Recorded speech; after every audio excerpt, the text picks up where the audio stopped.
These are the New Zealand Rowing Nationals, and we've now got the 8 best crews in the final of every race. Just a little bit of useless information to let you know is that there are 42 clubs that have been entered for the 2023 Rowing Nationals throughout the country. There's 868 entries, there is 852 competitors, and on top of that there is 3 international clubs racing here at the finals. We come back on air the minute we can get the start of the first race coming straight out of the 2,000 metre blocks down the eastern end. Just so fingers crossed that the fog doesn't drop back in again. Full disclosure, I'll be talking to Chris Teese. One of the first things my mum said to me was, what are other people going to think? And the whole saving face, and in a way it's almost like bringing shame to the family. Full Disclosure is proud to support Rainbow Youth thanks to Spark Health. Listen now on Rover or wherever you get your favourite podcasts.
the A finals, so we will not do a lot of B finals, or if we do a B final, it won't be for very long, that's for sure.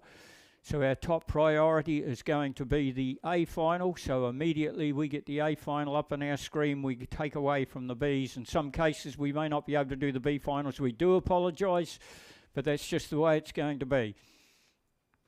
There's absolutely nothing separating the three crews in that first at the B final. We're underway, 2023, first of the two final days here, Friday. And I'll tell you what, it's going to be like Guy Fawkes night, because there's going to be some cracker racing today. These three crews still locking horns as they go through the course. We're just about, won't be far off going back up and picking up that A final. As they head down the women's intermediate Cox 4. Big entries in this. It's been kindly sponsored by Clark Boyce Lawyers. We appreciate the sponsorship as the B final goes through the 1,000-metre peg. That's where Alcatraz is. That's the island. And if you're naughty over the next couple of days, we'll sure sit you out there with a fishing rod. So it's just on the inside. It is Cromwell. It's their full crew. There's got a composite crew alongside them. There's only about a canvas in it and another canvas back to Avon in the women's intermediate Cox 4B final. Again, we'll just let you know that we will take this through. If we do any commentating of B finals, we can only take them through as far as we can pick up the A final. Now, there will be medal ceremonies today. I don't know what the system is, but I believe if you are asked to go over to the diocese, we need you to get there as quick as you can, because we do have tie-ups between the medal ceremony and picking up the start of each of the finals. They're in the start lane of the finals now. They're just starting to bring them in.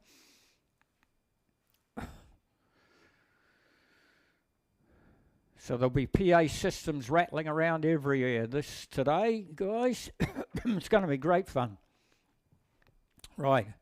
There we go. We have the lineup now. If you haven't got a screen in front of you, of course, but we can give it to you. Petone Rowing Club is in lane number 1. Aramahoa Wanganui in 2. Avon in 3. Hamilton in 4. There's the fast lane. Oamaru in 5. Auckland in 6. Hawke's Bay in 7. And Hamilton have got a second crew out there in lane number 2. The first final today. Clark Boyce Lawyers, we appreciate your sponsorship. They've got them all in the start zone. Starters, high quality starters down there. We've got Lex Clark back on board helping. Justin Wall, the chief starter. Barry Clydesdale, Lex Clark. And if you've never been to the start, you can take a ride up to the start and just take a look. There's a little bit of fog still there at the start. The zones have got clouds between them and the start zone. Going to make it a little bit tricky for the commentators.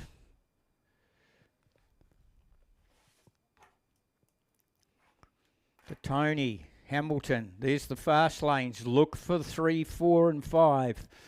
They are the quick lanes. That'll be the head of the arrow effect as it comes down through the lake. You can see the B final coming down through the 1,000-metre peg now. And they're in the hands of the starter. They're just looking for one crew to back up in. It's Petone down on the inside. What a great view that they give us from the drones. Like I say, the day's going to come where we won't need to go up and down the stairs here at the tower. We'll be able to sit in the wee room down below and do the commentaries from there all through the zones. Take a look at those centre crews. That's the ones that you're going to have to watch. Avon, Hamilton and Oamaru. It's a quiet zone down there. They're just getting Petone out. They've just backed in. Special thanks to Dunstan High School. They've supplied all the boat holders for the 2023 Rowing Nationals. Done a brilliant job. Petone's just been brought out. The roller's coming out. Everyone else sitting ready. Petone look as if they're in line now. They will go out of these blocks on 40, 41, 42 strokes per minute. They'll be a little upright. They'll be a little short on the slide until they really get that boat up and out of the water and start to move, and then they will start to reach out for it. If you're a novice spectator here, you're going to see a brilliant day's racing here on Lake Ruataniwha.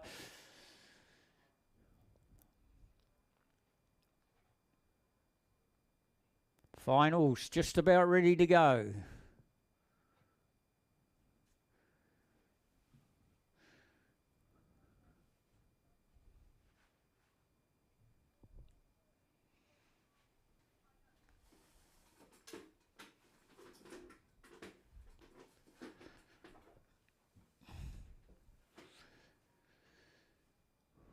All crews appear to be ready.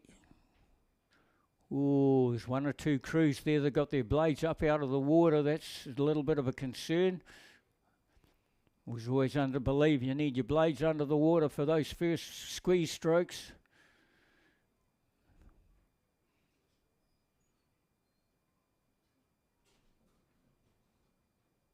They've got the clearance light. It's gone.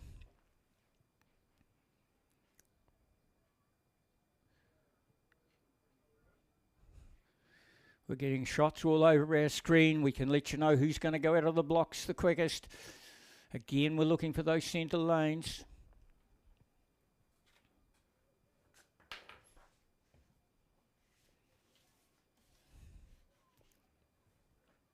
Clark Boyce, we appreciate your sponsorship.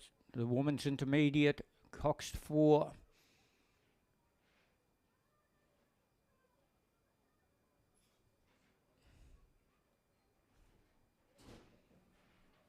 There's your B final going down. It's the composite crew from Cromwell. They're away. They've let them go for the very first final. Nobody bursting the line straight away there. Just slightly Petone, just a little bit back. And 3 in for Petone, which is the crew from Avon. Avon as well, just a little bit slow out of the blocks, but nothing separating anything. Hawke's Bay, Auckland Composite, Oamaru, Hamilton and Avon just back a little bit, and then we have Aramaho, Wanganui. So here we go. We've got the centre lane starting to show up already. We've almost got a perfect arrow effect already, but it's only a matter of about 2 feet, 2 feet, 2 feet. It's coming out of lane number 5. That's the crew from Oamaru in the gold with the black braces. It's Oamaru, the black crossetters. Oamaru that's got about canvas, got a canvas ready over the crew on their right-hand shoulder, which is the Auckland Composite with King's College. Oh, and then just on the left-hand shoulder of them is the crew from Hamilton. So those 3 crews that we talked about, but going with them is out another one again, is Hawke's Bay. Hawke's Bay have gone with the leading bunch as well. Now there's a little drop off to 3/4 of a length to Hamilton number 2. Hamilton number 2's locked up with Petone on the inside, and just ahead of Petone is Aramaho Wanganui's number 1 crew, and Avon about another length back from there.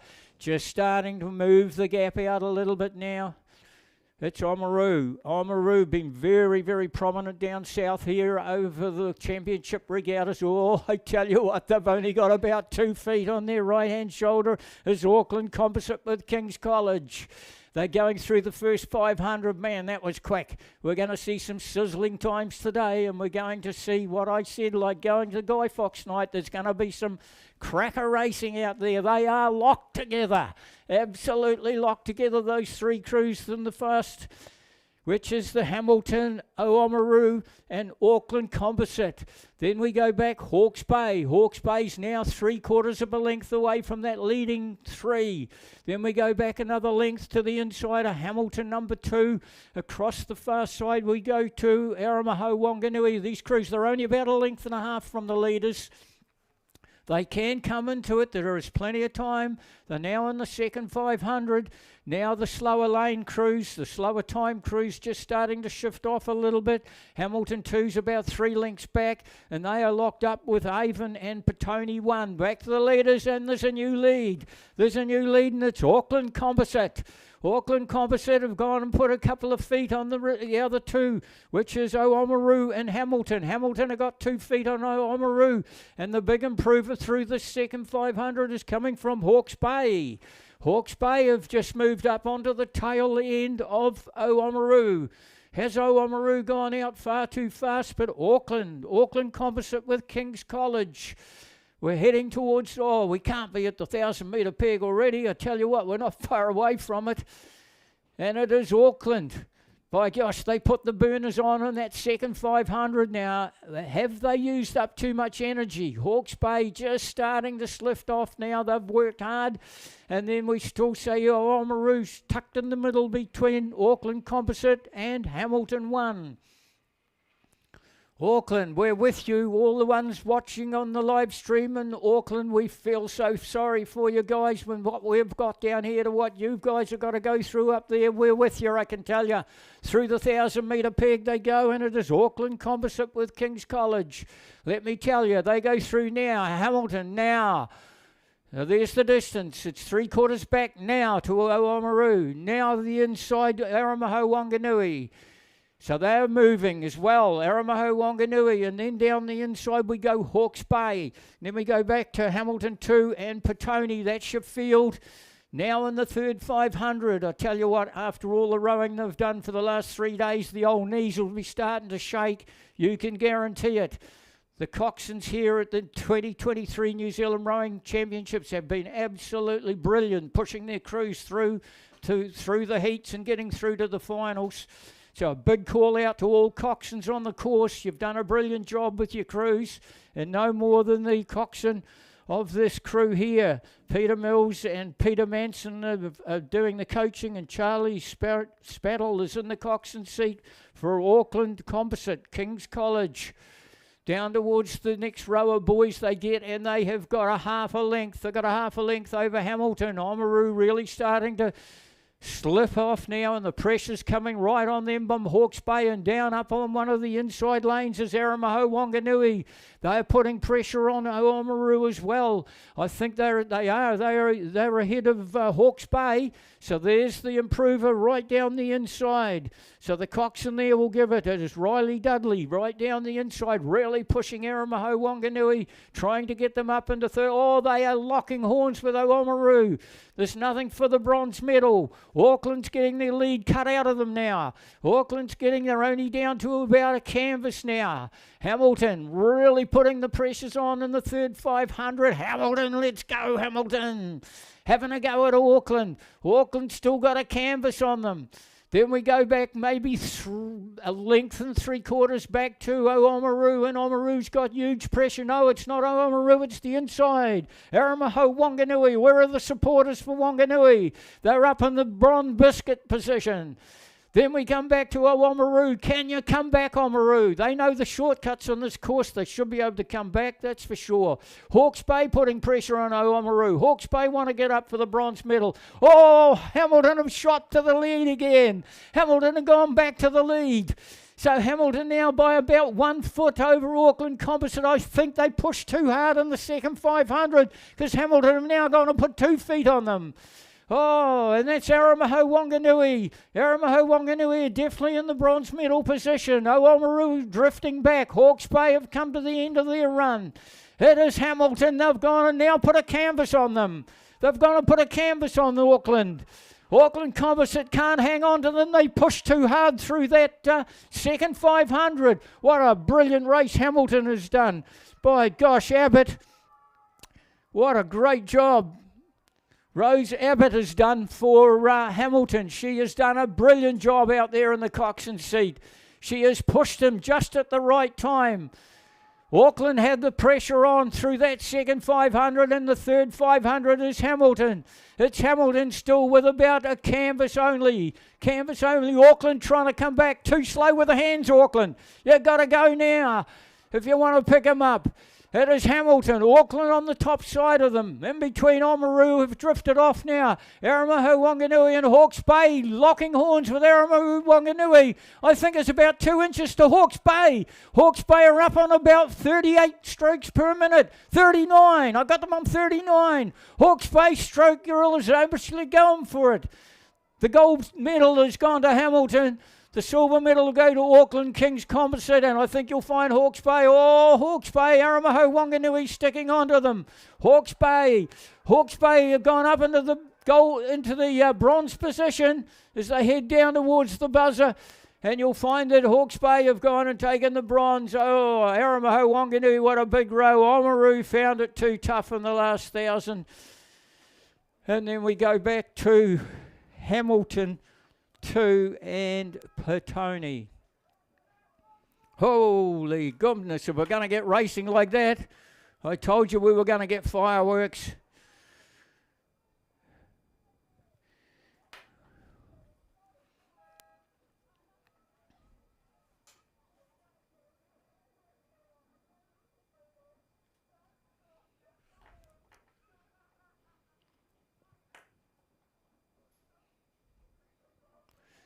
Now the B final of the women's novice double sculls are on their way down through the course.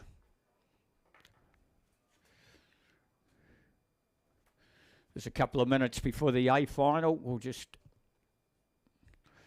keep everything on tune there. Not a great deal separating the full field coming through in the B final.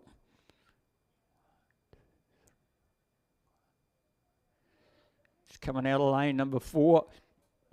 Which is Star Boating Club. So Star Boating Club and Invercargill locking horns in the middle. Aramaho Wanganui's number 2 crew are just on the left-hand side of both those two crews. We've got a few minutes now, so before they're backing in the women's novice double scull A final. But out in the B final, the progression is Star and Invercargill locked together as they go through the 1,000-metre peg.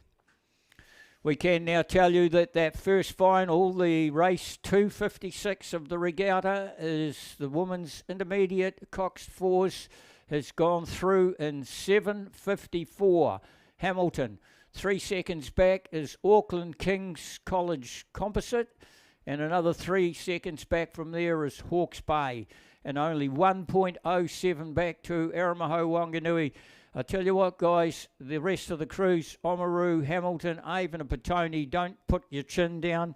You made it an absolute smashing race, and I tell you what, to even make the final, it is a fine achievement to even make the final. So never be disappointed if you don't get the chance of going up on the dais.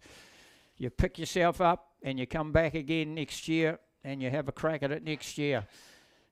It's a big achievement even to make the final. Especially Māori Cup, when you've got huge entries in Māori Cup. It's still Star Boating Club sitting out in front. They have got a little bit of pressure under them from Aramaho Wanganui and Invercargill. And then we go back to North Shore. And then from North Shore we go back to Timaru. That's Timaru and Oamaru locked together. And down the inside, the two slower time lanes, Invercargill 2 and North Shore number 2. So it's Star on the right-hand shoulder of Star's Invercargill, and look out, Invercargill's getting a little bit of pressure on them from North Shore. North Shore's putting a little bit of pressure on them. Oh no, they've got it well under control. These 3 crews in the centre, in the fast lanes, Star Boating Club, have only got about 3/4 of a length over Invercargill. And then on their left-hand shoulder, only about a half a length back to Aramaho number 2. Then we go to North Shore, Timaru, Oamaru together on the inside, and Invercargill 2 and North Shore 2 on the inside, with Timaru and Oamaru on the outside.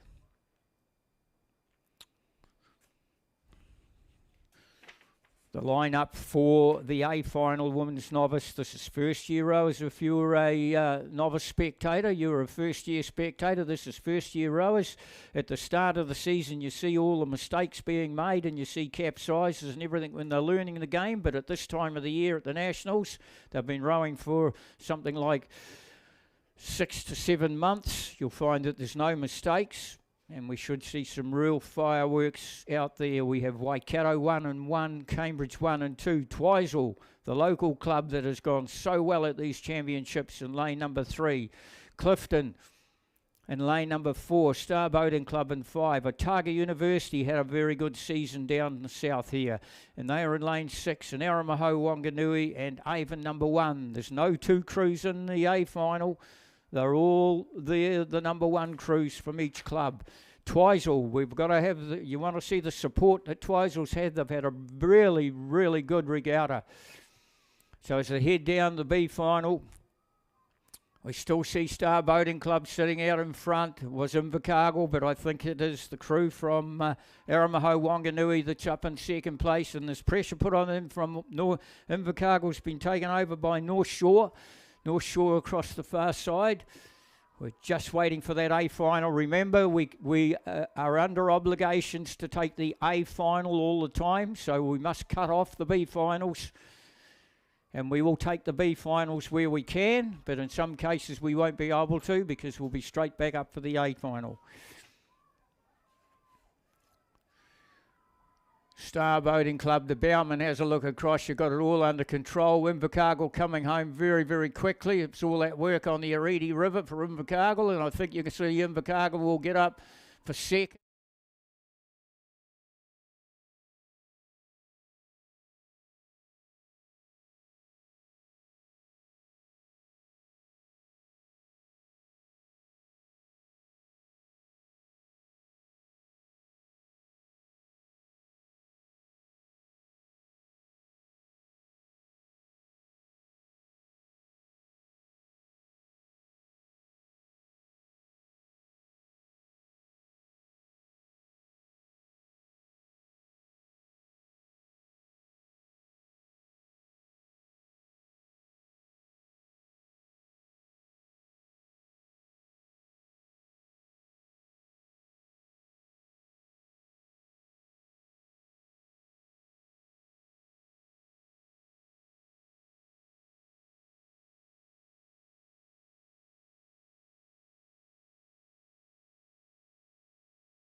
Drone feeds now, so they really caught us napping there.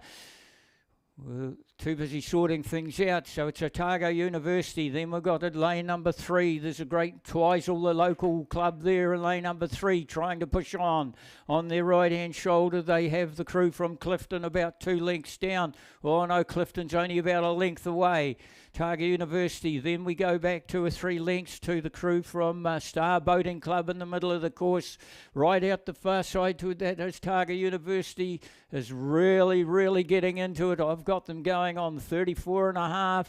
But I tell you what, this Twizel club, this Twizel crew down the inside, they've only drawn lane number 3. Doesn't tell us they went into the semi-final with the fastest times, and they are going exceptionally well. They're also bringing Star Boating Club with them.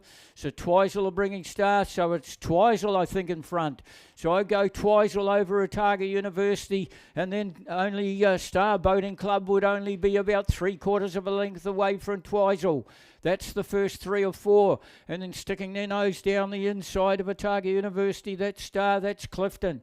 Clifton, I think, out there alongside Twizel as well.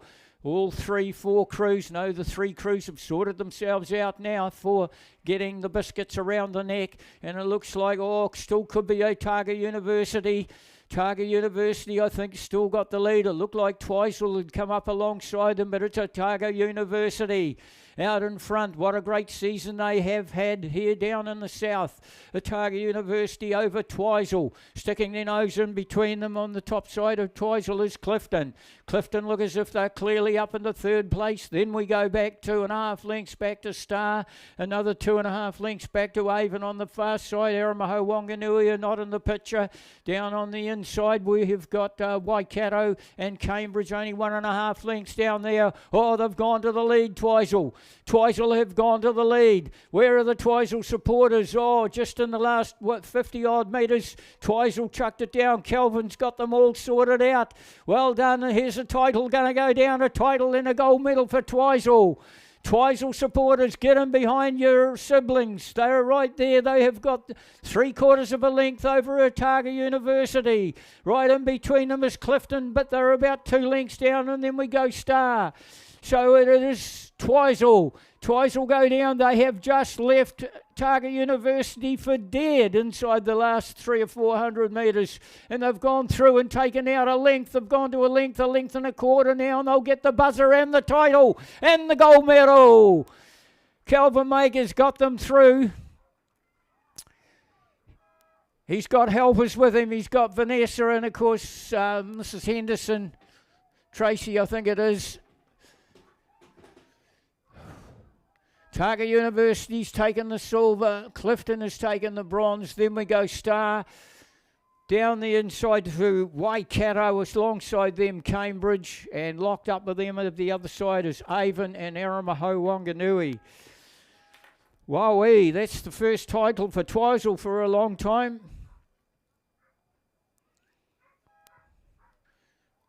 They have really had a big build since one particular person has come to Twizel. Everybody knows, give Kelvin a pat on the shoulder. He's done a brilliant job with the rowing squad here, getting them up and running. It's the biggest squad that Twizel's ever had since the lake's been here, and it's been quite some time before they took a title. There was a couple of young ladies many years ago that took a title in a double scull. I think the same event, a novice double scull for females though. Congratulations, Kelvin.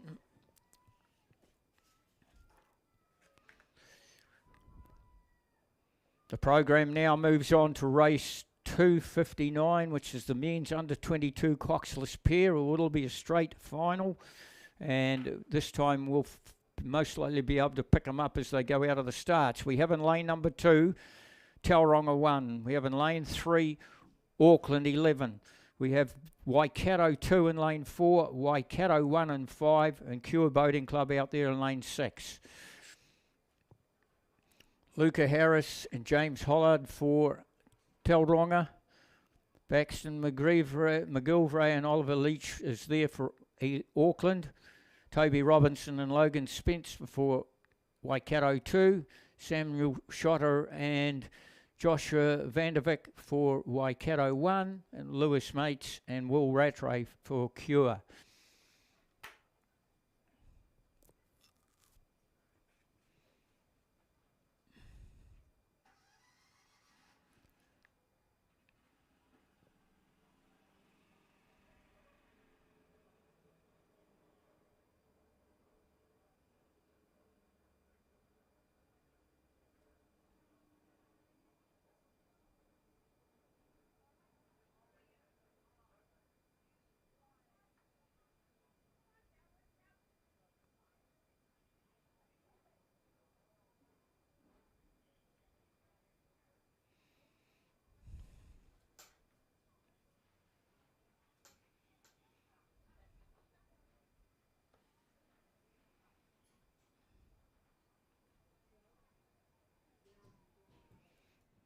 There we go, Tauranga, Auckland, Waikato, that's the Waikato 2 crew, the Auckland 11, Waikato, and then Cure Boating Club. Be the second final of the day, Twizel painting and waterproofing and flooring. So Barry, we appreciate your support. Twizel painting, waterproofing and flooring.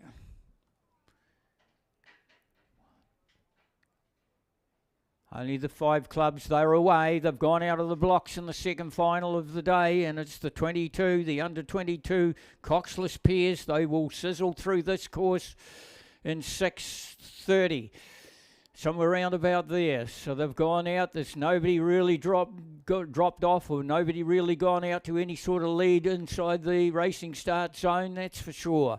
Maybe there's a slight drop off to Waikato number 2. They're only about a half length down. There's nothing separating all other crews.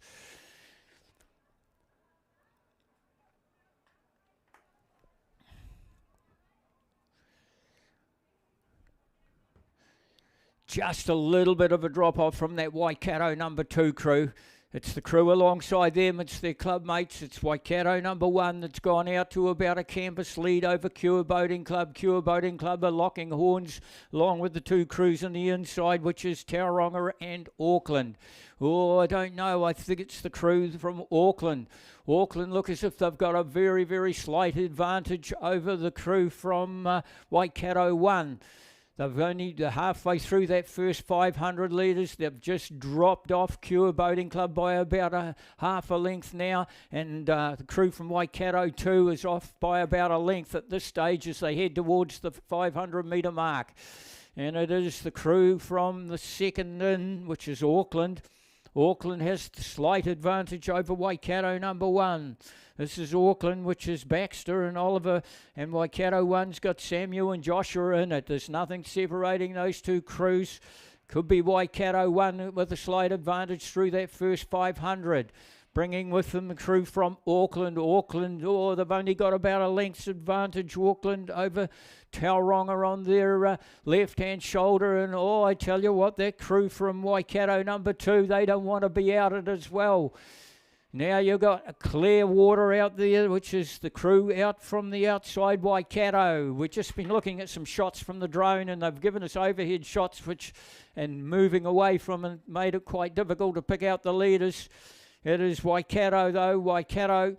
It's Waikato number 1. I tell you what, they've said goodbye. You want to see their wash. I tell you what, they're clearing their wash by about a boat and a half. There's some real swirl going on there. That's for sure. It'll put the wind up the trout that's in the creek, that's for sure. They're hitting down just about down to the 100 metre peg, and I tell you what, I have got clocked them on 36 strokes per minute, and I tell you what, they mean business. And when I said earlier on about fireworks, these guys are saying, catch me if you can.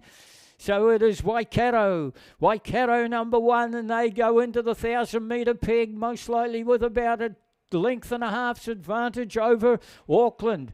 Auckland now have only 3/4 of a length away because that Waikato number 2 crew has come back into the picture as well, and it's brought with them Cure Boating Club. Now the only crew to drop off ever so slightly is the crew from Tauranga.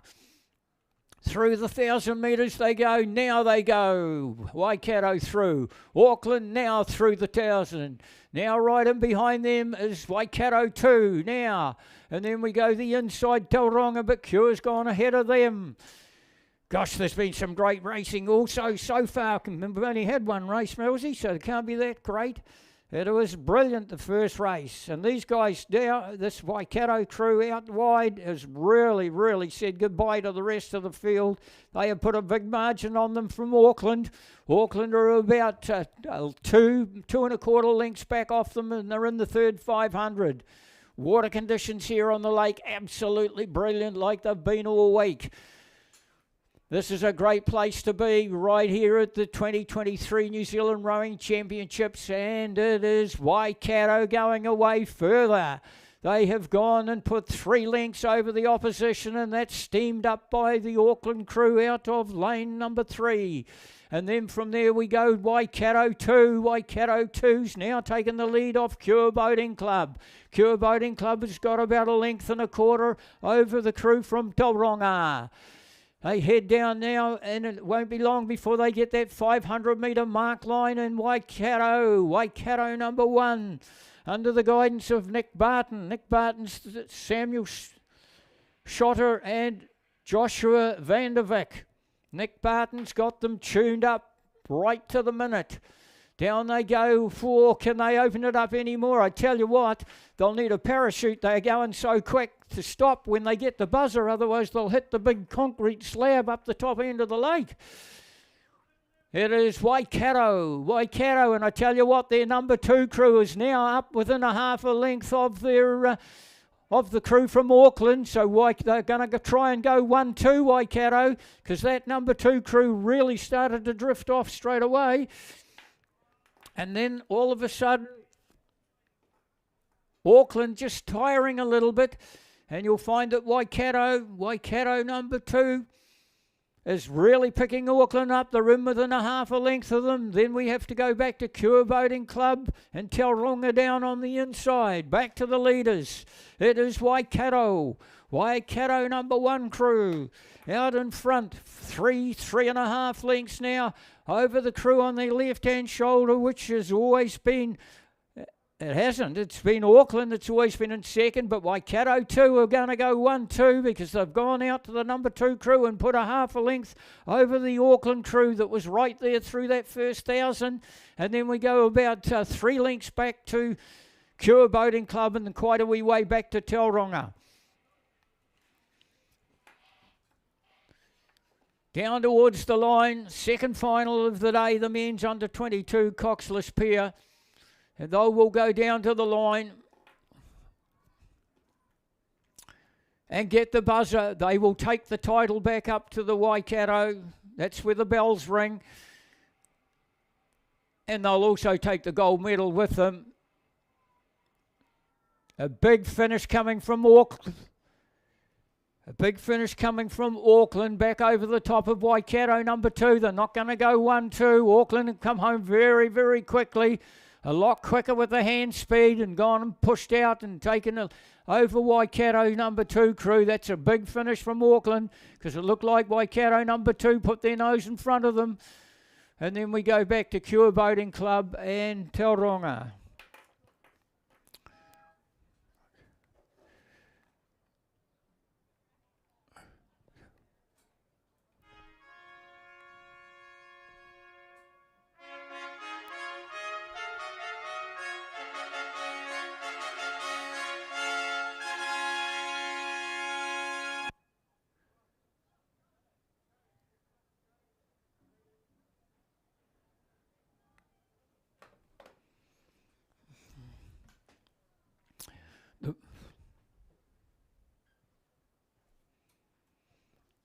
That woman's novice double scull went through in 7.56. The coxless pair's gone through in 6.58.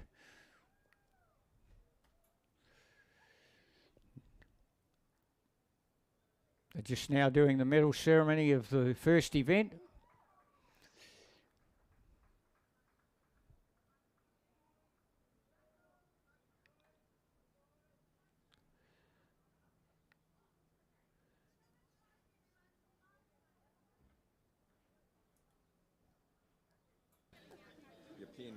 Hello. Hello. Now I'm a sponsor of this race. Russell, can we? Oh, it's working. All right. Bear with us, people, because it's our first ceremony of the day. So thank you so much for joining us here. This is the Women's Intermediate Cox 4, sponsored by Clark Boyce Lawyer. Russell Bailey here to present the medals. Jerry Dwyer, sorry. First presentation of the day. Let's begin with the winners of the bronze medal for the Women's Intermediate Cox 4, Hawke's Bay Rowing Club. Congratulations to Lydia Burns, Megan Ritchie, Sarah Ritchie, Lucy Smith, Cox and Georgia Tizard, and they're coached by Hamish Lack and Nick Sy.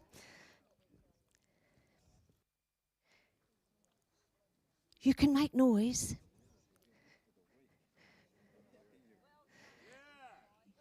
Yeah, exactly. And it's we're really pleased to be giving Hawke's Bay medals, considering the week that it has been up there. So well done, bronze medal winners, Hawke's Bay.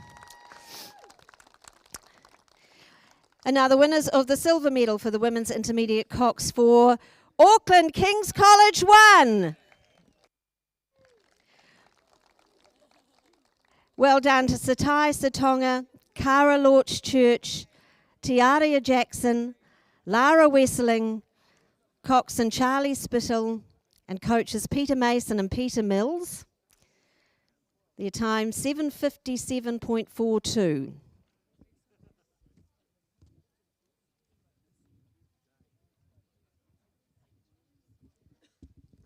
Our thanks once again to our sponsors, Clark Boyce Lawyer and Jerry Dwyer, for presenting the medals. Well done. Silver medal winners, Auckland King's College. Now, the New Zealand Rowing Champs, Women's Intermediate Cox 4 champions for 2023, Hamilton Rowing Club. Congratulations to Sarah Healy, Amara Casey, Kate Davies, Veronica Van Eyck, coxswain Rose Abbott, and they are very well coached by Kylie Corboy. Their time 7:54.09.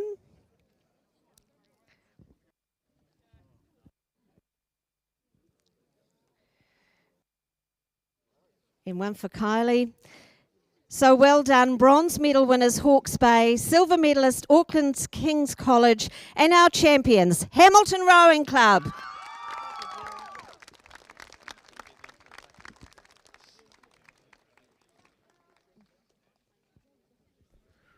Right, they're on the course for race 260, which is the final of the women's under-22 coxless pair. We just see the guys go through in about 6:58. We'll expect the women about a minute slower. 7:58, maybe we'll put them under that, and we'll put them about 7:45. They'll go through in about 7:45. We have in lane number 3, Avon 5. In lane 4, Avon number 1. Lane 5 is Waikato 1. Lane 6 is Waikato 2. And out there in lane number 7 is Avon 4. So 1, 2, 3 fours, 3 crews from Avon and 2 from Waikato. And I think you'll find if we take a look through the names of some of them, there might be some Rangiruru combinations out there as well. Not the combinations I thought.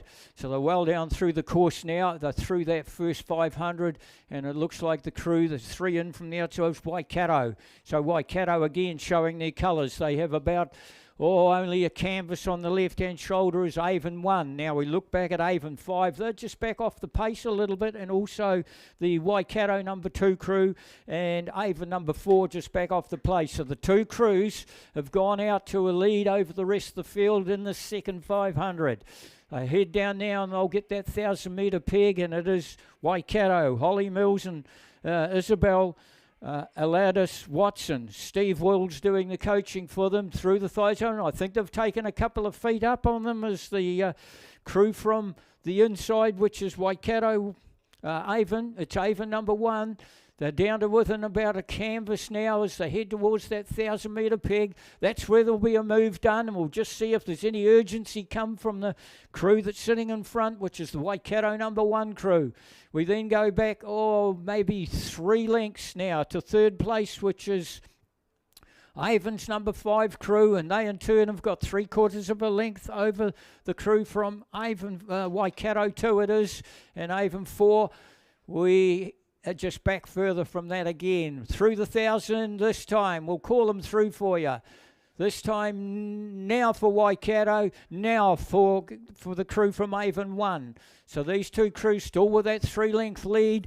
Now for Avon 5, and even that was a bit early. And then we go Waikato 2 now through the 1,000-metre peg. And then we'll go to Avon 4 now. So they're just starting to move. That first move's been made by the crew that's been sitting in front, which is Waikato number 1. Holly and Isabel, Waikato number 1. They have just, I'll tell you what, there's some real power going on with that combination, because they have just gone and put most likely a half a length since they hit the 1,000-metre peg. Obviously, that's where the plan was. We need that second 1,000 quicker than the first 1,000, and you've got to really push it on. Just like the guys in the under-20 men's race just before. They're clearing their wash by about a boat and a half. So out in front now, opened it up to almost a length lead, just in a matter of about 30 strokes. They've gone out to a length lead. Waikato number 1, Holly and Isabel. Oh my goodness, look at the power of these two young ladies. Under 22, elite class in New Zealand rowing. You're seeing the best in the world here, guys. You're on the best course in the world and you're getting the best view of all the racing. It's going out worldwide. YouTubing it. 88.3 if you're in your car and you can't see it on a screen. Just log into 88.3 and you'll get it. And they've gone out to a length and a half, a length and 3/4 and almost 2 lengths, Waikato. They've still got about 752 they've got. And 0.22. So it is Waikato number 1. Are the bells ringing down there at the 250 metre mark or the 300 metre mark, because Waikato have just said goodbye to the rest of the field. Avon number 1 trying to get a little closer to them. Harriet and Phoebe, it is. Tim Hopkins and Logan Keys doing the coaching, so these two most likely come out of Rangiruru.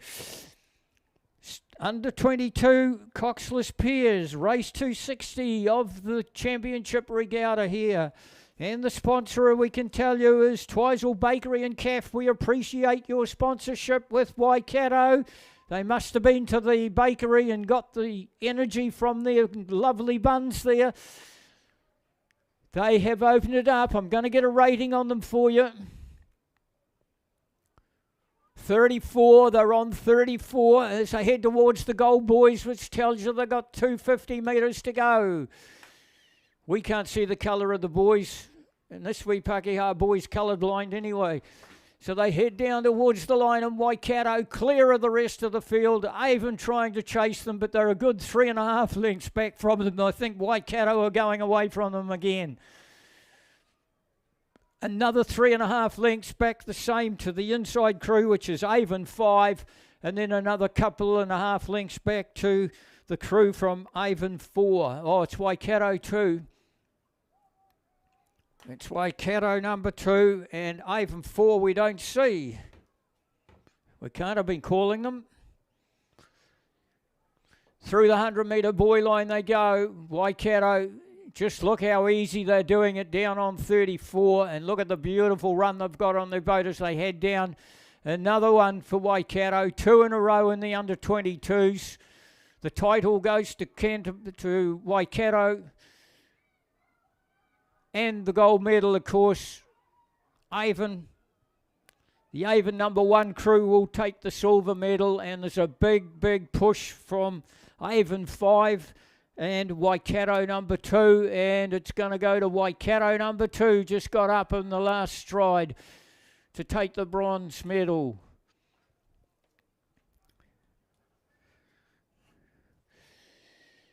$6.58 was the men's 22s, we can give you that.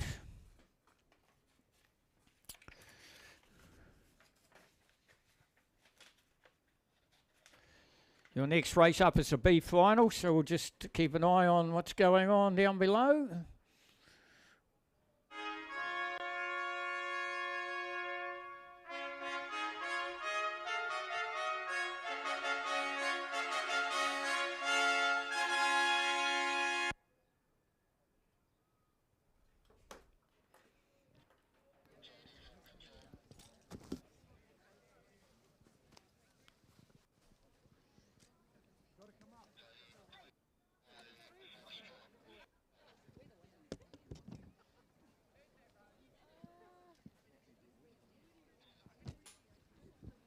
We are presenting the medals now for the Women's Novice Double Sculls. This event sponsored by Book Twizel, and we thank them for their sponsorship.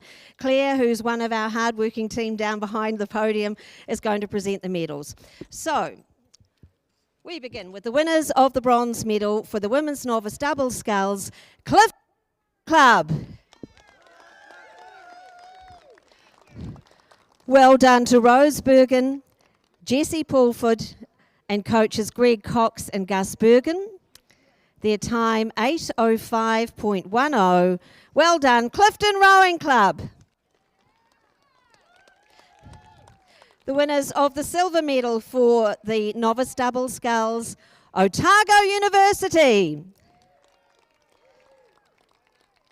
Congratulations to Mania Butler and Hannah Matahaere. They're coached by Glenn Sinclair and George Bushell. Their time 8:01.24. Congratulations, Otago University Rowing Club. And now, the New Zealand Rowing Championships Women's Novice Double Scull Champions for 2023, Twizel Rowing Club.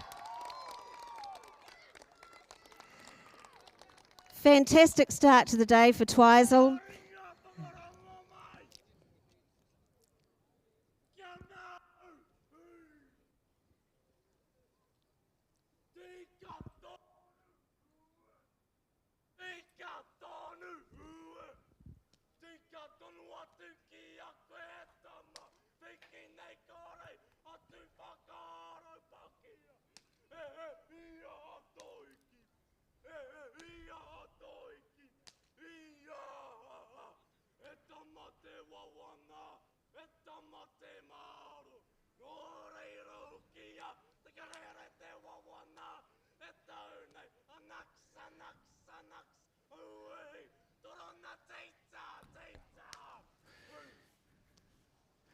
Men's Club Double Scull, Lazaro Boats, we appreciate your support to the B finals. Well down on the start, but it's the A final just gone through the first 500. Wellington on the inside, Canterbury 3, Clifton, Dunstanarm 2, Dunstanarm 1, Wakatipu, Kua Boating Club 3 and Mercer.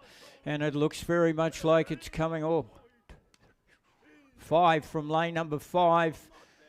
6 and 7, so it's 5 and 7 at this stage. Kua Boating Club out there in lane number 7, Dunstanarm number 1 crew in lane number 5. That's the crew. They are the first two crews, nothing between separating them. And then on the left-hand shoulder of Dunstanarm. Congratulations, Sadie Mason, Kiara Thine, and their coaches, Kelvin Maker and Sarah Henderson, our champions, Twizel Rowing Club. So those centre crews, absolutely, as they go towards the 1,000-metre peg, nothing between Dunstan, off the outer Lake Dunstan there in Clyde, and the Kua Boating Club off the Waimak River in Christchurch, or Kaiapoi would say. Down towards the line to go. Wakatip trying to be on the left-hand shoulder of there's the Dunstan second crew. That's the two young fellas, Jed McIntosh and Matthew King. They're in with a chance as they go through the outside, and alongside them, only a quarter of a length away, is Clifton. Going to be, there's nothing separating the full field. Wakatip trying to stick their nose up into the bronze medal position as well as they go through the 1,000. It looks there's absolutely nothing between Dunstanarm number 1 and Kua Boating Club. Come up the 1,000 and see who puts the pressure on. Dunstan have got 1 foot on Kua Boating Club. Dunstan have 1 foot on Kua. Now they've got 2 feet. They've just started to do a move, Dunstan, I think, just before the 1,000-metre park, and they've gone and put out canvas on Kua Boating Club now. Then right down the very inside in one of the sleeper lanes, Wellington looks as if Wellington are bringing with them Canterbury 3. Just ahead of Canterbury 3 is Clifton, and just ahead of Clifton is Dunstan number 2. Looks like they want to go up. Dunstan want to go 1-3. There's a great battle on between Wellington and Dunstan number 2 crew. Then we go back. Wakatipu, don't leave them out. They'll come home very quickly indeed. And also out here on the outside is Mercer. Nobody has dropped off at all. It's Kua and Dunstanarm. Dunstanarm number 1 and Kua, Wakatipu in between the two of them. And then down the inside it's Wellington. It looks like Dunstanarm number 1. That has got Simon Lloyd and Henry Clotworthy in there. Simon Smith is the coaching. And down in the sleeper lane it looks like Wellington look as though they want to come home nice and quickly. Wellington bringing the crew from Canterbury with them, and Clifton as well, and Wakatip trying to stick their nose up in, but the two out in front have opened up the gap a little bit. Wellington trying to get up into the 3rd position. Dunstanarm still got that canvas over Kua Boating Club, who has got the power left for the last 500 metres. Who's going to wind it up the earliest going into the yellow boys? And I think you'll find that you should have to wind it up long before you get to the yellow boys. Dunstanarm still with that canvas lead. It might only be a couple of feet over Cure Boating Club. Wellington definitely trying to come up into the bronze, but at this stage it looks like Dunstan 2. And then Wakatipu right in between them, and on the left-hand shoulder of Dunstan 2 is Clifton.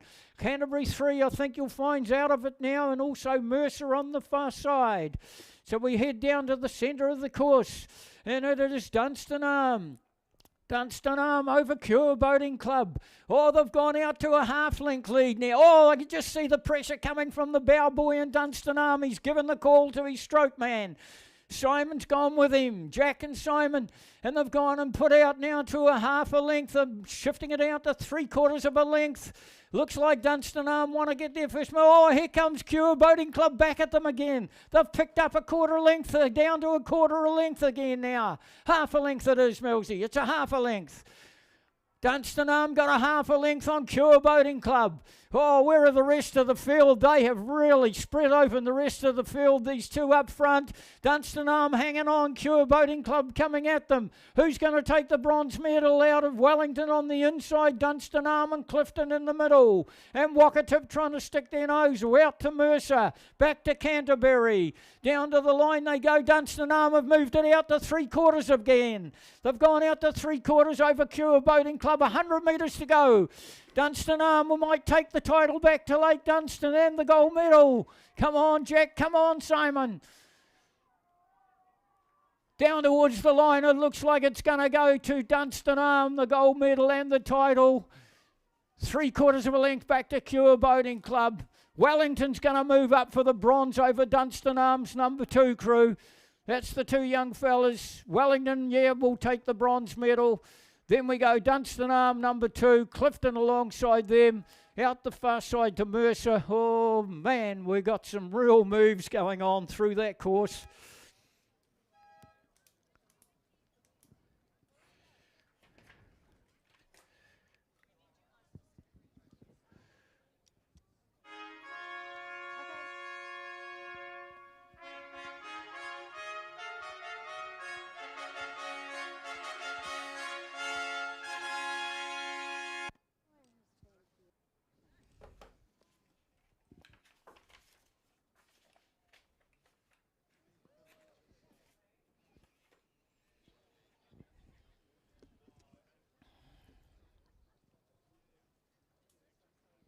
All right, this time we're presenting the medals for the men's under-22 coxless pair.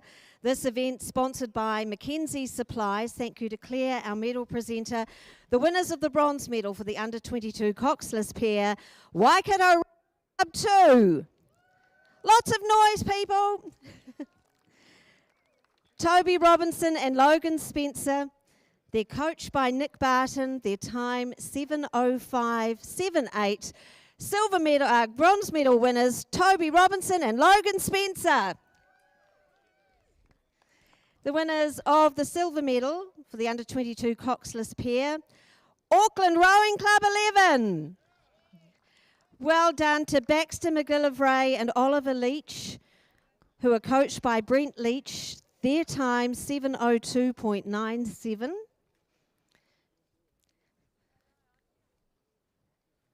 Well done. Silver medal winners, Auckland Rowing Club. And now the New Zealand Rowing Champs men's under-22 coxless pair champions for 2023, Waikato Rowing Club 1. Congratulations to Samuel Schotter and Joshua Vodanovic. They are also coached by Nick Barton. Their time 6:58.05. So a big thank you to Mackenzie Building Supplies. Well done to Waikato Rowing Club 2, Auckland Rowing Club 11. Big round of applause, please, for our champions, Waikato Rowing Club 1. So the Women's Club B final is on its way down through the course. We've got Waikato, Union, Auckland, Canterbury 3, Tauranga, Cromwell, North Shore and Wakatipu. Kindly sponsored by Mount Cook Alpine Salmon, so pick that up before you go home. And in the start zone we have the A final, Waikato number 2 crew, Waikato number 1 crew, West End Rowing Club, New York Athletic, Avon Rowing Club, Avon number 3, Avon number 2, and Aramaho Wanganui men's senior coxless. No, it can't be. It's the women's club double sculls. They've just got the wrong. You've gone and put the wrong thing up, guys. It is the women's club double sculls. There we go. They've got it right now for us. Mercer, Canterbury 2, Oamaru, Canterbury, Clifton, Aramaho Wanganui, Dunstan Arm 2, and North Shore 2. They're in the start zone now. Again, we should see a very competitive race. The time's very close. Happy birthday, Toby and Peter. So there's a birthday today from Wakatipu Rowing Club, age 17, Toby Rowerison. And Pete Midgley, one of our chief volunteers here. And Pete is, Toby's 17, Pete's 18. And they let them go. They're on their way now, and a grand start. Oh, there's a wee bit of, not clear water, but a little bit of opening as they go through. They've got the crew right out on the very far side. That's the Dunstan Arm 2 have gone out exceptionally quickly over North Shore number 2. The crew's on the outside, but the centre lanes are starting to show up now. Canterbury 5, which is Clifton. Clifton have gone and put a half a length lead. Clifton have put a half-length lead over the crew on the left-hand shoulder. Canterbury 1, and also out here in lane number 7, Dunstan Arm 2 going along exceptionally well. In fact, they're up into second place through that first 300 metres, and they're bringing with them on their right-hand shoulder North Shore 2. North Shore 2 trying to stick in there with Dunstan Arm. They'll know that that's where they ought to be, chucking their nose in between them. Aramaho Wanganui, and then flaring out to the outside, the 3-lane crews down the inside. Oamaru, Canterbury 2 and Mercer. They're about 2 lengths off the leading crew at this stage, which is the crew from Clifton. Crew from Clifton. Clifton have the advantage going through the 500.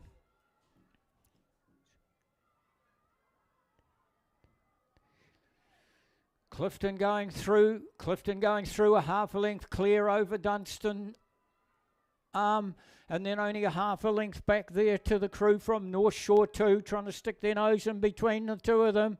Like we say, like a piece of lettuce in the hamburger is Aramaho Wanganui, but they're about a length down off them, and locked up with Aramaho Wanganui is Canterbury 3.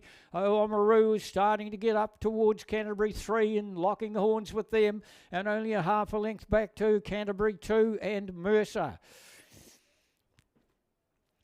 Back to the leaders, and we go Clifton. Clifton in the middle of the course. Dunstan Arm hanging on to that second position, but North Shore putting some real pressure on them right out wide to the slower lane. It's North Shore. They don't know they're there. Now these 2 crews, or these 3 crews, have now opened up clear water between them. I think we go back from there, Clifton, to Canterbury number 1. Canterbury number 1's up into 4th place, bringing with them Oamaru only a half a length away, another half length to Canterbury 2, another half length to Mercer, and just ahead, locked up with Mercer, is the crew from Aramaho Wanganui. Down towards the 1,000 metre peg. Down towards the 1,000 metre peg we go. And it is still Clifton. It's Clifton now from North Shore. North Shore have taken the lead over from Dunstan Arm as they head towards the 1,000 metre peg. Dunstan Arm went out really quickly. North Shore went out with them, but I tell you what, North Shore's going to have a crack at the leaders. They're only up within 3/4 of a length of Clifton now as they go towards the 1,000 metre peg. Dunstan now 3/4 of a length down from that. Now we see a bit of a move from the crew in the middle of the course, starting to move as well, which is Aramaho Wanganui. They're starting to move up as well, and they're bringing with them Oamaru. Oamaru still only a half a length. Canterbury 2 and Mercer, and Canterbury 1's ahead of those 2. Through the 1,000 they go Clifton, then North Shore, then Dunstan, and on the left-hand shoulder of the leader, which is Canterbury 1. Canterbury 1 moving up alongside Dunstan and put their nose in front over Dunstan. And then it's Canterbury's number 1's bringing Oamaru with them. Oamaru's bringing Canterbury number 2 with them. There's only half a length separating all those crews down on the inside lane. And then we go Mercer. And then we go back to it's Aramaho Wanganui locked up with Mercer. So back to the lead. Oh, Clifton says goodbye, and they didn't have to wave their hands, did they? They only had to put pressure on the legs to say it. They have gone out to about a 2.5 length lead now over North Shore. Dunstanarm gone too quick too soon, and they've drifted back to 4th. It's Canterbury number 1 that's come through for 2nd. Oh, great racing, but boy, they're out in front.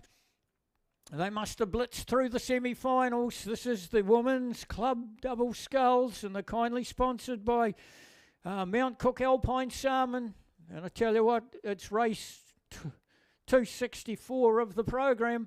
And Clifton want to take the gold medal and the title for 2023 New Zealand Rowing Championships back up north. I'll tell you what, it's so good down here, they most likely don't want to go back up north. It is Canterbury putting real pressure on North Shore now, and I think, yes, they've got their first 1 foot advantage. Canterbury moved themselves from 4th position up into 2nd. Canterbury up for the silver medal now. Inside this just next buoy line they get will be that 500 to go buoy line. Canterbury have done a brilliant job out there. They've judged it beautifully. Abby and Poppy. They've moved up, or they're only about a canvas ahead of North Shore. What's behind that now? The inside of the crew from North Shore, Dunstanarm trying to rally again up into 4th, 5th position. Aramaho Wanganui coming with them, and down the inside with Oamaru, Canterbury 2 and Mercer. So we go back to Clifton. Sitting out in front still with a bean ever since they went out of the starting blocks. Canterbury have been the biggest mover. They've come from 4th at the 1,000 metre peg and moved up to the silver medal position over North Shore, hanging on to bronze. No challenges coming from any other crew after that. Gosh, there's been some great racing. Then we come right down the inside to lanes number 2, which looks like the crew from Canterbury 2. Gosh, they've done a move too. They want their second 1,000 to be quicker than their first 1,000. Clifton still sitting out in front. They're not going to get the gold medal taken off them.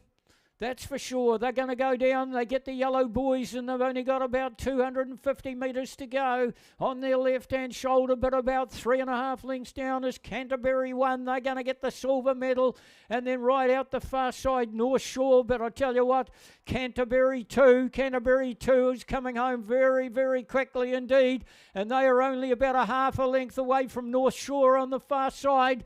Canterbury, can they go 2 on the dais? Their number 2 crew is really cranking it up down on the inside, trying to take that 3rd over North Shore that's right out there on the sleeper lane.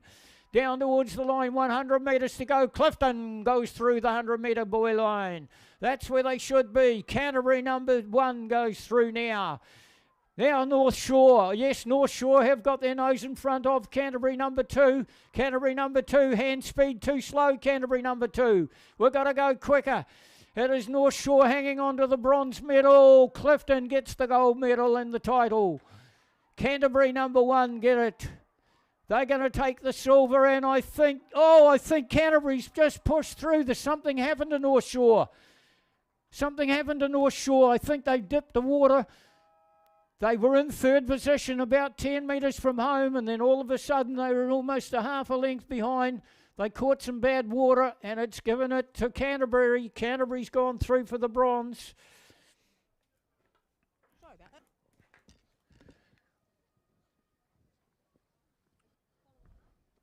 Well, I haven't had the music yet, but...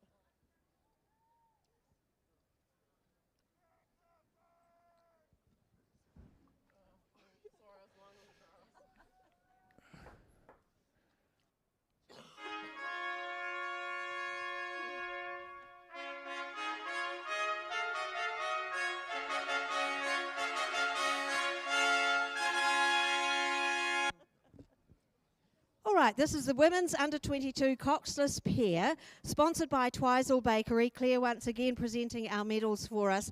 The winners of the bronze medal for the under-22 coxless pair, Waikato Rowing Club 2. Well done to Madeline Parker and Amelia Barrell. I got that right? Good. And they're coached by Steve Wills, who's around somewhere. Their time, 7:49.40. Bronze medal winners, Waikato Rowing Club 2. The winners of the silver medal for the under-22 coxless pair, Avon Rowing Club 1. Well done, Harriet Williams and Phoebe Collier. They're coached by Tim Hopkins and Logan Keys. Their time, 7:45.56. Avon Rowing Club. The New Zealand Rowing Champs, women's under-22 coxless pair champions, Waikato Rowing Club 1. Well done to Holly Mills and Isabel Elias Watson. They're coached also by Steve Wills. Their time 7:38.30. They'll also get their winners' T-shirts. Our thanks once again to Twizel Bakery. Well done, bronze medal winners Waikato Rowing Club 2, silver medalists Avon Rowing Club, and our champions for 2023, Holly Mills and Isabel Elias Watson.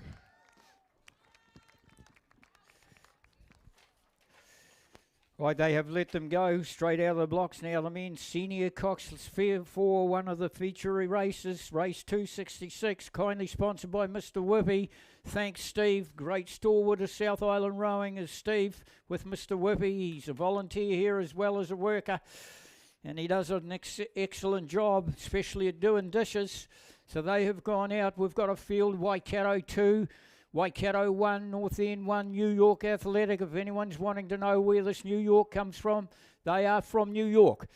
That's Avon 1, Avon 3, Avon 2 out there in 5, 6 and 7, Aramaho, Wanganui. They've been rowing out of the West End shed up there in Auckland as New York Athletic Club. They've got the fast lane, and I'll tell you what, they've got the lead as well. So get in behind them if they're still in the lead, but I'll tell you what, there's going to be some real pressure go on them right there. It's lane number 5, actually. Lane Avon gone to the front now. Will, Greg, Oliver, Nathan, and of course Will and David are the coaches of this crew. This is the Avon number 1 crew. They have got through that first 500. On their right-hand shoulder, only a canvas away, they have got the Avon number 3 crew. On their left-hand shoulder, they've got New York Athletic Club. They're the twos. They've opened up a half a length. On the left of them is West End.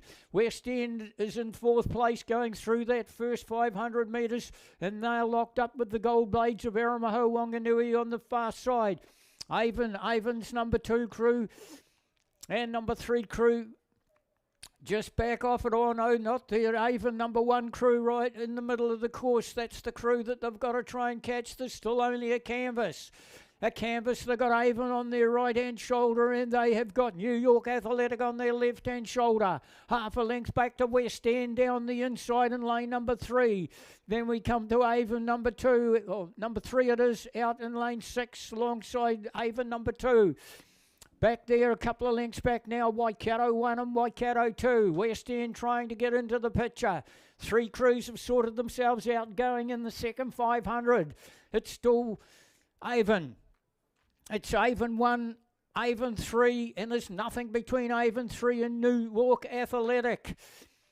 Oh, great racing here. New York Athletic are doing a move now. Look, before they get to the 1,000-metre peg, and they've put their nose up in front. They've just picked up a quarter of a canvas and gone out to a quarter of a canvas before they get to the 1,000-metre.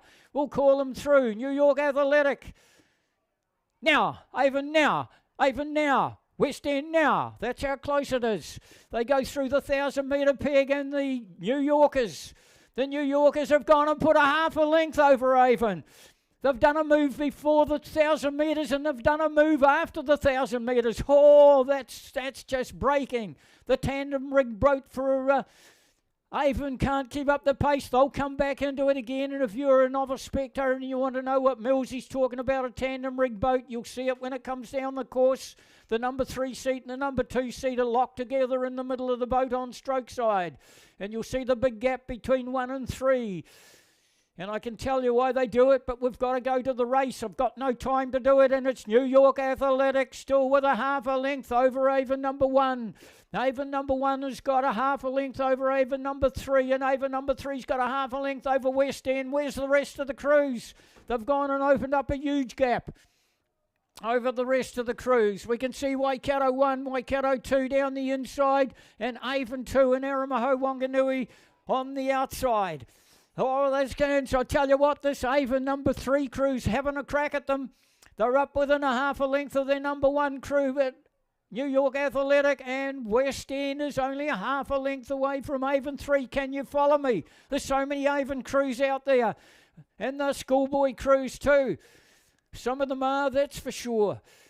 Oh, it's New York Athletic, just shifted it out a little bit further now. Gosh, there was some urgency come from them just before the 1,000, and then they won the race. They put their nose in front, and then they just opened it up just after the 1,000 again, and they put their nose further in front, and they're now almost 3/4 of a length ahead of Avon number 1.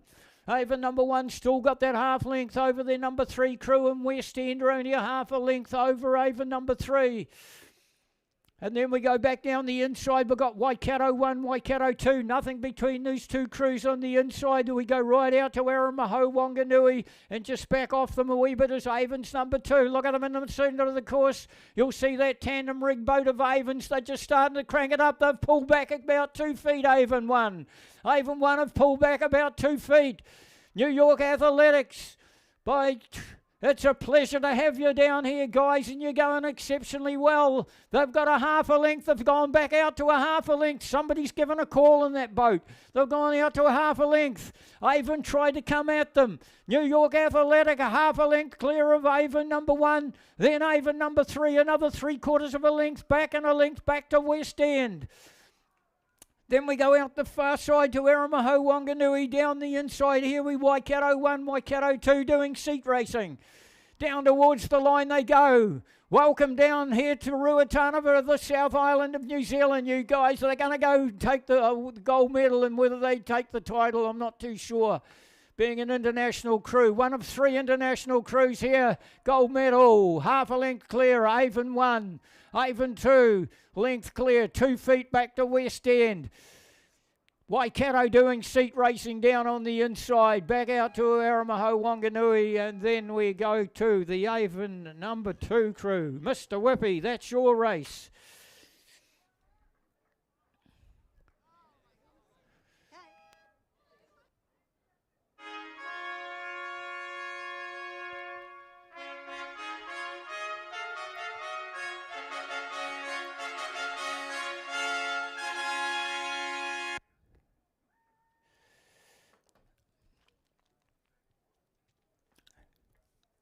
Time we have the men's club double sculls sponsored by Laszlo Boats, who are of course huge sponsors of our events.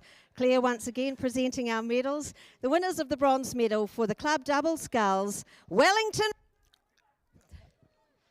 Well done, Joshua Clark and Lewis Aitchison. They're coached by Chris Jones. Their time 7:50.83. Well done, Joshua Clark and Lewis Aitchison. The winners of the silver medal now for the men's double club scull, Cure Boating Club. I'm going to do this one. We have Alex Fleck.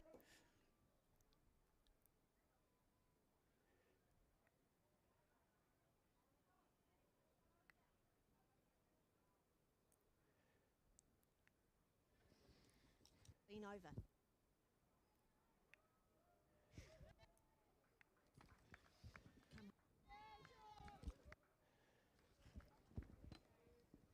might have got it round the wrong way.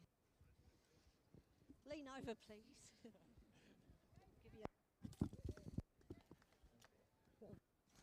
Pulling the family card there.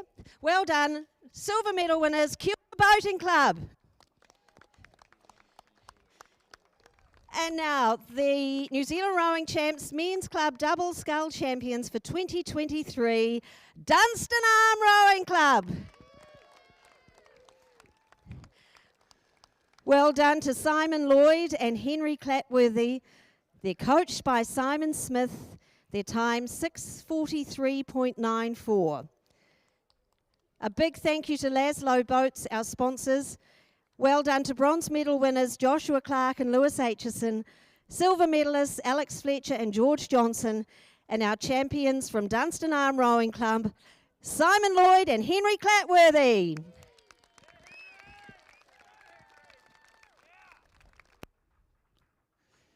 Right, that B final of the women's race 267, women's senior coxless 4. The B final was got Star, Canterbury, Avon 4 and Waikato 2 in it.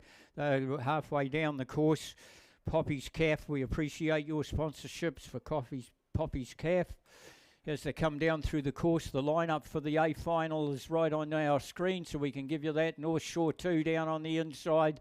Then we go to Avon 3, West End it is in the centre in 3, Avon's in 4, the fast lane.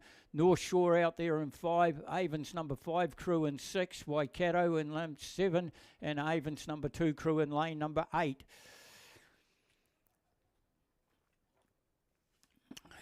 Congratulations, Dunstan Arm.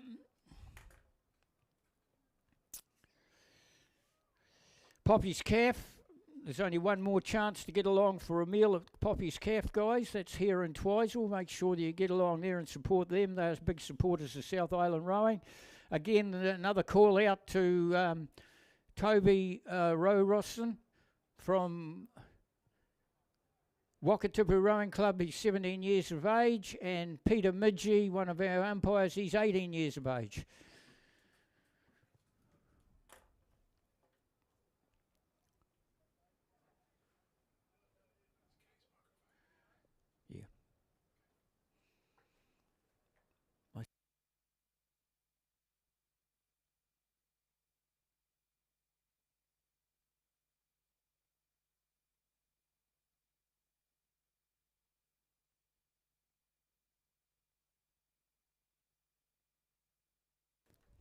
So that B final is well down through the course, as you can see. You look out there and there's not a great deal separating them. They almost look as if they should have been in the A final, which is the crew from Star Boating Club are down on the inside. Canterbury's the crew that's sitting out in front alongside them, Avon 4, then Waikato number 2 crew. So it's Canterbury's number 1 crew.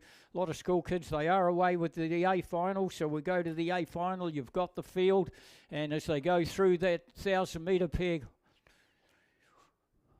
it's coming out of lane number 6 in the A final, which is Avon 5. Avon have got a lot of crew, so if you are a novice spectator out there and thinking, gosh, Avon must be a big club, they certainly are, but a lot of schools row for Avon, and those schools can't row in their colours. They've got to row in the club that they're registered to, which is Avon, so they've got to row in the Avon colours. So there will be a lot of school college crews racing for Avon. That's why they've got so many rows. It's the case with Canterbury as well. They've got a lot of schools rowing for them. We don't know which schools are. We know a couple of them, but we'll just call them Avon at this stage. We can't call them by their schools. So they head through. And it is that crew out of lane number 6. By gosh, now that's one of the slower time crews, which is Avon 5. So it's Avon 5 in the second 500. We're looking right down, right to and from Avon 5 is Avon 1. So it's Avon 1 and Avon 5, only a half a length as they head down towards the 1,000 metre peg. Avon 5 with an advantage over Avon 1, which is women's coxless, senior coxless 4s. A final. Titles up for grabs and gold medals up for grabs. Moving up also is lane number 3, which is West End. West End look as if they want to get into the picture just before the 1,000 metre peg. And out wide, right out wide is Avon number 2. Oh, could Avon go 1, 2 and 3? And in the middle of the course there's West End. West End trying to get it at Avon 1. North Shore are back about 2 or 3 lengths at this stage. We're looking at Avon, it's West End. West End's the one that's doing the move. They've moved into 3rd place going through the 1,000. 2 out from there is North Shore. North Shore, it could be the North Shore crew. 1, 2, 3, 4. It looks still like Avon. It's a Rangi Ruru boat that's sitting out there in second place, so that should be Avon 5 by the look of it. But it's lane number 4. That's the Avon number 1 crew that's sitting out in front. We're just going to get a pretty good line on them for you as they head through that 1,000-metre peg.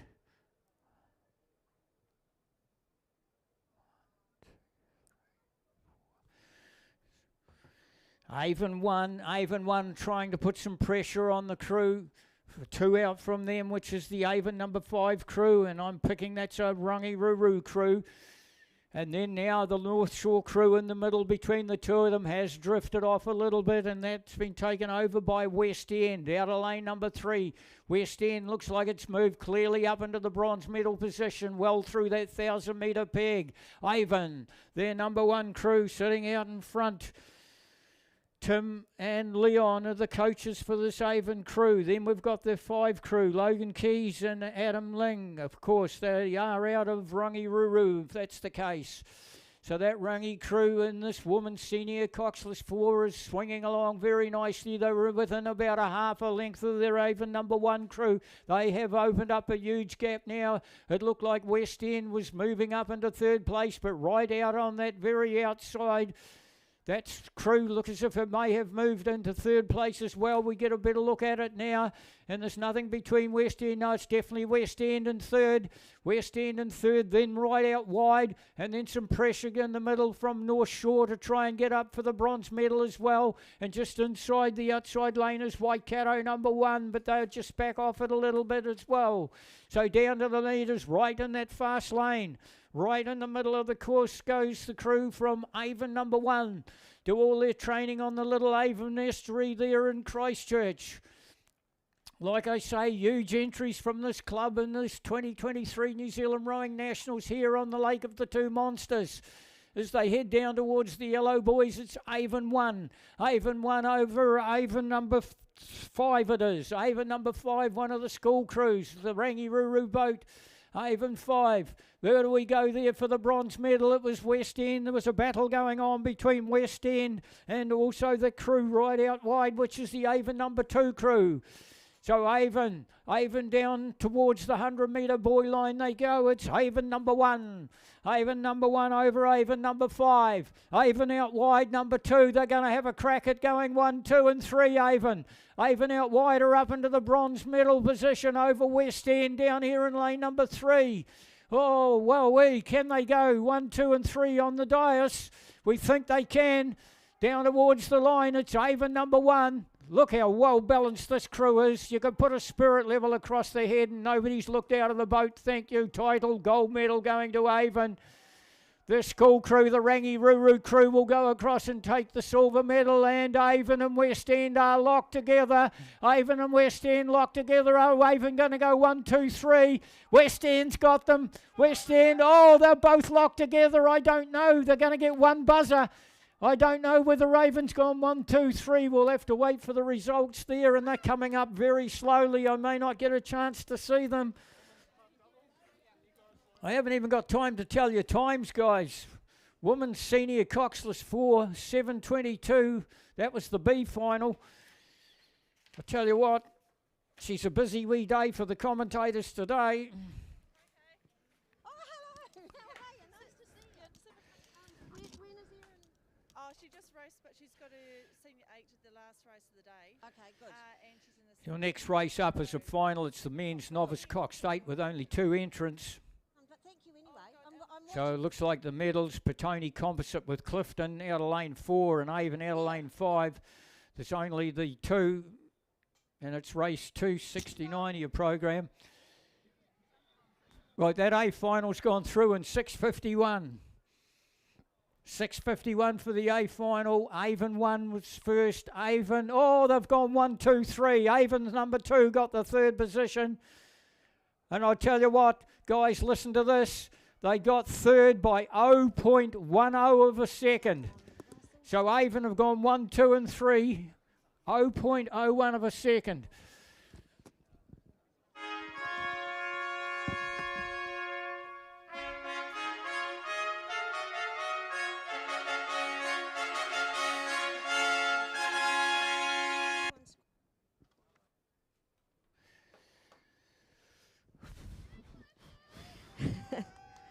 good crowd support. Thank you. This is the Women's Club Double Scull, sponsored by Mount Cook Alpine Station. The winners of the bronze medal, Canterbury Rowing Club 2. Well done to Abby Higgins and Poppy Wyndham. Coaches Matt Allen and Joe Young. No, that's not right. Just testing to see if you're all awake. Well done to Georgia Callow and Ash Fleming, and they are coached by Josh Smith. Their time 7:49.45. Well done, Canterbury Rowing Club 2. Now the winners of the silver medal, Canterbury Rowing Club 1. Abby Higgins and Poppy Wyndham, coached by Matt Allen and Joe Young. Their time 7:46.31. Well done, Canterbury Rowing Club 1. The New Zealand Rowing Champs, Women's Club Double Scull Champions for 2023, Clifton Rowing Club.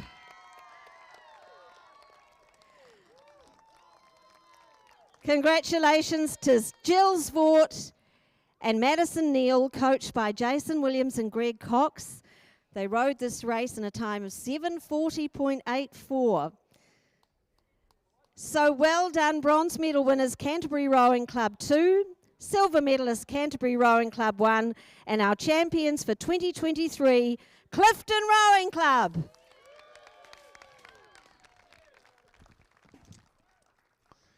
Okay. Can you hear me? Okay.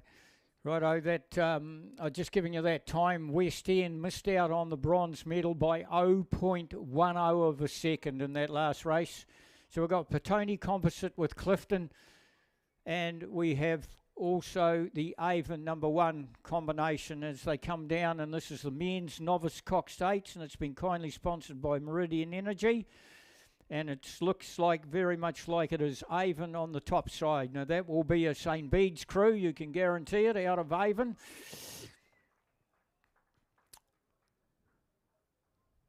That'll be St. Bede's out of Avon. Just a little bit of useless information as the spectators start to build up is the 42 clubs competing here at the 2023 New Zealand Rowing Nationals.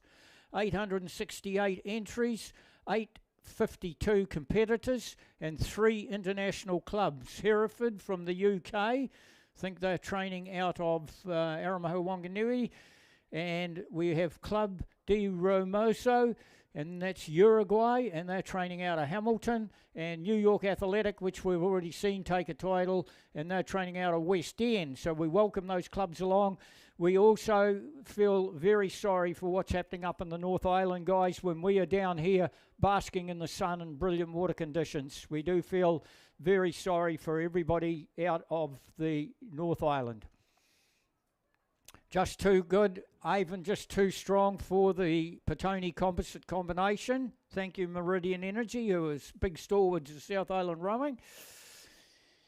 This will be immediately followed up by the men's intermediate Cox quadruple scull B final, where you have Takapuna Grammar #2 crew out of 3, Waikato out of 4, Takapuna Grammar 1 out of 5, and Hamilton 1 out of 6. Don't forget the facilities that are around. The canteen is open, the row shop is open, the coffee's in the row shop. There's coffee with Erina. There's also some Mr. Whippy when he gets up and running. Steve, thanks for your sponsorship.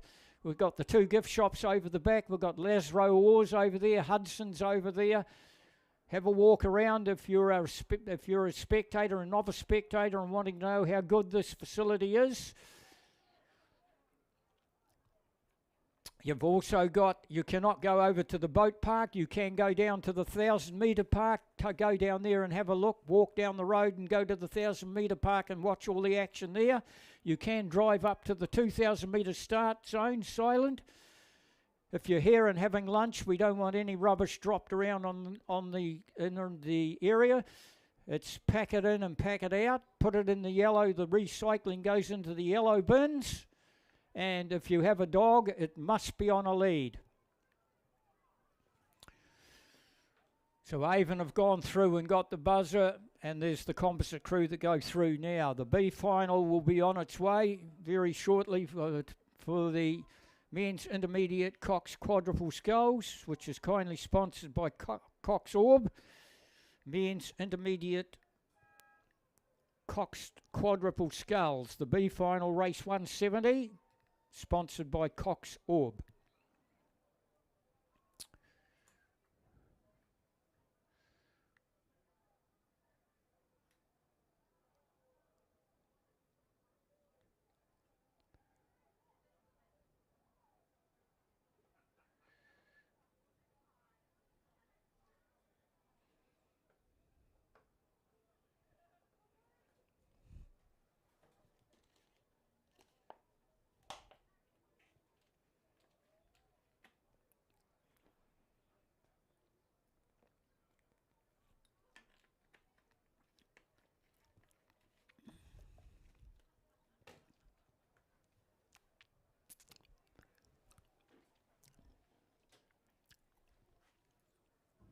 That means novice 8 in the B final, or on that final has gone through, and 6:33, that's about the time they are on their way for the B final.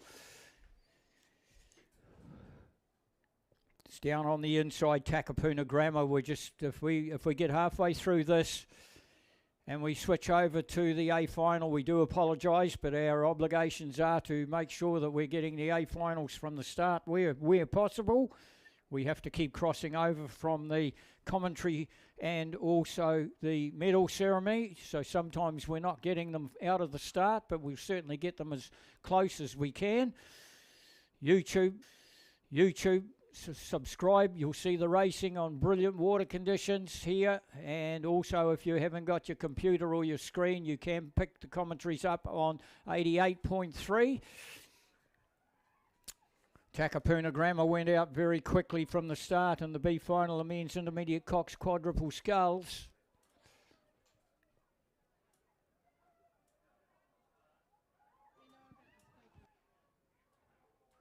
A lot of excitement down there from Avon. I think it's because they went 1, 2 and 3. Very rarely done, but it's congratulations to the connections of Avon. Very rarely do we see the 3 up on the dais. Right, the men's intermediate Cox quadruple sculls. The field out of lane 1 is Dunstanarm. Out of 2 is Oamaru. Out of 3 is Wakatapu. Out of 4 is Avon Rowing Club. Out of 5 is Aramaho Wanganui. Out of 6 is Mercer Rowing Club. Out of 7 is Hawke's Bay Rowing Club. And out of lane number 8 is Petone Rowing Club. All the number 1 crews, the action will come from the fast lanes. Wakatapu, Avon, Aramaho Wanganui and Mercer. That's where it'll come from. In the meantime, the B final is heading down towards the 1,000-metre peg, and the inside crew looks as if it might have an advantage. Not a great deal separating the inside crew, Takapuna Grammar and Waikato. Just back off the pace a little bit is Hamilton on the outside, but the other 3 crews, there's not a great deal between them, but the leading crew is the inside crew, Takapuna number 2 crew. Or maybe something that ended 3, not 19. Maybe. They're just about ready to let them go. They are in the start zone of the final of the men's intermediate. Under the starting guidance of Justin Wall and also Barry Clydesdale. Tex Clark is there as well. Good to see 1 or 2 spectators up there. They're in the starters' hands. They will let them go very, very shortly. 10 o'clock their start time. They have them ready to go. The water conditions at the start, absolutely brilliant. The light's on. It tells you they're ready inside the minute to go. We'll look at the centre lanes. That's where the action will come from. I do say 1 or 2 of these sleeper lanes have been up there with the racing, certainly in that first 1,000 metres. So if you've got one of the slower times, lanes 2 and 1 and lanes 7 and 8, generally the idea is to try and upset the centre lanes, the quicker crews, and open it up from the start and see if you can get out in front and hang on to it. We're looking at a great lineup. Very, very competitive grade intermediate. It's for the grade of the ones that have been at school, that haven't been on the dais, and they go into the club ratings. They go into the intermediate grade, then the club grade. Mr. Justin Moore will let them go. There's no movement in any of the boats. It tells us that they're all online. We've got a drone overhead. You should be getting absolutely brilliant pictures. We're looking at one of the better racing lakes in the world here, if not the best. Now, there'll be a lot of people overseas that won't want to hear that, but we're sticking our neck out here. They will let them go at any stage at all now. They are right on time. Bracing starts. Again, we give you the idea as these boats are just sitting in the water. They've got to come up out of the water and then they've got to move forward. Hence, they do a racing start and they are away. They have let them go out of the blocks for the final of the men's intermediate Cox quadruple sculls. And I tell you what, you could put a line across them in that first 50 metres. It is the centre lanes. It's coming out of 4. 4's got a couple of feet, only a couple of feet. Lane number 4, which is Avon number 1 over Aramaho Wanganui. And just ahead of Aramaho Wanganui is Mercer, the 3 crews I said that you've got to look out for. And it's Mercer. It's Mercer that's going to put a foot advantage over the crew from Avon. Gosh, the Avon colours are out prominent so far in the finals. Just now, a quarter of a length back is Aramaho Wanganui in the middle. Then we go to the left-hand side, Wakatip. Wakatip's only a half a length away from Avon. And right alongside Wakatip is the crew from Oamaru. Dunstanarm just a bit slow out of the blocks. And then number 7, lane number 7 is the crew Hawke's Bay. They are about a 3/4 of a length back from now. And the big yellow boat, Petone, down the inside's only a half a length away from the leaders in the first 400 metres. So it's right in the centre of the lane, the fast lane. Avon 1. See the colours of Avon again. They're only got about 2 feet over Mercer. Mercer have only got about a canvas over Aramaho Wanganui in the middle, and pressure on Aramaho Wanganui from Wakatipu. Wakatipu and Oamaru locked together on the inside. Then we go Dunstanarm, 2 or 3 lengths back from Dunstanarm. And we come back down to the outside, which is out of lane number 7. Hawke's Bay says they don't want to be out of it. And I'll tell you what, Petone's not out of it. Going through the first 500 metres. Avon have opened up a half a length, 3/4 of a length now. On their right-hand shoulder, it's Aramaho Wanganui. They've moved up into second and shoved their nose in front of Mercer. No, they haven't. Mercer's got that foot back again. And pressure going on Aramaho Wanganui from Wakatipu. And then we go out to Hawke's Bay, putting pressure on Wakatipu, and Wakatipu's bringing Oamaru with them.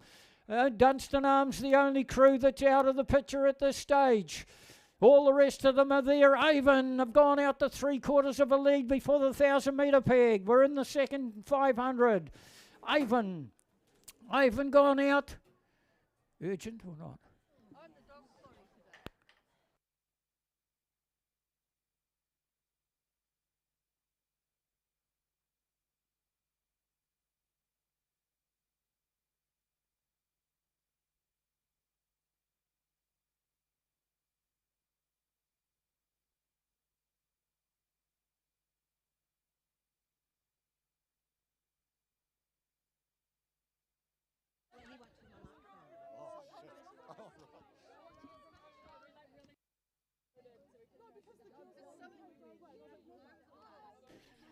So Avon, we go into the 1,000-metre peg, and Avon has got the talks, come back to a canvas now on their right-hand shoulder. It's Aramaho Wanganui. Now we also see the crew from Mercer. They are now dropped off by about only just over a half a length, and we're looking for sort of little pressure coming on them is coming from Hawke's Bay, and Hawke's Bay are bringing Petone because Petone are only a half a length from Hawke's Bay, and Hawke's Bay's only a half a length away from Mercer. So there's going to be a great finish coming up here. Oh, I tell you what, the crew on the right-hand shoulder of Avon, Aramaho Wanganui has hit the front. They've hit the front by about 2 feet, so it's now Aramaho Wanganui. Through the 1,000-metre peg they go. It's Aramaho Wanganui. And now they've gone and put a canvas over Avon. Now Avon's going to get put under pressure from the right-hand side of Aramaho Wanganui, and that's Mercer. Mercer half a length back to Hawke's Bay, half a length back to Petone on the outside. They are locked up with Oomaru, Wakatibitas, and then we have a half a length back to Oomaru, and then quite a wee distance back to Dunstanarm. Down in the third 500, and it is now Wanganui. Aramaho Wanganui sitting out in front now by a half, maybe more than a half length, now 3/4 of a length over Avon. Did Avon go too hard too soon? And then we have to go back. Oh, there's a bit of a move on the left-hand side of Avon. That's Wakatipu. Wakatipu want to get up for the bronze biscuit as well. And on the right-hand shoulder of the winner is Mercer trying to hang on. And it's real pressure put on Mercer from Hawke's Bay. Hawke's Bay moving up alongside Mercer. The bronze medal's up for grabs between Hawke's Bay, Mercer and Wakatipu. Trying to bring Oomaru into it, but they're about a length and a half down over those first 4. Go back to the leaders. Aramaho Wanganui has kissed goodbye to the field. They've opened up now clear water by a length and a half just about now. Avon desperately hanging on to it from the fast finishing Wakatipu. Wakatipu's moved up into the bronze medal position.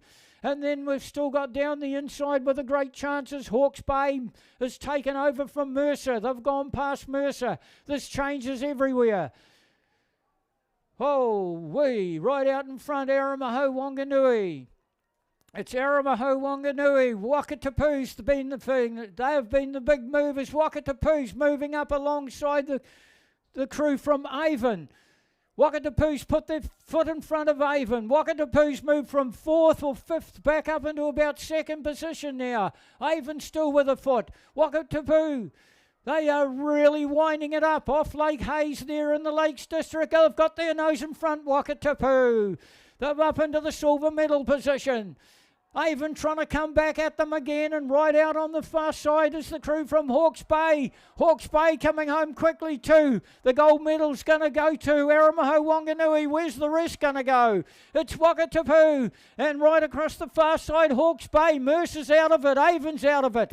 It's now right across the far side. Who's going to take silver? Who's going to take bronze? Wakatipu. Wakatipu is, they've got the silver Wakatipu. They're in front of Hawke's Bay across the far side. Avon coming back again. Mercer's out of it. The rest of them are out of it. The gold medal, the title's going to go to Aramaho Wanganui. Wakatipu's going to take the silver. Avon, there's nothing between Avon and Hawke's Bay. Avon's going to take the bronze medal. Avon's got the bronze medal.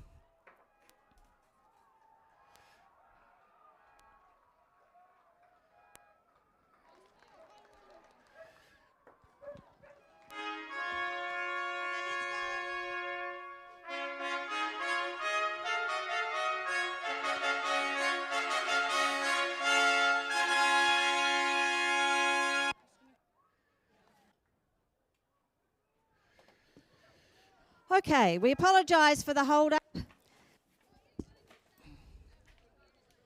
This is the men's senior Cox List 4. It is sponsored by Mr. Whippy. Ivan Stratford, thank you so much for being here to present our medals. You will notice that we have 2 gold medal winners, and I'll explain that to you in a minute. The winners of the bronze medal for the men's senior Cox List 4, Avon Rowing Club 3.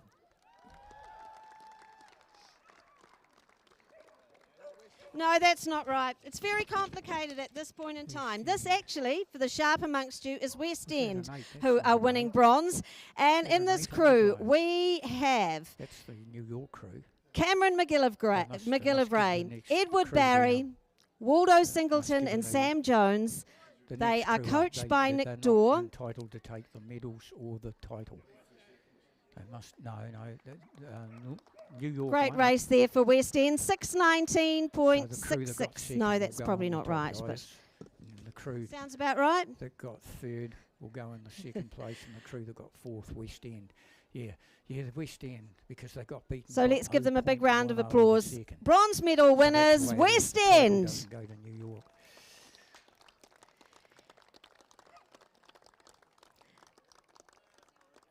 And now the winners of the silver medal, Avon 3.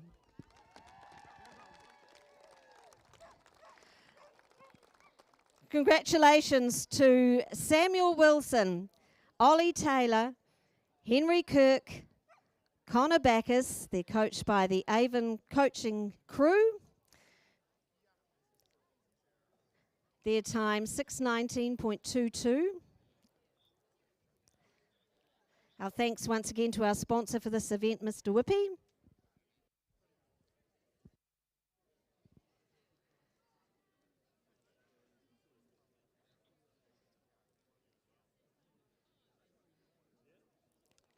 And a coach's medal there.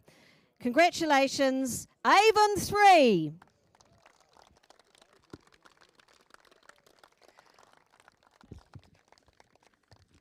All right, now we do have two lots of gold medal winners, you will have noticed, because we have visitors here from the New York Athletic Club. They've been here since January. They're here for a couple more weeks, so we are going to present the winners of, or the actual winners of the race, a gold medal, New York Athletic Club.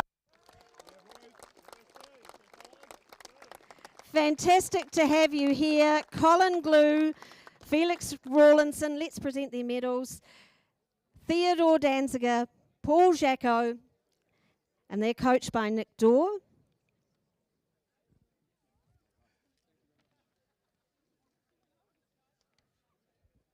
I think Theodore is actually known as Teddy, so maybe we'll get that one right.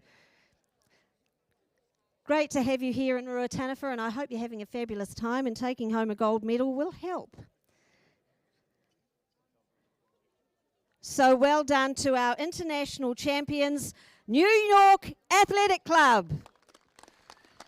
Right, the premier event of the regatta, the women's premier single sculls A final in Vicargo. And now down our the inside, national Canterbury. champions for the men's senior coxless for Avon Rowing Club 1. Canterbury down on the two-lane Star Boating Club, Hawke's Bay, Waikato 2, Otago University, Avon number 2, and Hauraki And Plains. this crew, Will It's Johnston, premier event. Greg Brand, Oliver Welch, Nathan Luff. They're coached by Will Mates and Dave Lindstrom. Their time The premier event, and we were to take it. We do apologise. They were to try and get from the start for the new tube. We do Our apologise. thanks once We again, do have our Mr. problems Whippy, here, Ivan Stratford, which is for in presenting our Vicargo, down on medals. the inside, Canterbury Star, Hawke's Bay, Waikato, Otago University, Avon, So and well Hauraki done Plains. to our bronze medal winners, West End, silver medalists, Avon Rowing Club And 3, we have sitting out in and front. our two lots of gold medal winners, New Emma York Twigg, Athletic Club the and Olympic, Avon Rowing and Club. gold medal champion, New Zealand champion, which is sitting out in front is Emma Twigg from Hawke's Bay. So it is Hawke's Bay going through that first 500. On the right-hand shoulder is Waikato 2, but it's Otago University. Otago University is sitting out there in second position at this stage. Otago University. And it's Otago University that may be up into about third place at this stage as they head in the second 500. Second 500. Down on the inside we have the crew from Invercargill, Kristen Ford from Invercargill, Shannon Cox right alongside her from Canterbury. Apart from the crew that's out in front at Hawke's Bay, not a great deal separating the rest of the field. It's coming out of lane number 6. What a great row from the young lady from Otago University, Juliet. Juliet's putting some pressure on Shannon Cox out of lane number 3. Oh, it's Jackie Kittle from Lay. That's the New Zealand lightweight champion and world champion. She used to row the double scull with Zoe McBride, I think, and she's up into second place. We go back to the crew, which is the crew from Otago University in third place at this stage, but she's getting pressure put on her from the crew inside that, which is Waikato number 2. That's Brooke Francis, Waikato number 2. So it's Jackie Kittle broken out from the rest of the field. Up into second place, Hawke's Bay, Emma Twigg sitting in front, and Hawke's Bay by a length to a length and a half over Jackie Kittle from the crew, and Jackie Kittle's out of Star Boating Club in Wellington. Hawke's Bay got about 2 lengths advantage now over the rest of the field. Jackie Kittle's come out of the ruck to go up into second place. Then there's a great race going on between Otago University and Waikato, and Canterbury number 1. I think it's Canterbury number 1 that may have moved up into third place at this stage. Canterbury number 1. And then we go to Waikato in the centre of the course, just back off the pace ever so slightly. Avon number 2's not in the hunt at this stage, and Hauraki Plains on the outside. And the two inside crews, Canterbury 1's going along well. Invercargill, Kristen Ford as well to get the Invercargill colours. It's on the inside of Hawke's Bay. It's Star Boating Club that's up in the silver medal position as they go through the 1,000-metre peg. Then we go on the opposite side of her. Waikato 2, Brooke Francis. She's got right on her right-hand shoulder. She's got Otago University. We're looking for Canterbury. Canterbury 1's going along pretty well. But these 3 crews have sorted themselves out now. There's clear water between the whole 3 of them as they come down in the third 500. It is Hawke's Bay. Hawke's Bay out in front by 1, 2, 3, 4 lengths now over the lightweight from Star Boating Club, Jackie Kittle. And she in turn would only have a length's advantage over Waikato's number 2 crew. That's Waikato 2, Brooke Francis from Waikato 2, and she in turn has got a length advantage over Otago University, and she's locked up with Canterbury on the inside. As they head down to the next buoy line they get, it's going to be 500 metres to go. 500 metres, but they're about 750.22 out there, and it is Hawke's Bay. Hawke's Bay out in front. Oh, there's been a big move from the Waikato sculler that she's just moved up alongside the Star sculler. So it's Waikato number 2 crew put in a big effort in that third 500 from the start of it, and has gone up alongside the lightweight champion and Star Boating Club, and put a nose in front of it too. Gone and put a nose in front, most likely by about 2 feet. So it's now Waikato number 2. It's Waikato number 2 that's gone and put their nose in front for the silver medal position now by only about 2 feet over Star Boating Club. So Waikato 2, what a great job she's done through that last 1,000-metre peg. She's done. But in the meantime, Hawke's Bay go out to a far bigger lead and have now got 5 lengths over Waikato 2. Waikato 2 now, oh, I think the lightweight's coming back again. It looks very much like the lightweight might be coming back, the Star Boating Club lightweight. She bringing with him Shannon Cox down on the inside in lane number 2. But they've got no class for the lady that's sitting out in front. We go right out the far side, Hauraki Plains, and just 2 inside them is Otago University. Avon 2 feeling the pinch a little bit along with Invercargill down the inside. Who's going to take the silver and the bronze? We know where the gold medal's going to go. There's pressure on for the silver and the bronze. We know where the silver's going to go. It's going to go to Waikato B. And then there's some real pressure being put on Star Boating Club for the bronze. That's Jackie Kittle. It's coming from Otago University out there. Jackie Leclerc. Outside, down towards the 100-metre buoy line goes Hawke's Bay. Hawke's Bay out in front by 4.5 lengths on the right-hand shoulder, but 4.5 lengths back is Waikato 2. And then we go down only a half a length back to Star Boating Club, and another 3/4 of a length, maybe a length back to the fast finishing crew from Otago University. There's your first 4. Title and gold medal goes to Hawke's Bay. Emma Twigg, New Zealand champion, Olympic gold medalist, and the cream of world rowing. Down towards the line, and you'll find the lightweight is pushed home very, very quickly over the top of Waikato. Star will take the silver medal, Waikato the bronze medal, and a great effort by Otago University. Down the inside, Shannon Cox, Canterbury. Right out the far side we go, Hauraki Plains, Stella Clayton Green. Inside her is Avon, Laura Glenn, and just across the line is Kristen Ford from Invercargill. Now, there is just not confusions, guys. We're just our top priority is the A final. So be aware that there's a lot of crossing over going here and a lot of holding up. So just bear with us, guys, with the medal ceremony and the B finals. But our top The priority medal is presentation those finals. ceremony for the Women's Senior Cox's 4, sponsored by Poppy's Cafe. And the winner of the bronze medal for the Senior Cox's 4, Avon Rowing Club 2.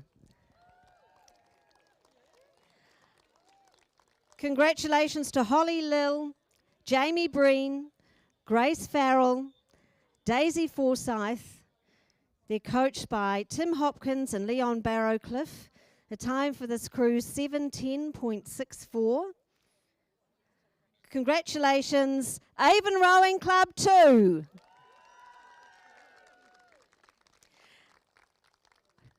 The winners of the silver medal for the Women's Senior Coxless 4, Avon Rowing Club 5. Well done, Nicole Vance, Georgie Bethel, Phoebe Wallace, Alice Wallace. They're coached by Logan Keys and Adam Ling. Their time, 6:57.96.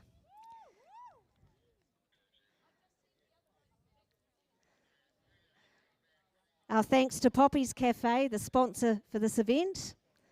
Well done, Avon Rowing Club 5.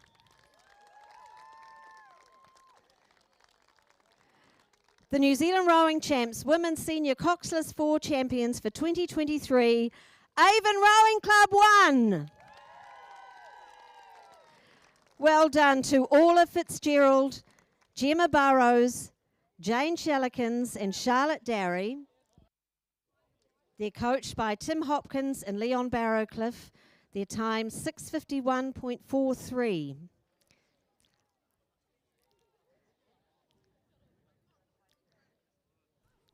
Great. And they will, of course, also receive their winners' T-shirts. But on top of that, I'll ask Claire now to present the crew with the Boss Hen Trophy. Well done, bronze medal winners, Avon Rowing Club 2, silver Avon Rowing Club 5, and our champions, Avon Rowing Club 1. I can now let you know that the premier, one of the feature races of the regatta, is gone. Hawke's Bay went through in a 7:35. The next final up is the men's premier single sculls. Just to let you know again, guys, that our top priority, and we're on contract to make sure that we get the start of as many races as possible, especially the premier races, and that's why sometimes you're getting a crossover with the medal ceremony, and we're trying to quicken that up. And we certainly won't be able to take B finals, but we must try and take the start of as many finals as we can. So if you find there's just a little bit of a mix-up between the medal ceremony and the commentators, then you just got to bear with us. That's just the way it's going to be. And if there's any new people out there that have just come off the course or down to the course, you're at the 2023 New Zealand Rowing Championships here on Lake Ruataniwha in the Mackenzie country, or we call it Twizel. And the next race up is the premier race of the regatta.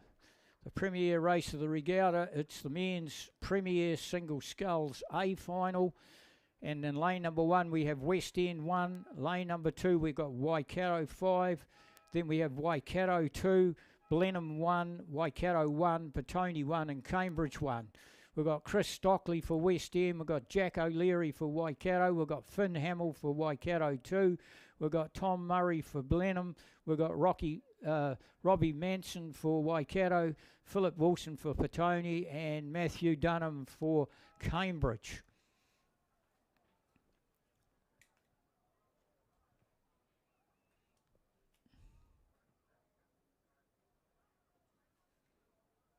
There's been great racing between these guys all the way through there.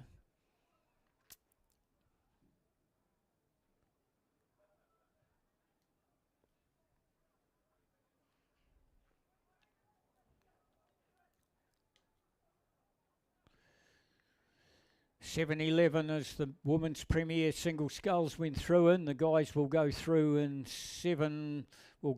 about 6. 18, somewhere around about there, I would imagine. West End, we've got to take this premier event. We're kind sponsor is Colgan Foundation. The Colgan Foundation are sponsors of the women's premier single and the men's premier single.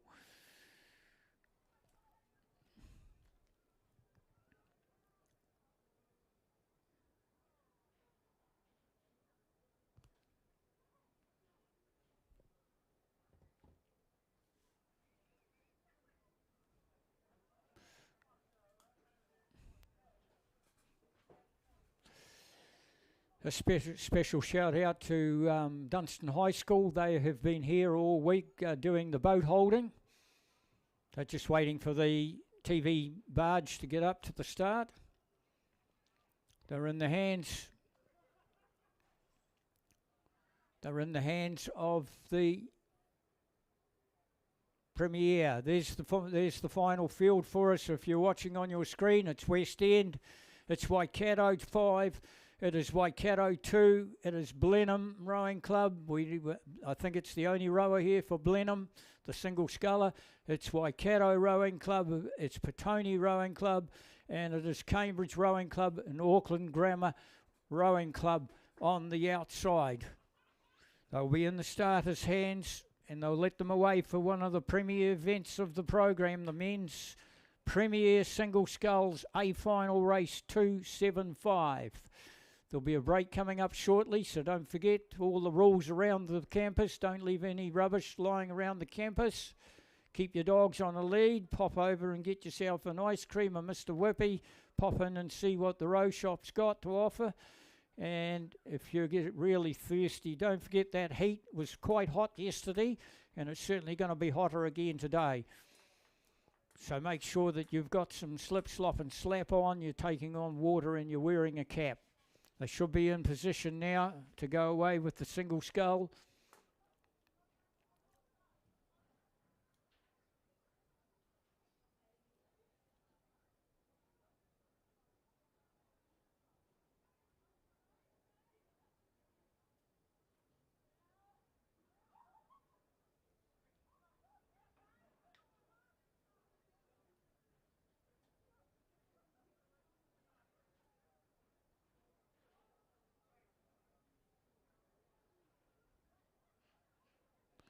Right, they're in the starters' hands. Justin Wall, Dunstan High School pupils just moving them out, moving them in. Premier race of the regatta. The single scull, the one that everybody wants to win. Gold medal up for grabs, title up for grabs. The action will come in the centre lanes. The gun ones, some young fellas, some really young guys out there. Jack O'Leary, Finn Hamill, Chris Stockley, Tom Murray, Robbie Manson, Philip Wilson, Matthew Dunham. They're away in the Premier Singles for 2023 here at the New Zealand Rowing Nationals. And how short can they be on the slide? There's a line up between them there. Two's just slightly ahead of one. That's Waikato 5, Jack O'Leary, the young fella originally out of Otago Rowing. Tyree High School, I think he was. Right on the outside as well. Cambridge, Matthew Dunham flew out of the blocks. He's bringing Petone with him. Oh, there's absolutely nothing in the first 200. It's coming out of lane number 2, Waikato 5. Now it's right along lane number 5, which is Waikato number 1, Robbie Manson. He's the guy to watch. And in between the two of them is 4 Blenheim's Tom Murray from Blenheim. And this is the only call for Blenheim. He's the only guy here, I think. 7, just 2 feet back, lane number 7. That's Cambridge. And lane number 8. So I've only got 7 on my list. I don't know who's in lane number 8. It's Auckland Grammar. So Auckland Grammar on the outside.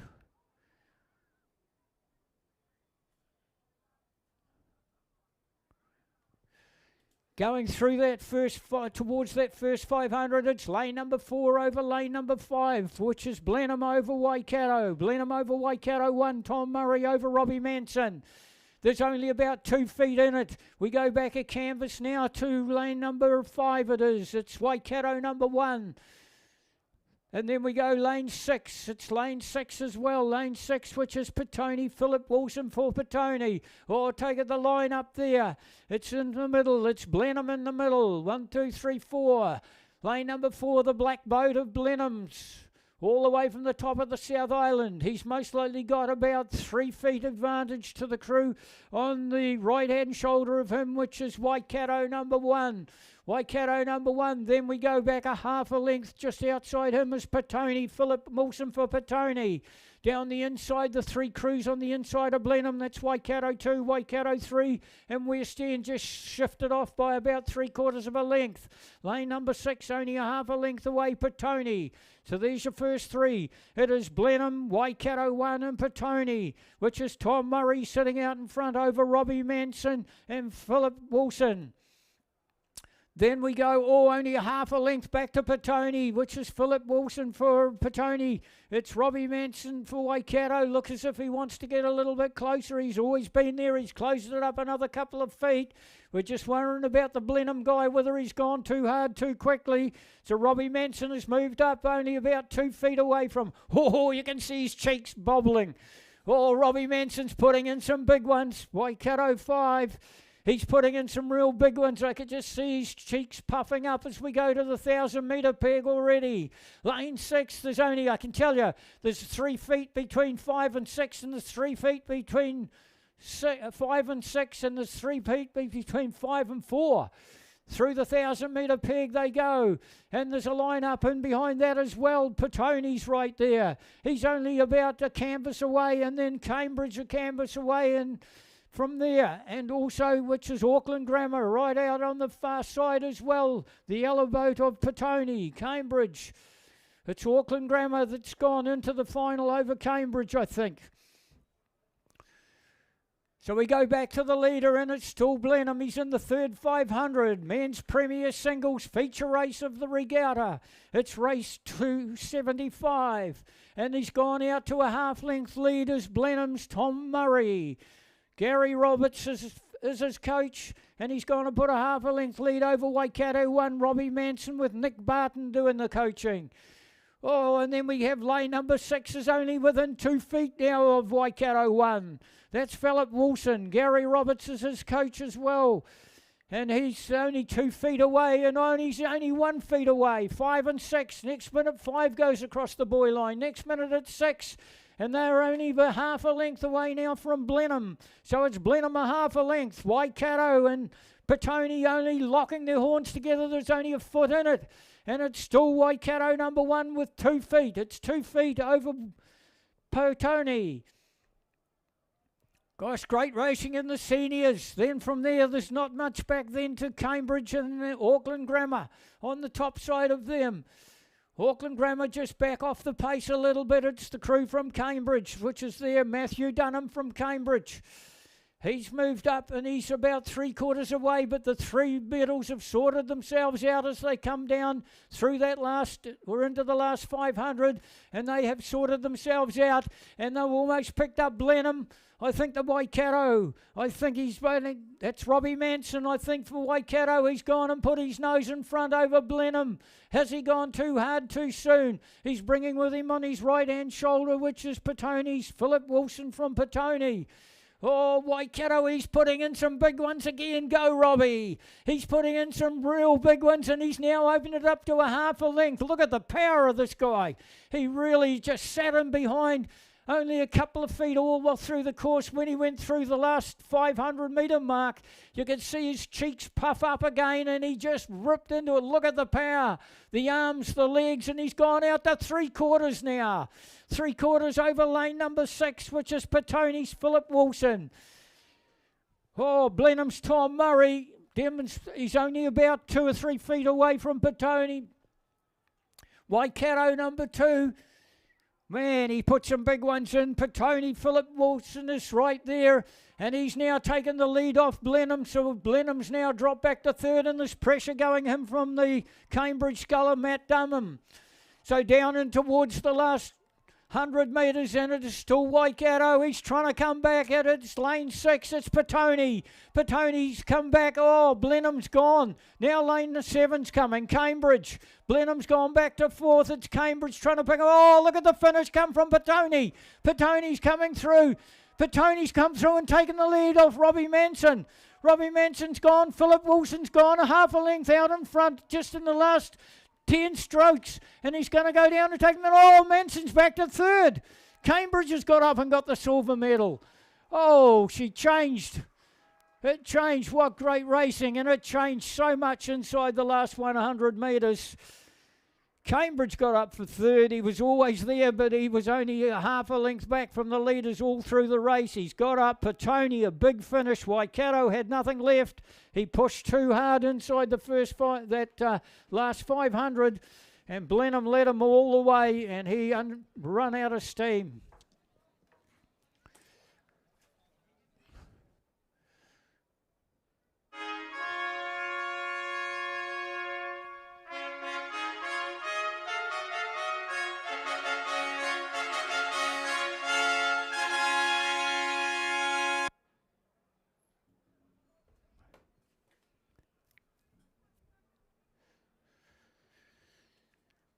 All right, this event is the Men's Novice Coxed 8. It is sponsored by Meridian, and we should have, where are our Meridian ladies? Here they are. We have Charlotte DeRosa and Lee Pritchard from Meridian to present our medals. Thank you, girls. Thank you for being here, and we do sincerely thank you for your sponsorship. We just have first and second in this race. The winners of the silver medal, Petone Clifton won. Congratulations to Sean Passmore, Noah Prendergast, Marwin Khalil, Hamish Perry, Luca Mitchell, Lachlan Jackson, Gordon Mill, Christopher Dyer. They're coxed by Annie O'Sullivan and coached by Kevin Stevenson and Sarah Houston Eastergaard. Their time for this race, 7:13.43. So this is a combo crew, Petone and Clifton.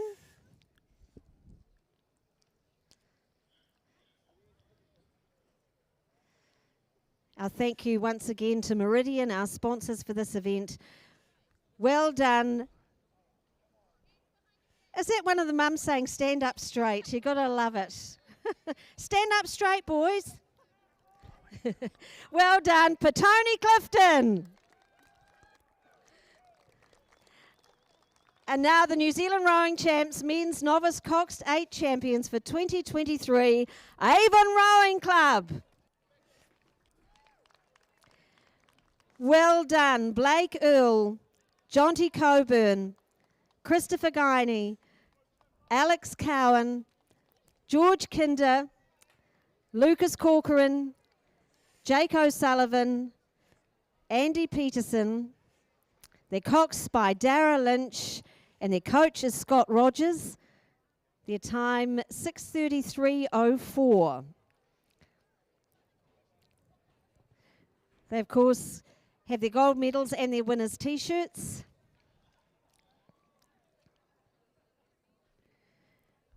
A big thank you to Charlotte DeRosa and Lee Pritchard from Meridian, who've presented our medals for this event. So well done to our silver medal winners, Petone Clifton. Big round of applause for our champions, please. Avon Rowing Club.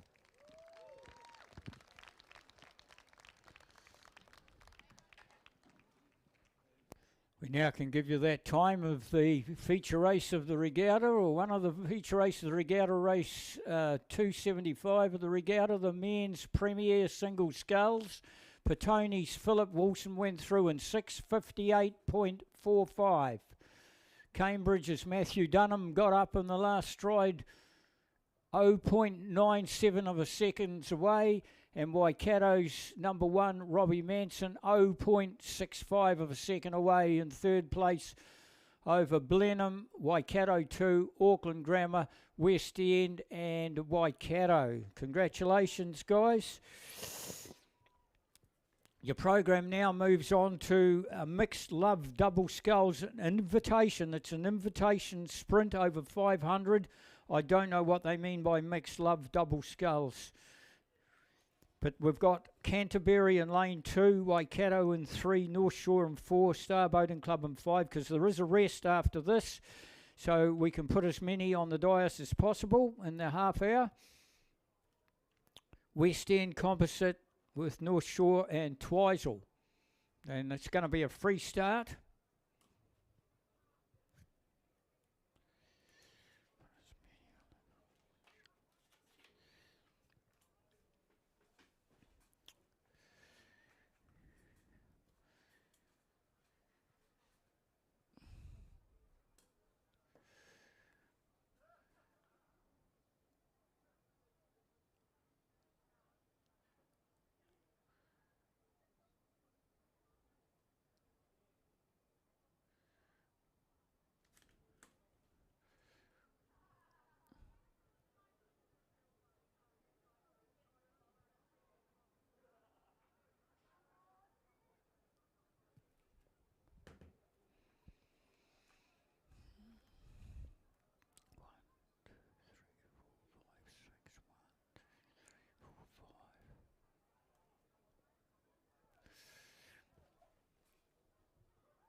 I've let them go in the 500 metre sprint race, the invitation. It's an invitation special.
I saw one come up on the screen.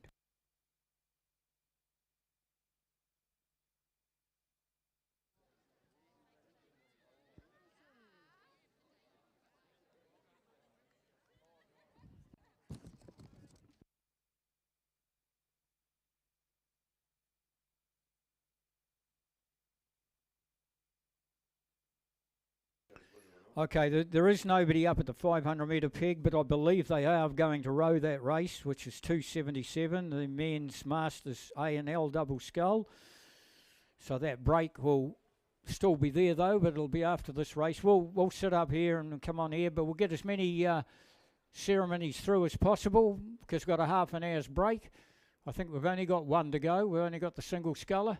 And what a brilliant row it was too. You've got the females and the males single scullers to go. We'll get them up on the dais while the break's on.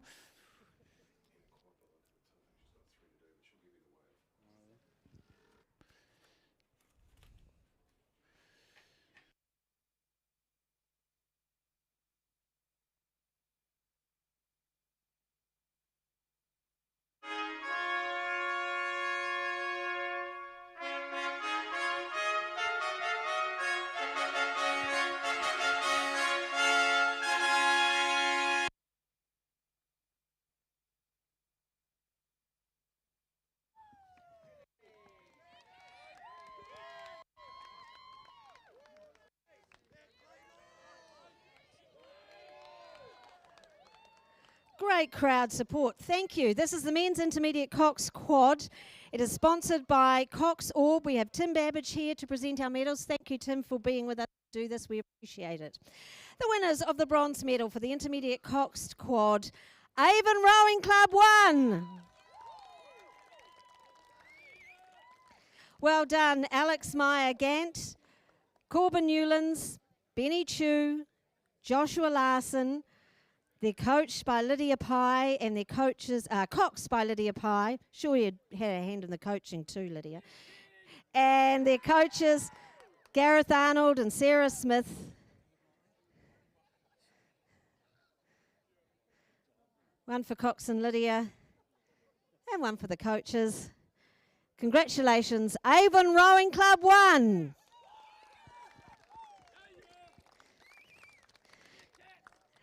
The winners of the silver medal, Wakatipu Rowing Club won. Toby Tregeger, Sebastian Watson, Harry Lightfoot, Michaela Thornton. Their coxswain is Emily Howick. Their coach, Scott Arlett. Their time, 6:58.58. Thank you once again to our sponsor, Cox Orb, and Tim Babbage, our medal presenter.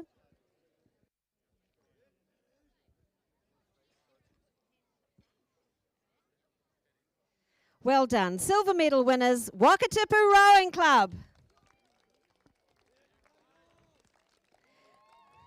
Now, the New Zealand Rowing Champs, Men's Intermediate Cox Quad Scull Champions, Aramaho Wanganui Clifton.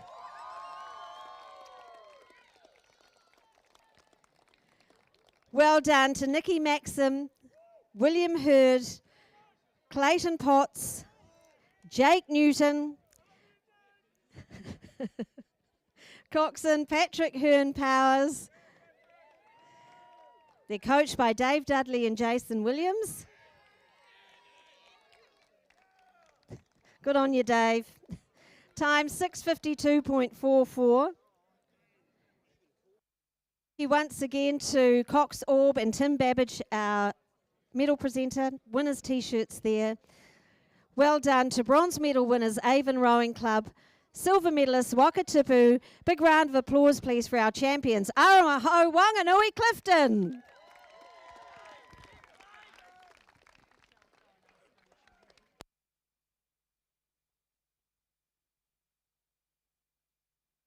Congratulations to all crews. It looks like they are going to row that 277 race. There's the second cruise just going up there now. So it's a 500 metre special invitation race. Men's Masters A&L double scull, just a special Masters race. Cheers. Clive's coming up into the tower. Like I say, in another couple of years' time, we won't need a tower. We'll just sit down in a little office of our own and take it all from the drones.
system.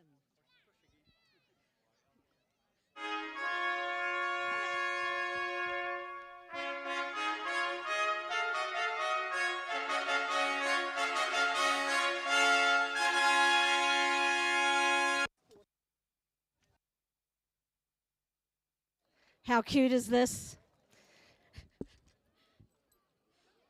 All right, this is the Women's Premier Single Sculls, proudly sponsored by Colgan Foundation. Kate Adams from Rowing New Zealand to present our medals. Come on up, Kate. We begin with the winner of the bronze medal for the Women's Premier Single Sculls from Waikato Rowing Club, Brooke Francis.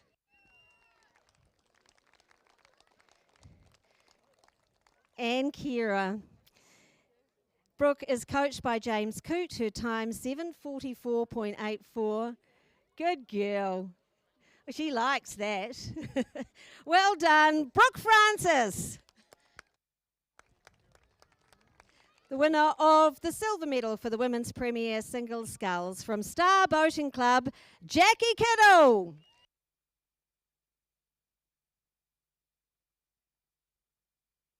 Jackie is coached by James Coote as well, her time 7:44.30. Well done, silver medal winner, Jackie Kittle. And now the New Zealand Rowing Championship Women's Premier Single Scull Champion. Please give a big round of applause from Hawke's Bay Rowing Club, our Olympic champion, Emma Twigg. And Tommy. So Emma is coached by Mike Roger, her time 7:35.56. Gold medal for Tommy, and we also have to present the Stephanie Foster Trophy and the Cato Cup. So well done, bronze medal winner Brooke Francis, silver medalist Jackie Kittle, and our champion for 2023, Emma Twigg.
All right, we're presenting the medals now for the Men's Premier Single Sculls, again sponsored by Colgan Foundation.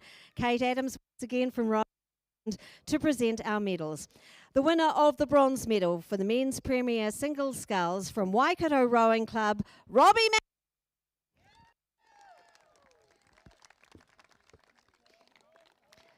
Robbie is coached by Nick Barton and his time 7.07.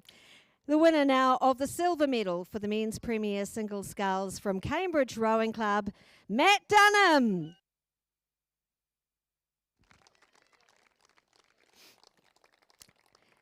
Matt is coached by Calvin Ferguson, his time 6:59.42. One there for Calvin. And now, the New Zealand Rowing Champs Men's Premier Single Scull Champion for 2023 from Petone Rowing Club, Philip Wilson.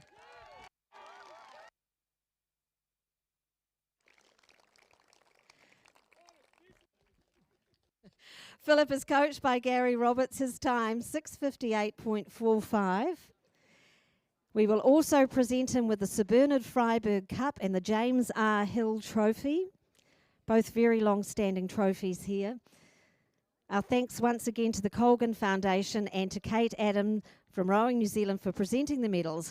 Well done, bronze medalist Robbie Manson, silver medalist Matt Dunham, and our champion for 2023, Philip Wilson.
Winterland, tell me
If you tell Steve that Millsy says I could have some hundreds and thousands on my ice cream, he'll give it to you.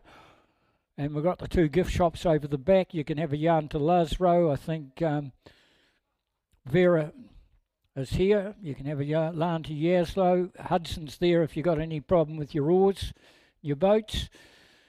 Big thing here is dogs. You are allowed dogs here, but they must be on a lead. And if you wanted to know the size of it, you'll notice that if you've been to other regattas here, you'll find that just not far away from the women's, Clive's coming on and take it through. The crowd is nowhere near as big as what you saw at the Championship Regattas, Targa and Canterbury in the South Island Championships. But we welcome the crowd that is here. There's 42 clubs entered here, and there's 856, I think, entries and 852 competitors. 3 international, and we've already seen an international crew go through and win the men's senior 4. That's it. Okay, hello.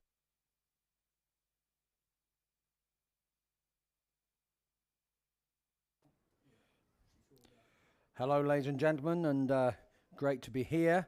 Great to be back in the tower. Thank you to everyone today. There's a women's novice coxed 4 B final, race number 278 that's coming down. We can actually see on the screen there, we've got the women's novice 4. That's the A final. I'll pick that up for you in a second, but let's just talk you through this B final for a little part of it anyway. It's sponsored by Plumbing World Oamaru, so thank you very much indeed. We've got Wellington 1, North Shore 1, Nelson 2 and Petone 2, and it is looking very much like Nelson 2 have got they've got a good lead there by a couple of lengths. Let's now look at the A final here as we see them in the lining up in the starting gate. The starters there will be getting them all organised, and let's have a look who we've got rowing. In lane number 1 we've got Hawke's Bay 1, lane 2 Star Boating Club, lane 3 Star Boating Club 1, lane 4 Nelson 1, lane 5 Waikato 1, lane 6 Petone 1, lane 7 Invercargill 1, and lane 8 is the Avon Composite 1. So that looks to be made up of the Avon and Canterbury crews. So also lanes 2 and 3, I should say that's Star Boating Club 2, and in lane 3 Star Boating Club 1. So beautiful day down here. It's been magnificent just to wander down to the lake. We were talking earlier about the fact that all of our main events happening down here have really gone off without a hitch weather-wise, and obviously we are thinking at the moment, obviously, of everyone up north with all the challenges that they're having. And hey, look, obviously thinking of you, and we know what it's like. You've got to get in and get stuck in and get things back to normal as early as you can, but we know the challenges there, and our hearts are obviously with you. So here we are in the women's novice 4 A final.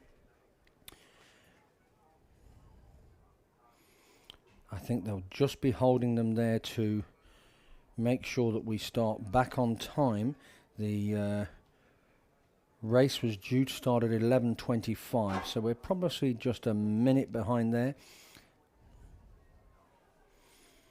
The crowds have been building today, and it's great to see the coverage that we had there for those single medal ceremonies there, and obviously Emma Twigg picking up another gold. So let's just look at some of the crews in these middle lanes. Let's take lane number 4, Nelson. We've got Millie Tredder, Greer Robertson, Naomi Robertson, Brianna Williams, and Maddie Taylor is coxing. That's from Nelson. Waikato lane 5, we've got Bethany Cavalcante, Pippa Dixon, Elise Smith, Frances Casey, and Ella Hansen coxing. And lane number 7 from Petone 1, we've got Grace Broom, Rosie Morrison, Lucy Harrison, Annabelle D, and Miller Sowerby coxing. So they're getting themselves ready now. It looks like the hands have dropped off the rope there. I can't see anyone holding on to the rope, and they're just waiting for them.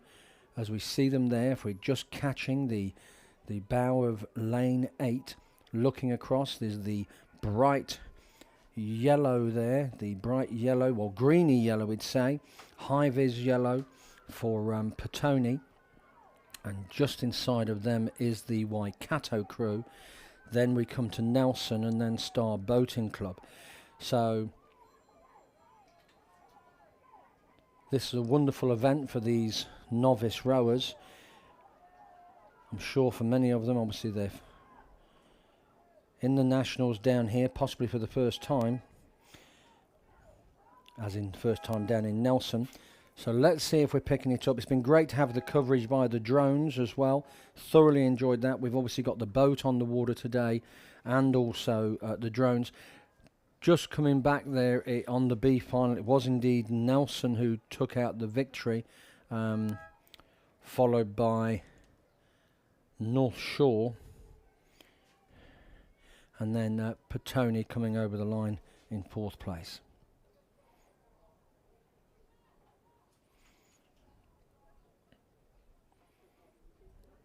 Oh, we can see the coxswain there. Yeah, the coxswains are just holding on to that rope there.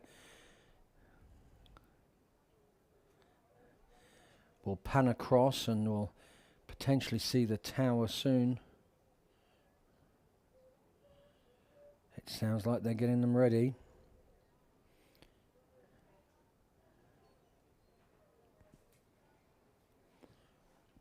As you can see, the water there is looking absolutely like a mill pond. There's been some quick times today, so I'm going to say the water's, and Mills will let me know, but the water's been pretty quick water today, so that's great to... Here we are, we're away. Get those early strokes in. Fast race start as they all make a clean getaway. They'll all be looking to stay in with these middle lanes. As we look at lane 4, they've got that power through there. That's our Nelson crew in lane 4.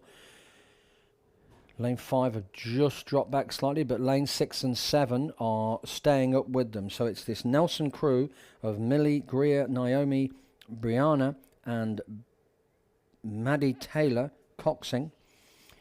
They go out to a very fast start there. They've really gone out, and you can see they've certainly got clear water on the boats either side of them. And then we've got a really flat line coming from lane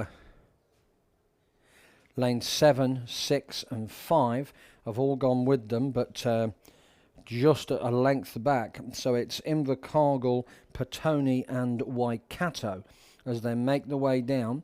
But this Nelson crew, the women's novice Coxed 4, sponsored by Plumbing World Oamaru, lane 5, Waikato, has just answered them a little bit and just dragged that clear water back.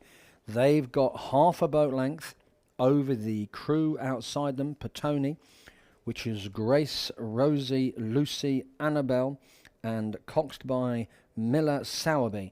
So, as we pick up there and we're looking at this novice crew, all with the matching caps there, which is nice to see. Oh yes, they've just been pegged back just a little bit. They're right on the stern of them there. So the Waikato crew not letting them have it all their own way. As we see here, lanes number 1 and 2, Hawke's Bay and Star Boating Club 2 have dropped out, as have out on the lane 8, the Avon Composite crew.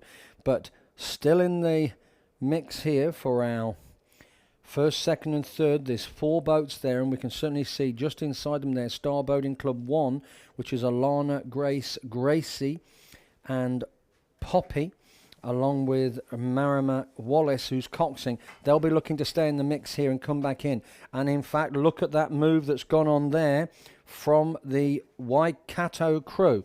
They are edging this back in. They've got 2 seats, and they are just, you can just see, they are just dragging them back in. There you go, they've got another seat.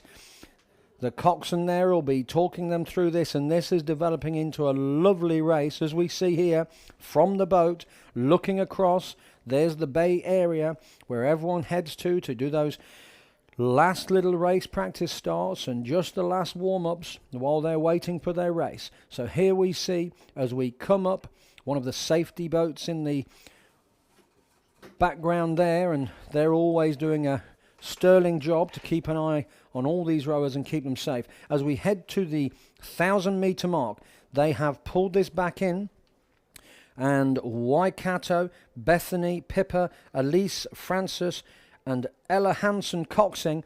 She looks across. She's talking to her rowers. They are absolutely back up with them now. There we see the coaches at the 1,000-metre mark.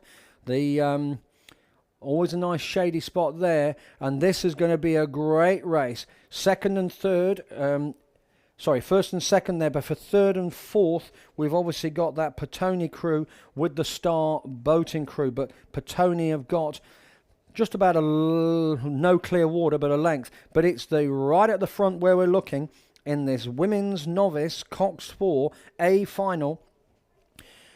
They're making their way down. You can see a few bikes on the side there, and the coaches will be talking to them, but this is pretty much neck and neck. They have dragged them back in. Well done to Waikato in lane number 5. And we can see that wonderful rose suit colours there coming through. This is great coverage we've got, so thank you. There we have a supporters tent in the background there. But as we're coming through, and in fact, I'm going to call it that Waikato have just got themselves in front. There's not much in this at all. I may be pegging back up to the drone shortly, but for the interim, we're now calling that Waikato. Yes, they have. They've got 2 seats on them. There we see 2 seats over this Nelson crew. So Waikato, Bethany, Pippa, Elise, Frances and Ella Hansen have got their nose in front. They had a very fast start, Nelson, and really shot out the blocks. Really big start. But this Waikato crew have stayed with them in lane 5.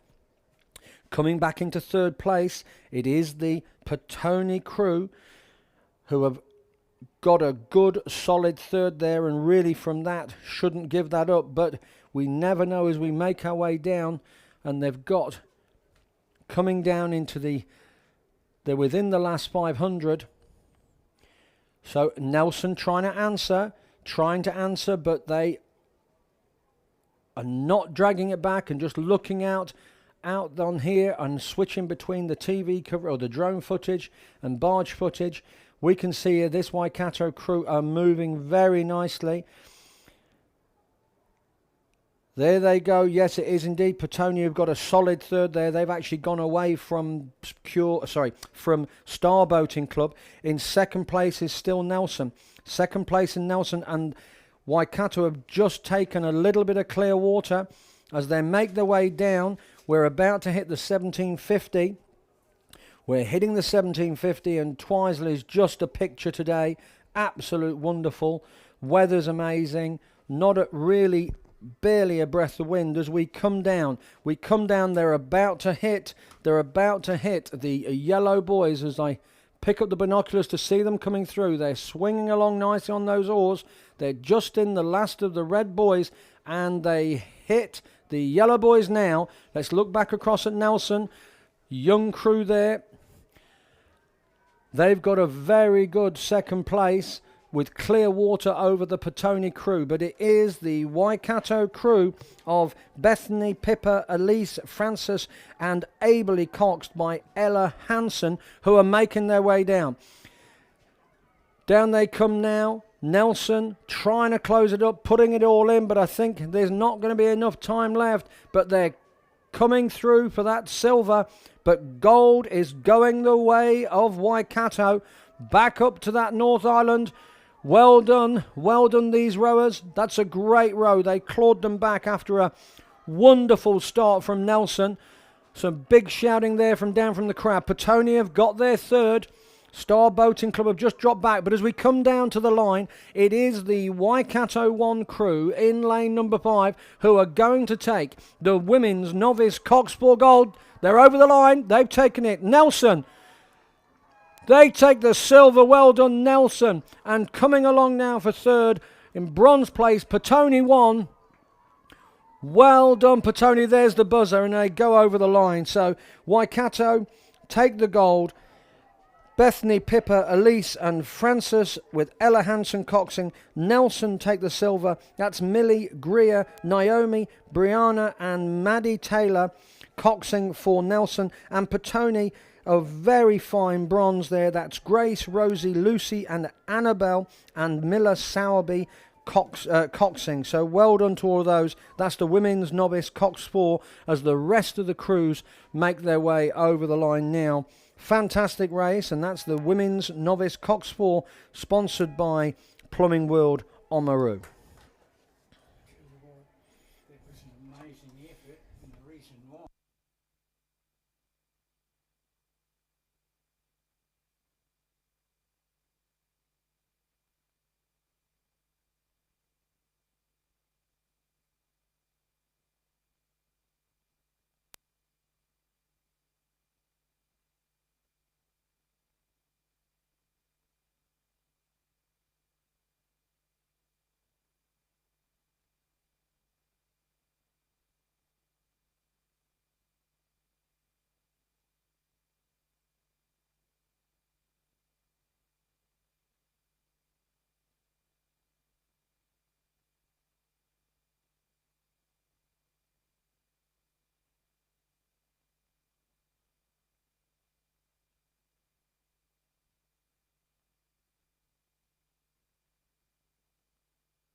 Okay, ladies and gentlemen, wonderful race there.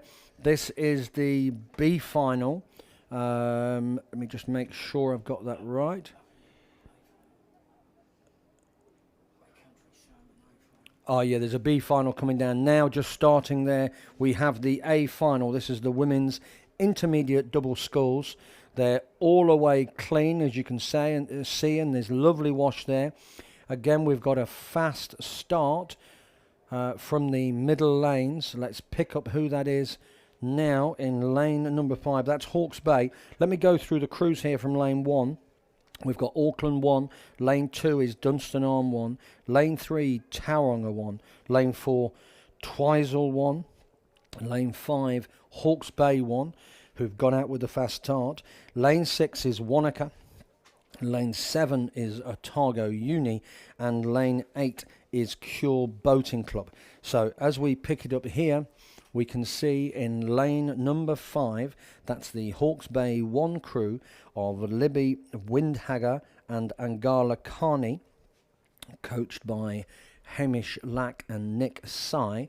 So they'll be very happy with that start, and really those other intermediate double sculls have got to reel them back in, as we saw in that last race. It can be done, but they've got clear water and they'll be working hard on to maintain that. That's Libby and Angala as they make their way down in lane number 5. And we see here the the umpire boat just tucking in behind there. May well be having a little word with that crew just to get them back in the middle of their lane. Lane number 7, Otago Uni, just getting a little bit of splinter with the coverage there and just speeding up and slowing. But we can see here that in lane number 3, that's Tauranga 1, that's Amy Everett and Caitlin Wayne. They had a good race yesterday. They're starting to make a move and just peg a little back. So again, we're here for the women's intermediate double sculls, sponsored by High Country Salmon. Thank you for your continued support, and obviously a truly wonderful product there. I actually had some beautiful salmon and salad last night, and it was absolutely delicious. So thank you, High Country Salmon, for your support. But it is this lane number 5 double sculls from Hawke's Bay, and it would be a nice little fillip there for that Hawke's Bay area for them to pick up the gold here. So Libby and Angala are making their way down. Again, we see them come through. They're heading towards the 1,000-metre mark. They've gone past the little island, and they've still got, in fact, they've probably stretched it just slightly. So the action is going to, or the chase is coming from lane number 3 and possibly outside in lane number 7, which would be Otago Uni. And as we look down on them there, look, they're going nice and long. They're really stretching that, which is great, and you can see the wash coming well past the back of the boat there, and they'll be happy with that. But there has been a move there. There's been a move from Tauranga. They've closed it up a little bit. They still have plenty of work to do, but there we see Coach's Corner, the 1,000-metre mark just coming up. There's the yellow sign just there. You can see it next to the starter's hut, the 1,000-metre starter's hut. But they've got a couple of boat lengths here. It's closing up between 3rd and 4th. That's Twizel, that's Sade Mason and Kira Thane, and they are actually novices this year. So the Twizel club, as we know, is really doing well this year, and it's been great to see their growth coming back. But with a couple of lengths, it is the crew from Hawke's Bay, Libby and Angala, who make their way down. They're great position to be in, looking back at the chasing boats. Let's just, as we pan out, we'll just see if we can pick up any of those boats in the outer lane, just to see if there's been any movement there. We can just catch them on the outside there. I think that's Otago. There they are. That's Otago just there in lane 7. Cure Boating Club, Keeley and Alexandra have just outside of them, if I'm not mistaken. So, yeah, that is the lane 7 boat. Just going to double check that, make sure I've got that right. Yep, it is indeed. So we can just see that lane 7, Otago Uni, that's Mania and Hannah.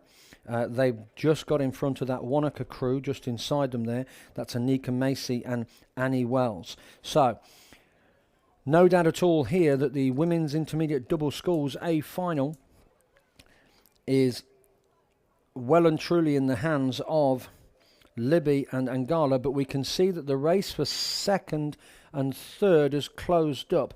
It's lane number 4, Twizel, who are just behind Tauranga crew, but also coming out to this Otago Uni crew. They're all in the mix for 2nd and 3rd, trailing in the wake of the Hawke's Bay crew. As we see the beautiful tree line there and a few campers parked up, they'll be enjoying the day's racing and tuning into the coverage. We obviously have to thank everyone working today, and particularly the TV crews and the drone guys and girls downstairs. This has been wonderful to work with, and we really appreciate your help and your support down here. So here we come through. There's St. Thomas of Canterbury. There's their tent just out on the far side there. We can see it. And as they make their way down, they're keeping it nice and steady, managing that gap. They're putting it in there. They're definitely getting some power down, as you can see it. And the race for 2nd and 3rd, still it's pretty close, but it's coming down to Twizel and Tauranga. Tauranga have got their nose in front. They've got a canvas, but there's not much in it. And I can tell you that the Twizel crew of Sade and Kira have got a big finish, and they're making a move now. You can just see it. They're making a move. Are they going to reel them back in for that 2nd place, for that silver? It looks like they're making a move to me here, but the leaders, Hawke's Bay, coming down. They're just hitting the yellow boys now. It's all on for 2nd and 3rd. Otago Uni aren't out of this. Out in lane 7, they're in the mix. They're not going to let them just get away as they come on down. Hawke's Bay maintaining that gap. They're going to take the win, but they've called it, and it is Twizel. Twizel are putting them under pressure.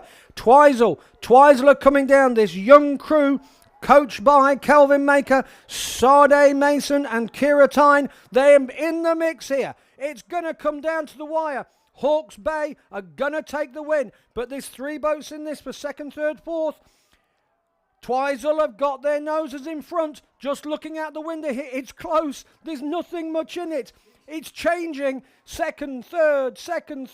But they've just got it. As they come over the line, Hawke's Bay. They're coming right down. Twizel, Sade and Kira. They've got in front. They've got in front of the Tauranga crew. We're over the line. There's our winners, Hawke's Bay. Second, it's going to be Twizel.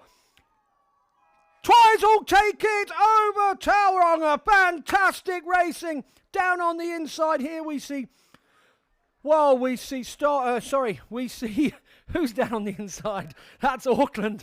Whoa, wow. Dunstan come over now, then over the far side we see the last of the crews coming over. That was a fantastic race. That's the women's intermediate double schools A final. Congratulations to all those crews making the A final. Great win for Hawke's Bay.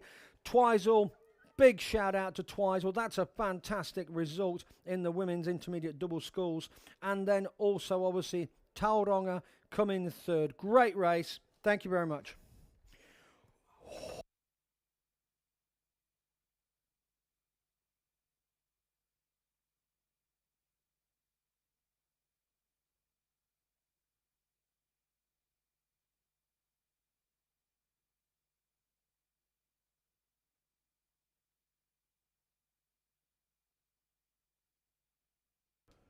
Right, I'm very pleased that we've got an oxygen tent in the commentary tower here.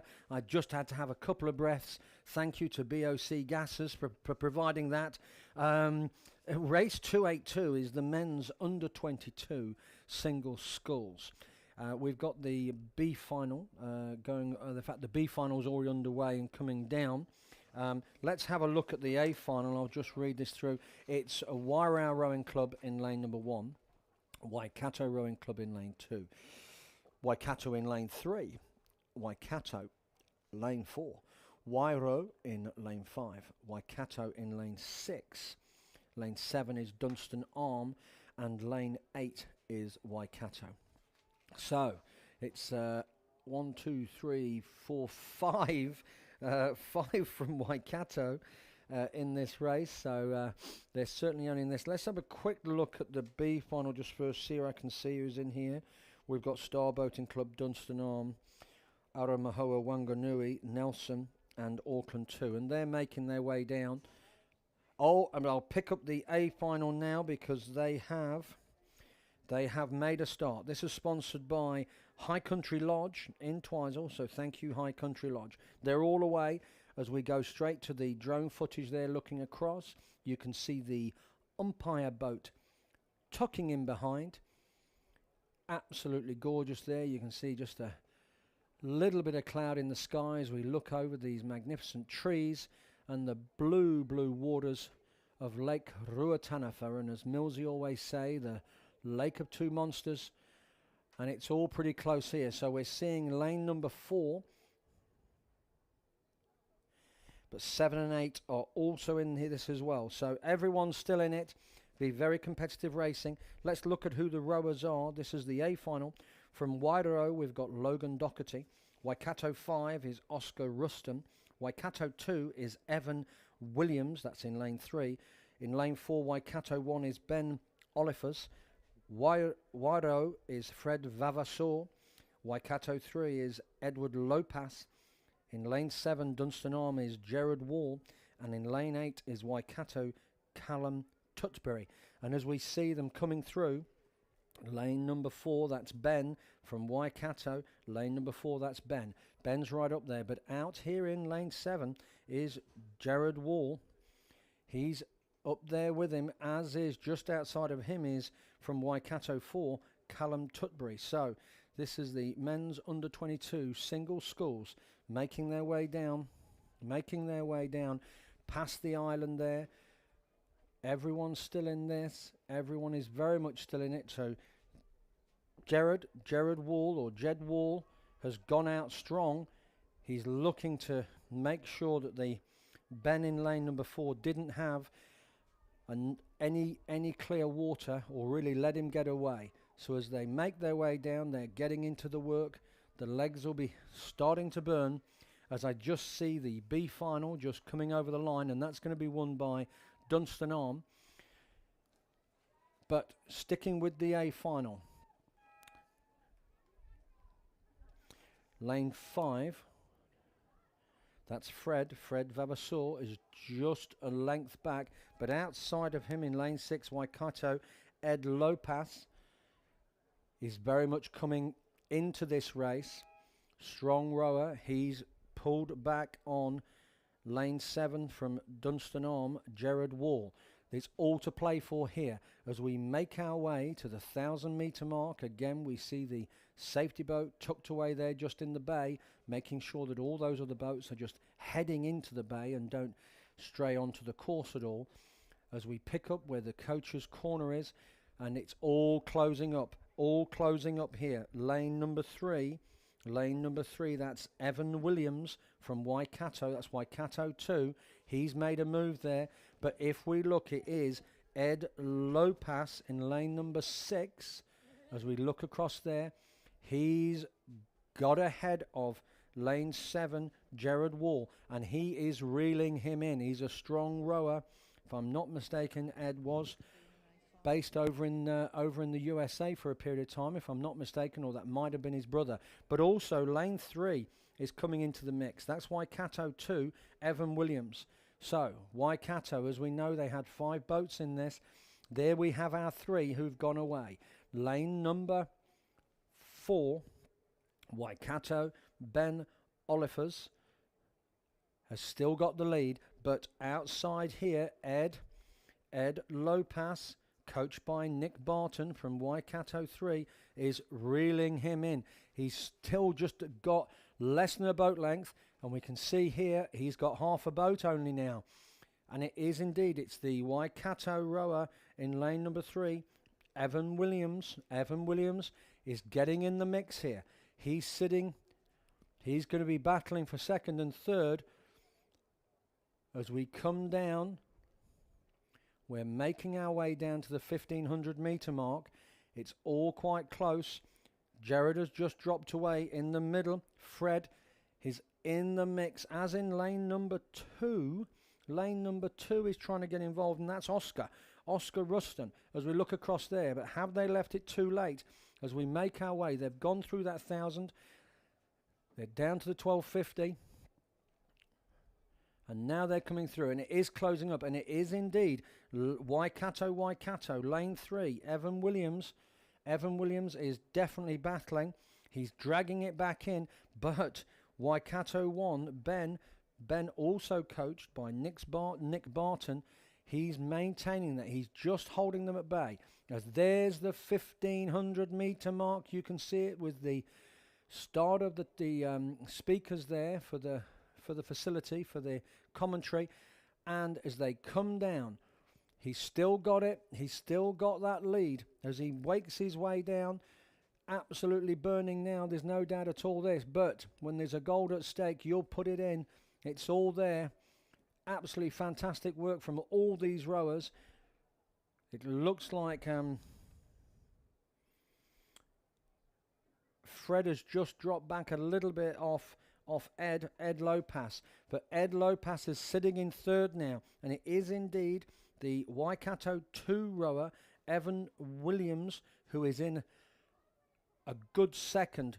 But our leader also from Waikato 1, Ben Olifers, he's making his way down there. They hit the 1750, so we are in the last straight. As I look out the window to pick it up, we can see those wonderful colours of Waikato. He looks across just to keep an eye on his teammate. He wanted to make sure, and then it is indeed Ed out there in third place at the moment. It's all pretty close though. It's actually close, very close between Ed and Evan. But as we make our way down for the last few strokes, they're putting it in. It is lane 4. Lane 4, Ben Olifers, who is going to take it. They come down, and indeed, Evan has got away from Ed out the other side. And in fact, Ed's coming under pressure from the Oscar Rushton. He's going to nick third place off him. There's our winner. And second place is going to be Evan Williams. And in fact, Third place is going down the inside to Oscar Rushton. He's had a great last row there. And that pushes Edward Lopez into fourth. But that's a Waikato 1, 2, 3, 4, if I'm not mistaken. And then we come across to Wairau Fred Vavasseur. The two on the far side.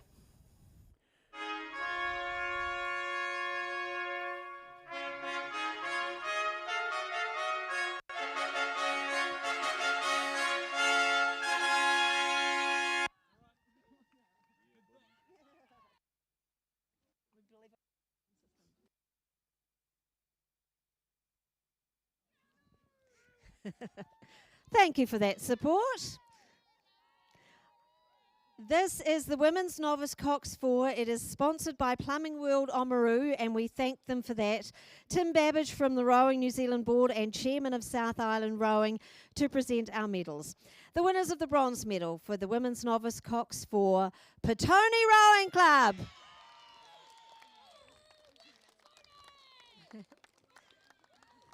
Always good crowd support from Petone. It's good. Grace Broom, Rosie Morrison, Lucy Harrison, Annabelle D, Coxon Miller Sowerby, coaches Sarah Houston Eastergaard and Kevin Stevenson. Their time, 8:11.31.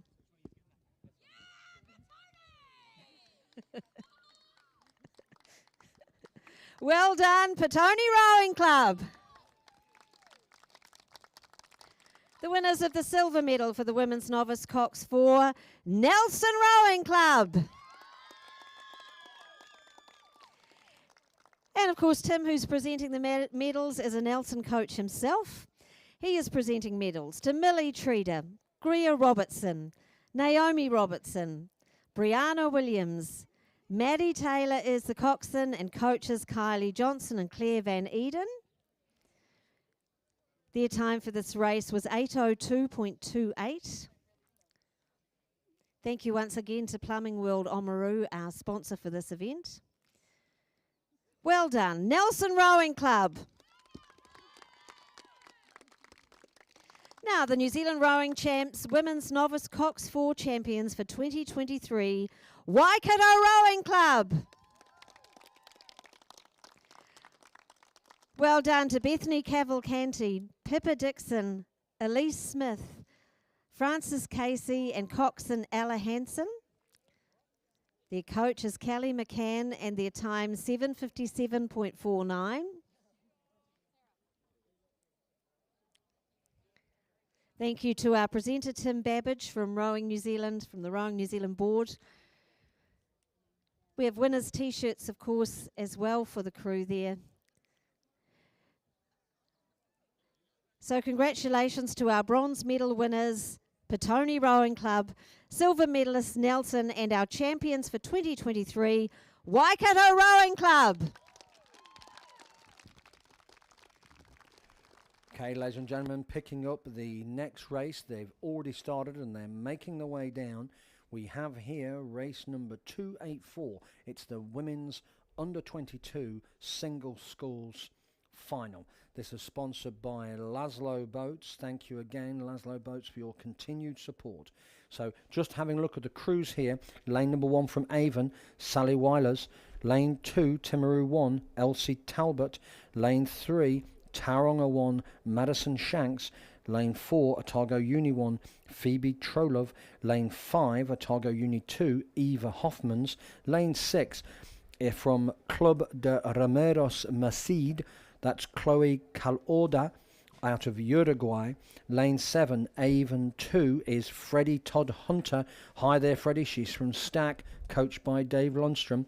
Lane 8 is Waikato 1, Madeline Parker. So, as we pick them up there, they're going past the island. There's been a very fast start by our international rower there in lane 6, Chloe Calorda. If I remember correctly, she did that in the semi-final and she was rowed down, but that is a very fast start, and lane number 4 has gone with her, which is Phoebe. She's sitting in second at the moment. Phoebe in lane 4 has gone with her. As we look across, and there is the lane 4 just making its way, just pegging her back. And look at that rating. She's just putting a higher rating in there just to get her back. That boat there appears to have a sponsored by Moe there. I do enjoy a sparkling glass of that of a late afternoon in the sunshine. And I'm sure there'll be a few rowers today enjoying a beverage or two. But let's, as we look across here, it's great to have a few international rowers with us, which just goes to show the value of coming and overseas and getting some races in. As we look across there, we pan across from the drone footage and we come back to the boat there, and it is indeed, she's holding them off. She's getting down to that 1,000-meter mark. She's tried to break them early. Chloe Calorda, coached by Martin Simoncelli, out of Uruguay. She's got clear water. She's left a few of these rowers, and in fact we were picking Eva Hoffmans in lane number 5, coached by Glenn Sinclair, to be absolutely up there with this as well. Sally Weilers as well, New Zealand under 23. Even though in lane 1 I was expecting her to be in the mix, but they're a few lengths back, and there we go past the 1,000-meter mark. She's got a boat length clear on lane number 4, which is our Otago uni rower, Phoebe Trolov. And she'll be putting the work in, and she is closing it. She is closing it. The rest of the field are at least 2, getting towards 3 lengths back. So Eva in lane 5 will be putting her work in now, but she's getting pegged back as well by lane number 3, which is Tauranga Madison Shanks. We should speak out here with regard to Timaru's Elsie Talbot, coached by Dean Milne. Elsie's still at school, so this is fantastic experience for her in the women's under 22 single schools. We've been commentating on her name and her rowing for all of this season. So keep it up there, Elsie. Great work. But we look across at lane 3, who is putting the work in. Music. With Otago Uni. We didn't lane even 5. wait for the So music. Tauranga, Madison All right. Shanks, working away there. Look across. This is there. the women's There's the intermediate MTF double sculls. yellow. It is sponsored by High Country They've gotta Salmon. put it in. They've Absolutely gotta put it fabulous. in Thank you now. so much. We She have is Tracy reeling her Gunn and back Carl in, but French it to is present the medals. Let's begin lane with the winners number of 4, the bronze medal for the Otago intermediate Uni's double Phoebe sculls. Trolov, who is the Tauranga Rowing closest to our Club. Uruguayan. In this Chloe crew, Calorda. Amy Everett and I'm not Caitlin too Wayne. Sure, I'm not too sure if she's. They're coached by Steve Finlayson and if she's gonna Troy have enough, but she's Page. definitely closed Their up time that gap. 7:59. Is lane number 6, Chloe Calorda. Is she going to hold on to this as Well we look done, across? Tauranga. I've just got a bit of the coverage just being picked up. One for the coach. Bronze medal With the winners, medal Tauranga ceremony Rowing there. Club. Oh, she has closed it up. She's The closed it up. winners of She's the silver reeling her medal in. for the women's Get intermediate down double and watch this sculls, if you can, 'cause this Twizel is gonna be a Rowing great finish. Club. She's just on her stern. She's just there. Well There's a done to little bit of Sadie clear water, Mason but and not too Kiara much. Thine. And that is going to be Phoebe from Otago Uni in lane 4. Lane 3. Lane 5. Lane 5 is Eva. Eva, as she left it too late, she's getting into her work and she's closing the gap. But she left it too late as Well they done, make their way Twizel. In this down. crew, Sadie Mason, gone past Kiara the Thine, 1500. Coach Kelvin She's leaving Maker, it pretty and late Sarah to catch Henderson. that much up, but 7:58.71. Lane And the 6 New Zealand rower, rowing Chloe champs, women's Calorda from intermediate double Uruguay has scull gone out champions, quick. She's Hawke's just- Bay Rowing she's Club. running out of steam now, as we see in lane 4. Well done to Otago Libby Uni, Windhager Phoebe Trolov and Angela is clawing Carney. it back. But is it all a Coaches bit too Hamish late? Lack and Nick Eva Sy. is also Their getting time back in, but there's a lot of catch up 7:52.33. on. She's going to have a monstrous finish to bring these back So in. well done, bronze medal And I winners think she's gonna Tauranga, hold on silver as we come Twizel, down our now, champions, but it's gonna be Hawke's close. Bay They're Rowing just Club. about to hit. They're just about to hit the yellow boys. Let's pick it up from the binoculars. Yes, And a she's big into thank the you yellow to boys. High Country. Our international visitor she has a quick look across. She looks at the 2 Otago Uni rowers on the inside of her there, but it is closing up. Have they got a big finish? She's holding on in lane 6 from Club de Remeros Merced. Chloe Calorda. She's staying with it. She looks across. She's looking for the line. She's wanting it to come, and they've closed it up even more. Phoebe Trolov, and Eva. Eva's got a big finish. She's coming through now. There's our 1, 2, and 3. Is it going to come right down to the wire? Phoebe, she's clawing her back, but it's all happening a bit too late. I think she's left it too late. Has she left it too late? Lane 6, just in front, but it's closing up. It's closing up as they come past the dais. I think she's going to hold on. She is, you know. She's going to hold on. There goes the buzzer. Oh, she collapses. She collapses back. Well done. Chloe Calorda from Uruguay is going to take the first place, with Phoebe Trolov taking second and Otago Uni's Eva Hoffman's third. Then over the line we have in lane number, make sure I get this right, lane number 3. Wow, lane number 3 was Tauranga Madison Shanks. Great rowing there. The women's under 22, sponsored by Laszlo Boats. Battery.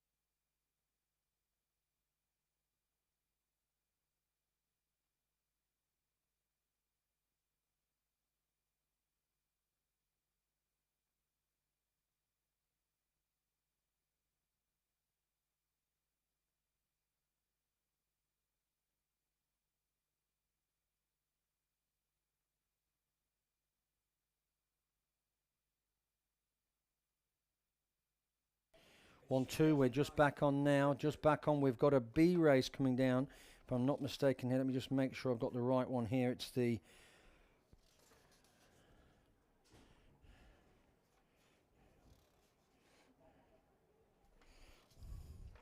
Hold on, must be here. Yeah, it's the men's club Coxless 4B final, just making its way through here. We've got Avon of Scratch, we've got Mercer, Waikato, North Shore, and we can see the A final just starting now. So just giving you the B final is looking like it's going to go to Waikato, with Auckland coming in second place. But let me pick up now the men's club. Oh, it's a false start. There's been a flag. The men's club 4, you can see on the screen there as the drone pans across. Something's happened there and they've called them back. So, the men's club 4. Obviously, this is a big race. Race number 286. Race number 286. So as I come, I'll just pick up the B final just while I'm here. And it is indeed Waikato who are going to come on over the line. Waikato and 1 are going to come over the line in lane 4. Then we're going to go to Auckland. Auckland are holding on to second. Yes, Waikato go over the line. Auckland gets second. And, oh, it's very close between the Mercer and North Shore crew.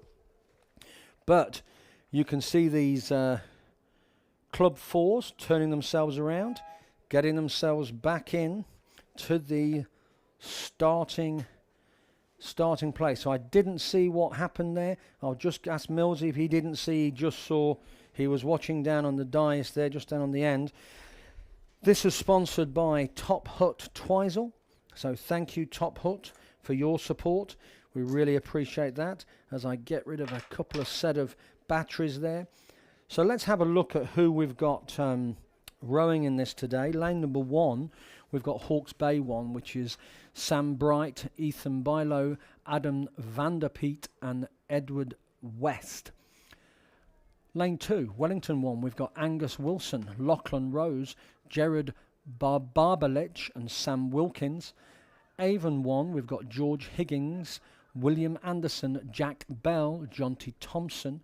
West End in lane 4, West End 1, Connor Wiltshire, Brad Salthouse, Cade McAllen-Smith and Jack Mitchell. Lane 5, Cure Boating Club 1, Louis Murden, Lewis Meets, George Johnson, Alex Fletcher. Lane 6, Wyro 1, Liam Kirkland, Joe Hughes, Hugh Straker, Liam Collins. Lane 7, North Shore 1, Max Brown, Callum Booth, Jack Harrison and Tardag Farak. And from Hereford in the UK, we've got Alfie Winter, Henry Fraser, Ethan Chick, Dan Dustin Smith. Obviously, welcome to these overseas crews. So just coming back now, it looks like they've got them back in the starting. Back in the starting grid, there's all 8 crews in there.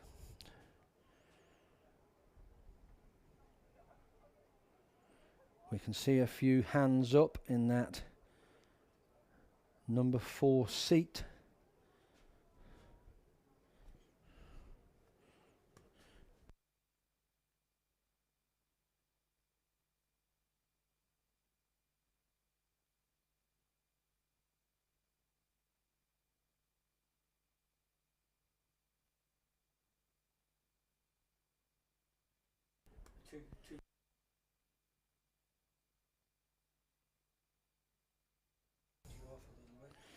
Yeah, okay. And they're away now in the men's club, Coxless 4.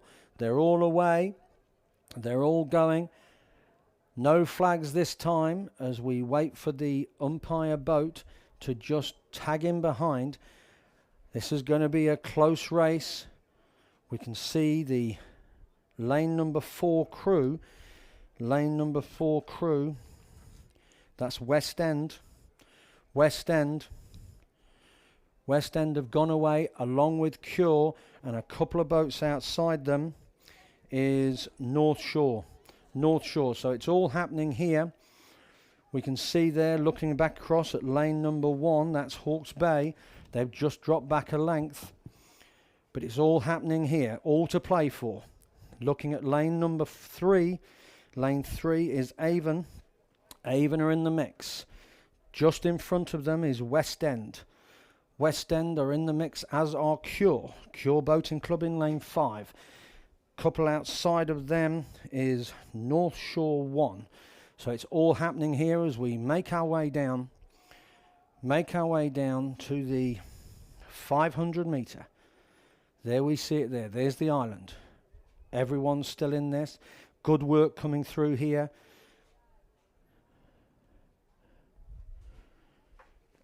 Avon have just pulled it back in with West End.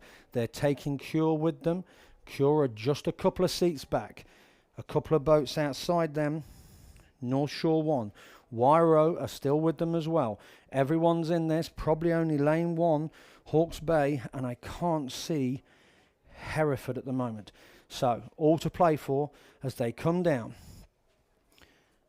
Lane number 3, that's Avon, George, William, Jack and Jonty. Just a fraction in front of the lane 4 crew from West End, Connor, Brad and Cade and Jack. Going with them and just pulling a little bit back, Cure Boating Club, Louis, Lewis, George and Alex. Looking on the outside here again, lane number 7, North Shore, Max, Callum, Jack, Tardeg.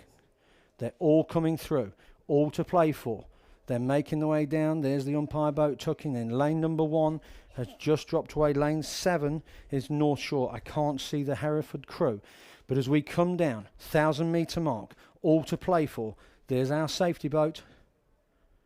They're coming along, moving along nicely. And it is the Avon crew who've just got their noses in front here. But there's not much in this.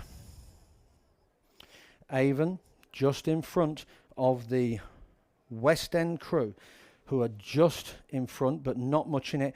Cure Boating Club look like they've made a move and they've closed up.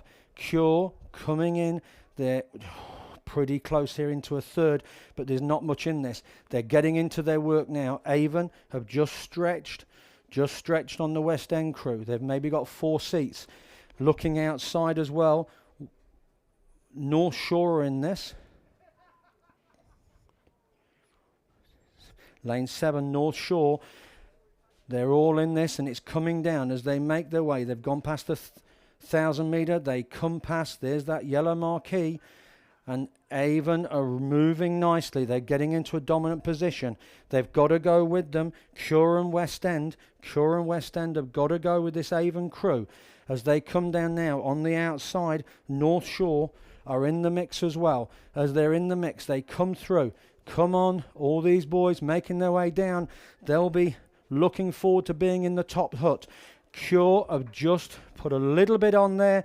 They're getting into their work, and they have got in front of the West End crew. Cure, that's Louis, Lewis, George and Alex. But our leaders at the moment are Avon, George, William, Jack and Jonty. But on the outside, we also have from North Shore, Max, Callum, Jack and Tardeg. But it's all to play for you. Cure are sitting in second place. Cure Boating Club. Go boys, go Cure. They've just got the canvas over the crew inside them, which is West End. They've got a couple of seats on the North Shore crew. But it is the Avon crew have got a little bit of clear water as they're coming down. Avon 1, George Higgins, William Anderson, Jack Bell, John T. Thomas have got their noses in front. Cam Cure, bring them back. That's Louis Murden, Lewis Meats, George Johnson, Alex Fletcher, coached by Alex Kennedy. So they're just sitting in second now. Avon have gone. Avon look like they've gone. They've got clear water. So it's the battle for second and third as we come down. It is Cure battling West End on the inside of them. Outside of them, North Shore. They're trying to get back in this. It's all pretty close. It's all to play for. But Avon have gone. They've got a quarter of a boat length. Avon have got a quarter of a boat length. Cure still sitting in second by my look, but on the outside it's closing up with North Shore. North Shore, Max, Callum, Jack and Tardeg racing. Louis, Lewis, George and Alex for Cure. It looks like West End have dropped away. West End have dropped away. It's into Avon. Avon have got first. Cure are battling, absolutely battling with this North Shore crew. It's going to come right down to the wire. As they come through, Avon are going to take the gold. Cure come through for silver. Come on, Cure. I might be a little bit biased, but I apologise. Go, Cure. Come on. North Shore are on them, but Cure are right there. Come on through. Avon are going to take the gold. Avon are going to take it. Cure are going to take silver. Go, Cure. Get that silver. Go, Avon. Avon have got the gold. Cure, they're going to take silver. Cure takes silver. North Shore take bronze. That's fantastic. Go, Cure. Well done. Well done, boys. Great win to Avon 1, George Higgins, William Anderson, Jack Bell, John T. Thompson. Second place for Cure, Louis Murden, Lewis Meats, George Johnson, Alex Fletcher. And in third place, North Shore, Max Brown, Callum Booth, Jack Harrison and Tardek Farrak.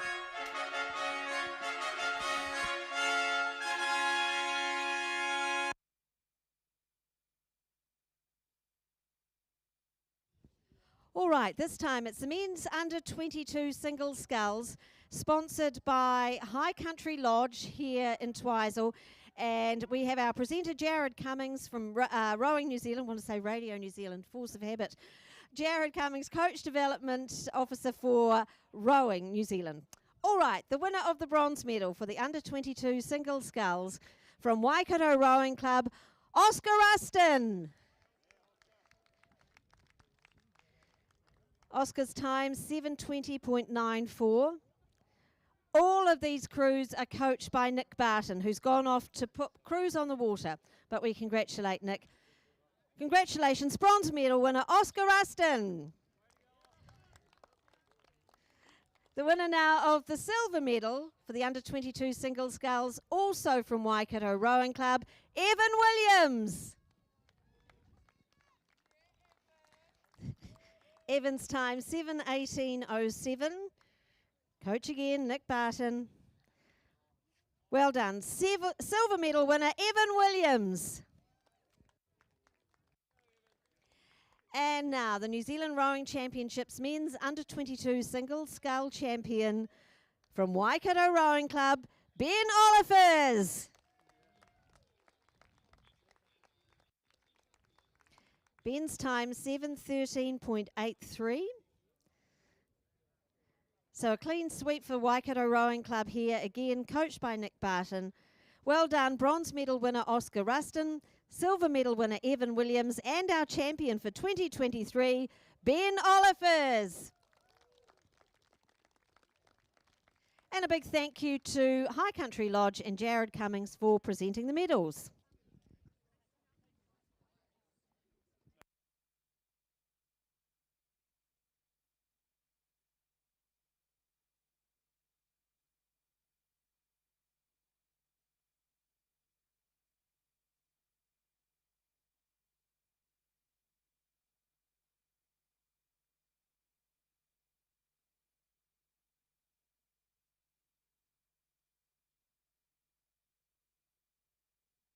Ladies and gentlemen, coming back on now, just as they've finished on the podium there.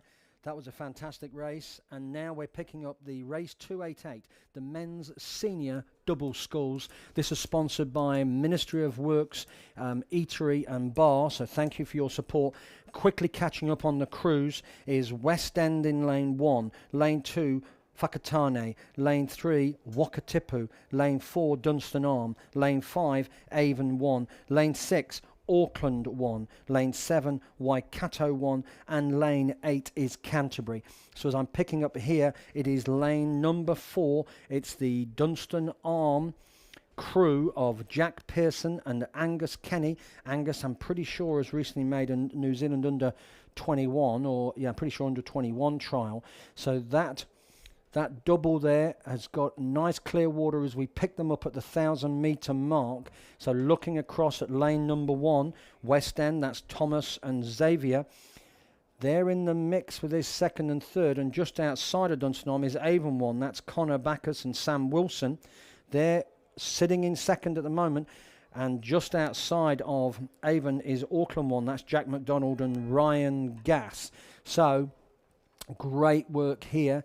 Great work with this cruise, and there's plenty of coaches following them down, but they've got a good boat length there. As we hit that point, we always see it, the yellow and then the purple. Tents just on the side there. Someone's holiday's over, heading away with a caravan. Get home safe. But it's coming down and concentrating on this Dunstan Arm double of Jack Pearson and Angus Kenny. That's in lane number 4. Marley King-Smith and Xavier Small have dropped off. They're a few lengths back, but they'll be trying to get in back into that bronze medal position. Outside of Dunstan Arm is Avon. That's Connor and Sam, coached by Will Meets. They're up against the Dunstan Arm double, Jack Pearson, Angus Kenny, coached by Simon Smith and Natalie Wilson. They've been having some great results through the South Island competitions through this season, and as they're making their way down, that gap has really stayed pretty consistent, and it is indeed the Avon double who are going with them, Connor and Sam, but they're trailing a little bit, looking down the inside, and it is still that West End crew. They've qualified in obviously lane number 1. Lane number 1, that's Thomas and Xavier. So as we pick them up, then down to St Thomas of Canterbury tent, then just past the 1,500, they're really into their work now. I tell you what, it's going to be a great race for this third spot. Just outside of the Avon crew is the Auckland crew, Jack and Ryan, and they are going to be fancying third spot. But it is looking across, it's this double from Dunstan Arm, Jack Pearson, Angus Kenny, who are making their way down. It's closed up a little bit. Avon have put some work in. They've put a piece on, and you can see they are trying to get on the back of their boat, but they're just managing it through now as we come to the 1750. There it is. There's the yellow sign for the 1750.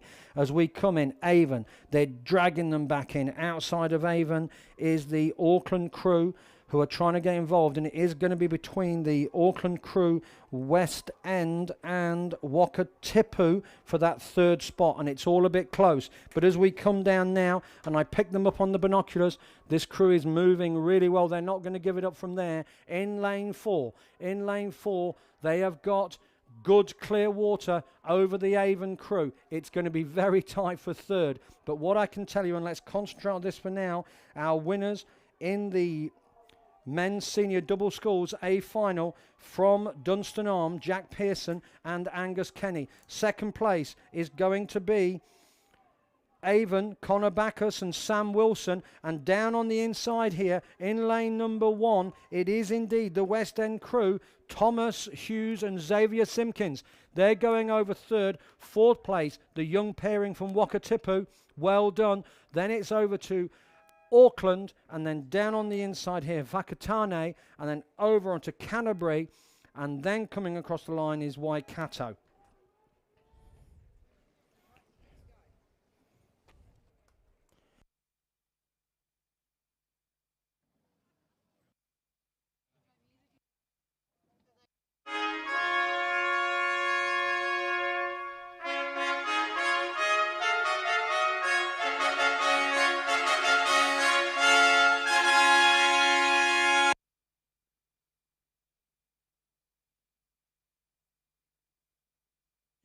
Take those glasses off. Who's being bossy? This is the women's under-22 single sculls, sponsored by Laszlo Boats. Once again, thank you, Laszlo Boats. Jared Cummings from Rowing New Zealand to present our medals. The winner of the bronze medal for the women's under-22 single sculls from Tauranga Rowing Club, Madison Shanks.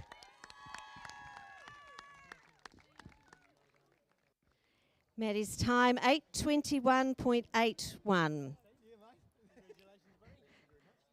Congratulations, bronze medal winners, Tauranga Rowing Club.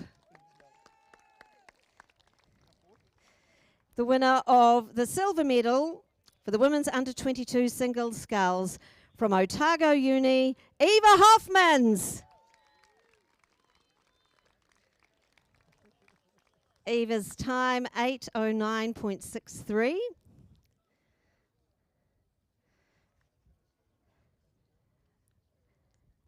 Silver medal winner, Eva Hoffmans. And now we have 2 gold medal winners because we have an international competitor. So we'll give the first place, the first gold, to Chloe Kashora. From Club de Rameros Merced. We are loving having Chloe here competing with us. Her time, 8:07.32. First place getter, Chloe Kashora. And our national gold medal winner from Otago University, Phoebe Trollive.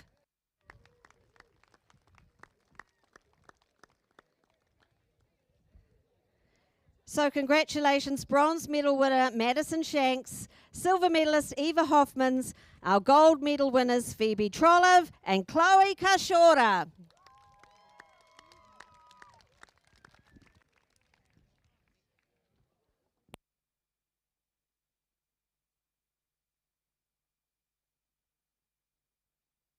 Okay, ladies and gentlemen, so they've just finished on the dais there. So we pick up race number 291. This is the women's club coxed.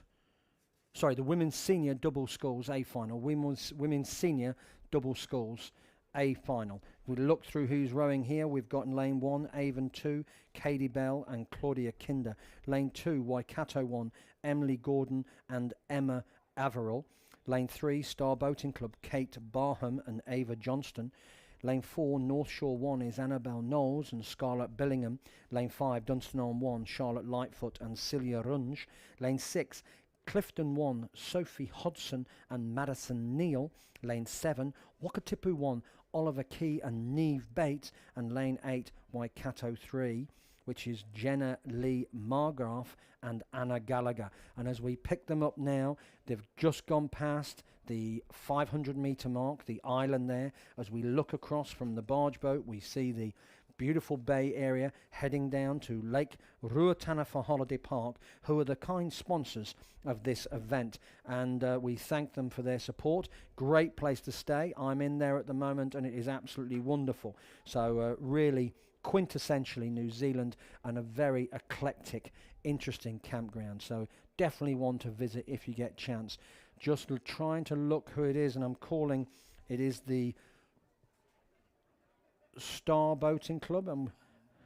Lane 4, it's North Shore, Annabelle Knowles and Scarlett Billingham.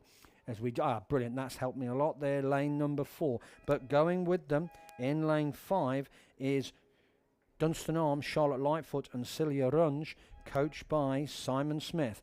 As we see here, North Shore just got about half a boat length, but not much in it, over this Dunstan Arm crew. But also going with them, lane number 6, Clifton 1, Sophia Hodson and Madison Neal, coached by Jason Williams and Greg Cox, as they make their way down. Lane number 1, Avon 2 have dropped off the pace, and on the outside it appears that Waikato 3 have also dropped away.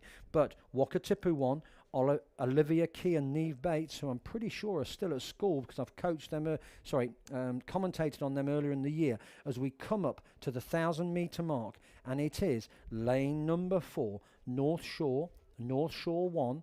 They've got just about a boat length over the Dunstan Arm crew, Charlotte and Celia, but it's all to play for. Star Boating Club in lane 3, they're going to come into the mix for this second and third. They're staying with them, as are Waikato 1, Emily Gordon and Emma Averill. So Star Boating Club, if they're going to make a move, Kate and Ava, you've got to do it now, because lane number 4, North Shore, Annabelle and Scarlett, they have got the lead, but Dunstan Arm, and I'm telling you now, Dunstan have got a big finish.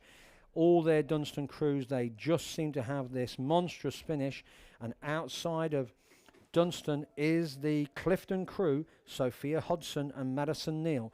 As we look there, them coming down in the women's senior double sculls A final. They've gone past the 12, there's the 1250 just there, they're just at the 1250. They've got a little bit of clear water now. It is going to be a battle for third, but at the moment, Clifton are sitting in third, and they'll be wanting to put their work in. Really starts burning now. Put their work in. Can they get into a silver position? Can they do it? Fantastic here as we come down. Absolutely beautiful day. Oh, I just lost the coverage there for a minute. I thought the drone had fallen out of the sky. Gladly it hasn't. So North Shore, they continue. They've in fact edged it forward a little bit more. They've got about 3/4 of a boat length in a dominant first position. Dominant first position as they're coming through now. It is lane number 4, North Shore, Annabelle and Scarlett. They've still got it here as they head up. They've hit that 1,500 metre mark now. Hit 1,500 metres. Outside of them is the Dunstan Arm crew, who have been putting some work in but can't bring them back. Clifton have gone with them as well. They're sitting in third, but they're going to come under pressure from Waikato and Star Boating Club. Waikato and Star Boating Club, can they get a look across and see where they are? So as we see it here, as we come down to the medal presentations for the men's club, Coxless 4, sponsored by Top Hat Twizel, Matt Jensen from Rowing New Zealand to present the medals. We begin with the winners of the bronze medal, North Shore Rowing Club. North Shore in lane number 4. They, Annabelle and Scarlett, they've well got done, this. Max Brown, They've got Callum this at the Booth, moment, unless someone's got Jack a massive Harrison, finish. Outside Targ of them, Farrick, Dunstan have actually closed it up a Coach little bit. Lewis Morrell. Dunstan have closed it up. That's Dunstan Arm. their time Dunstan Arm have closed it up. 6:36.79. Here they go, Dunstan Arm. Thanks to They're Top still Hat sitting in Twizel. second. Clifton are sitting in third, but they're coming under Well done, pressure bronze medal from the winners, Star Boating North Club Shore and Rowing Waikato. Club. Star Boating Club and Waikato. Here they go. The Coming winners through, of the it's silver North medal Shore, for the men's Annabelle and club Scarlett. for Cure Annabelle and Boating Scarlett. Club. Congratulations, Louis Annabelle and Murden, they've still got Lewis it. They've got Mates, clear water. It's George closed up Johnson, slightly, but Alex not too Fletcher, much. As and we Coach come across Alex here, there we Kennedy. can see on the dais, we can see Their that time Pure Boating Club, they're getting their 6:35.89. They're getting their silver medal. Great to see. And there's the coach. Well done, coach. Alex, Great well work, done. Cure Alex. Boating Club. So we come down now. Let's pick this up. And they've held on. North Shore have got it. Dunstan Armour sitting a good second. They've got it. North Shore, Women's Senior Double Sculls A final. North Shore, Annabelle Knowles and Scarlett Billingham take it over Dunstan Arms, Charlotte Lightfoot and Sylvia Runge. Just let them cross the line Over there. the Clifton winners crew on the far of side, Sophia The Hodgson gold and medal for Madison the Neal. men's club, Then we Cox is come for down to Avon Star Boating Rowing Club. And then we come to Waikato. Over on the far side, that looks like Congratulations Wakatipu. to George Higgins, Then, we've had an issue William with Anderson, one of the crews Jack there. That Bell, might be Avon. And John T. Waikato Thompson, go over the line. Excellent and work. coaches Gareth Arnold and Will Mates. Their time 6:31.73. Thank you to Matt Jensen, our presenter, Top Hat Twizel, who are great sponsors of our events. So winners' T-shirts there. So bronze medal winners, North Shore Rowing Club. Second, silver medal winners, Cure Boating Club. And our champions, Avon Rowing Club.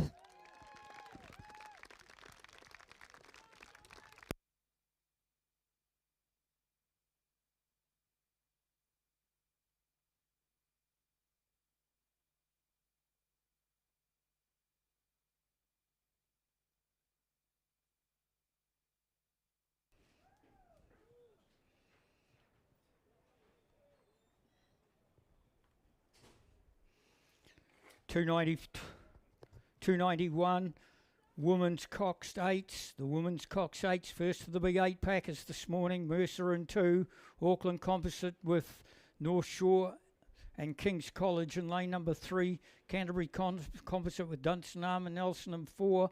Hawke's Bay in 5, Petone in 6 and Avon in 7.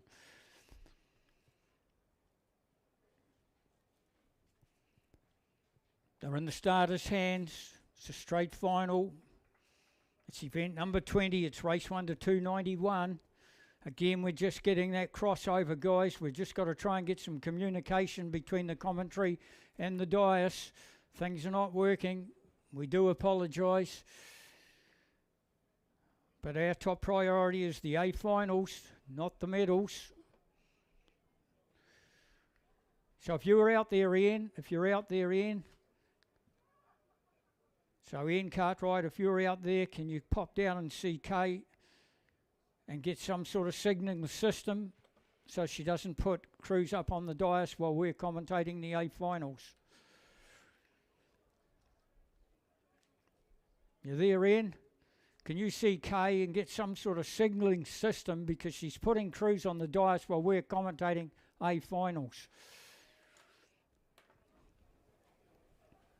They've let them go. They've let them go in the Women's Club Coxed A finals. Mercer in the inside, the composite crew from Auckland, Canterbury, Hawke's Bay, Petone and Avon. And it's gone out from lane number 5. That's the quick lane. It's Hawke's Bay. It's the crew Hawke's Bay, the black with the white braces, and it's Hawke's Bay that's got themselves a half-length lead over lane number 6, which is Petone.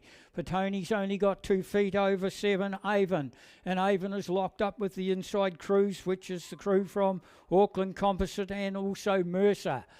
So it's Hawke's Bay. Oh, they've opened it up a little bit further. Hawke's Bay have gone out to just over a half-length lead inside that first 300 metres from the start. They're still up on about 38 strokes per minute. They're not going to let that big 8-packer drop down into the water. Right on the hammer is Petone. Petone has moved up.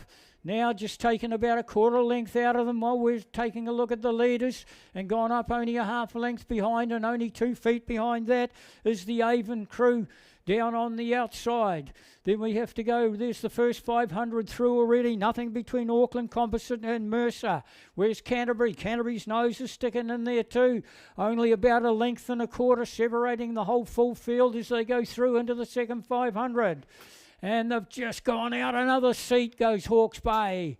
So the call's been given from the Hawke's Bay Cox, and we just take a wee look and see if we can pick up who it was. Ruby Chun. Ruby Chun doing a great job. She's just given a push again and put it out to a couple more seats. Oh, it's coming back now. They done a move, but the move's over. Now the other crew's bringing it back to them. Up within 2 feet of them. 2 seats now is lane number 6, Petone. Petone up there and still only 2 feet back to Avon number 1. And Avon number 1 would have maybe a quarter of a canvas on the inside, which is Mercer. Mercer on the inside, and on their right-hand shoulder we've got Auckland Composite. And I would say another 2 feet back to Canterbury Composite. All great racing from the big 8-packers as we head through into that second 500. The next one we get is the 1,000-metre peg, and it's Hawke's Bay, only with 2 seats advantage over Petone. Petone have had their lead cut out by 1 foot. There's only 1 foot between Petone and Avon on the far side. Then we go down, there's been nothing moving at all. Down the inside, Mercer. Mercer still only got 2 feet over Auckland Composite with King's North Shore. And then we go Canterbury. Canterbury starting to come into it too. They've moved up alongside the Composite crew from Auckland. Down towards the 1,000-metre pegs. These 8s will go through women's club 8s. These 8s will go through in 7:16, somewhere around about 7:16, 7:20. Oh, what a great sight we see as they come through the 1,000-metre peg. It is Hawke's Bay. Hawke's Bay with only that canvas advantage over Petone. Petone are locked up now on the outside. Avon are doing a move through that 1,000-metre peg, and they've moved up alongside Petone. Then we go back to just inside there was this Canterbury. Canterbury have also done a move. Canterbury have now moved up past the 2 crews on their left-hand shoulder, which is Auckland Composite and Mercer. It's in the centre of the course, Hawke's Bay. They've gone back out to half a length lead now. Half a length lead. And there's only about 2 feet difference from Petone and Avon on the far side. They've only got a canvas over Canterbury. The bit's the big mover. Canterbury Composite with Dunstan, Arm and Nelson. And then just inside them by 3/4 of a length is Auckland Composite and Mercer. Hawke's Bay. Hawke's Bay down towards, the pressure's really on for Avon. Avon's putting in a big challenge. They've opened up a 1/4 of a length over Petone, and they're trying to chase down Hawke's Bay. Have Hawke's Bay gone too fast out of the blocks because they had a half-length lead in the first 200 metres? It's now down between Hawke's Bay and Canterbury coming on. Hawke's Bay as well. Look out, Hawke's Bay. They're all coming at you. Petone, another half length back from that. And then we only go 3/4 of a length back to Auckland Composite, and they are locked up with Mercer on the inside. So it's Hawke's Bay still hanging on to it. The huge mover by Canterbury. They've come from 4th going through the 1,000. They certainly wanted to row the second 1,000 a lot harder and a lot faster, and they're down to with about... it looks like a canvas only. Hawke's Bay a canvas. Canterbury got 1 feet on Avon on the outside and only a half length back to Petone. And then we go back 3/4 of a length. We go to the crews down the inside. Auckland Composite and Mercer. Oh, I don't think Hawke's Bay can hang on. Avon have opened up a half a length on Petone, and they're only about 2 feet away now. They're only 2 feet away from Hawke's Bay. So they've moved up into second place over Canterbury. Canterbury having to come back again. Oh, Hawke's Bay.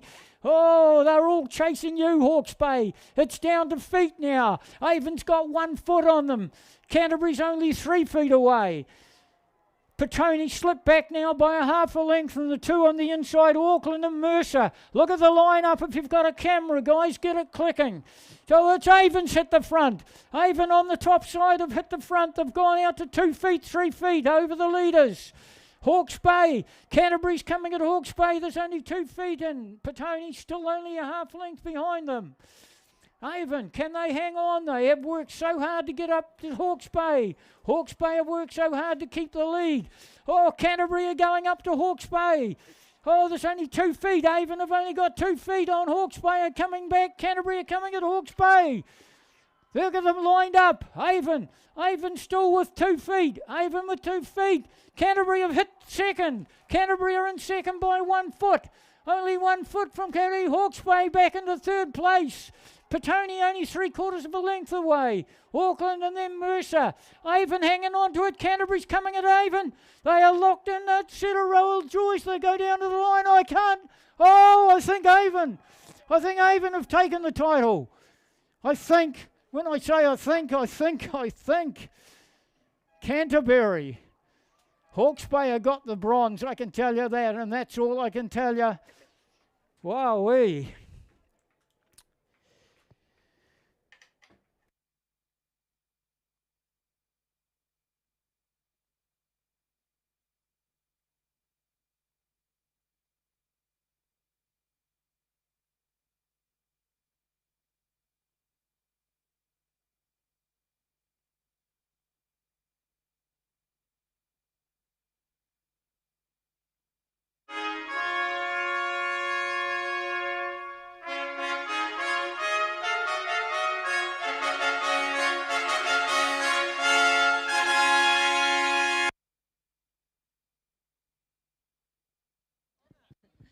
This time round, it is the men's senior double sculls, proudly sponsored by the Ministry of Works Bar and Eatery. Please support them because they support us.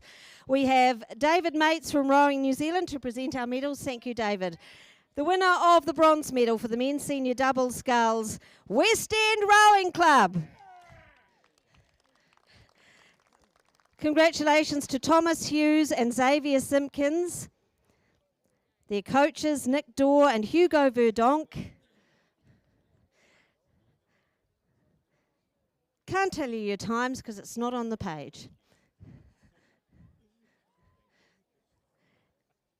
So well done. Bronze medal winners, West End. Now the winners of the silver medal for the men's senior double sculls, Avon Rowing Club. Good day for Avon. Connor Backus and Sam Wilson in this crew. Coaches Will Mates and Dave Lindstrom.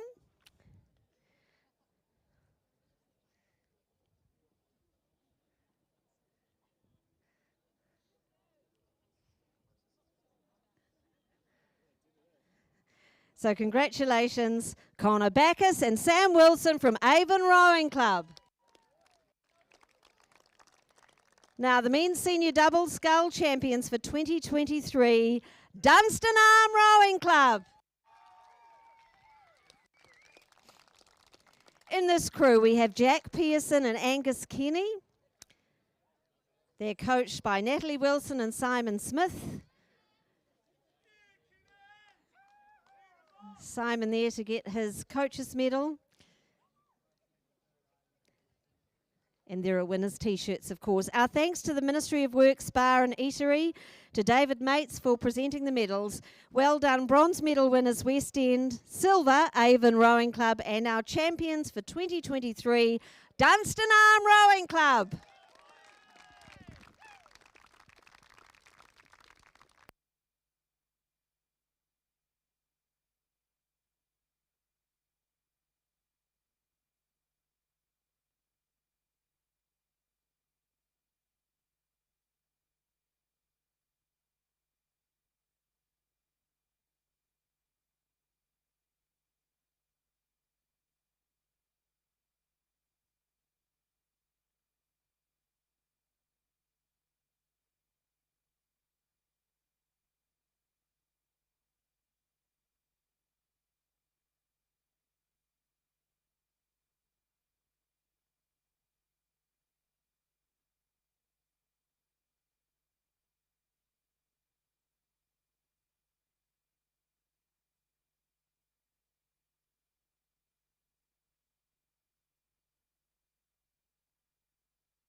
Star Boating Club have just dropped back in lane number 3.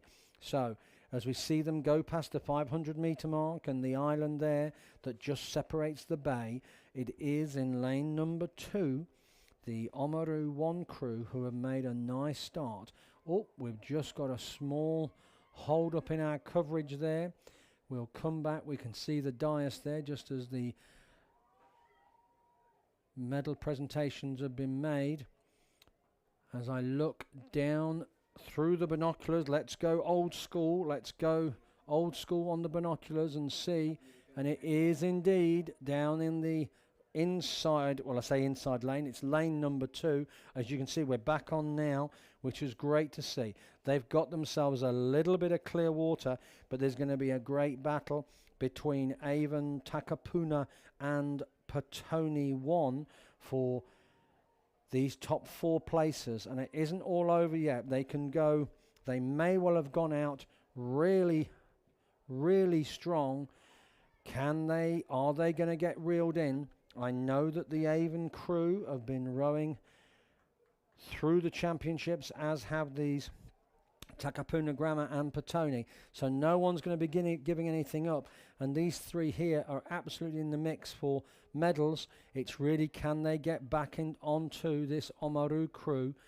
Let's have a look who's in there as they go past the 1,000-meter mark there.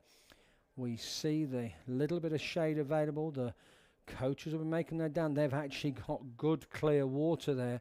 This could well be a dominant win here in the men's intermediate Coxed 8. Straight final. So they're coming through. It's Oamaru, which is Lachlan, Harrison, Jacob, Nye, Jake, Stewart, Jet, Scott and Henry Robinson, who's coxing as they make their way down. There we see the come up to the 1250 marker. 1250, we'll just see it pop into view in a second. And they've still got Clearwater. Petone are sitting, they're battling for 2nd and 3rd. They want to stay with this Avon crew. Benny, Corbin, Alex, Sam, Jack, Cameron, Joshua, Sam, and coxed by Isabella Hope Murray. No or nothing in it for that 2nd and 3rd. Petone, we've got Cameron, William, Liam, Quinn, Edward, Monty, Aidan, Hunter, and Annie O'Sullivan coxing. As they come down, it is lane number 2, Oamaru, who are managing this race at the moment. Yes, we're back on again now, and we can see they've got a comfortable boat length at the moment.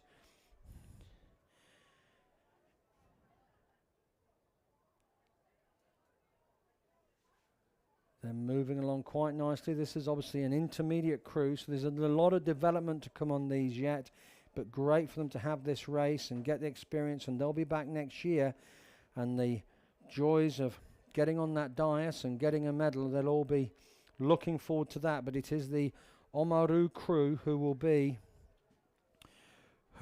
absolutely celebrating tonight. But Avon are sitting in 2nd. I'm just waiting to pick up Petone, see if they're still with them. I'm looking at it. It is pretty much neck and neck. Takapuna Grammar have just dropped back into 4th. Star Boating Club are several lengths back by the umpire boat there. So it is indeed Oamaru who are going to come through. They're about to hit the Yellow Boys and the last 250 as they go past the 1750 mark.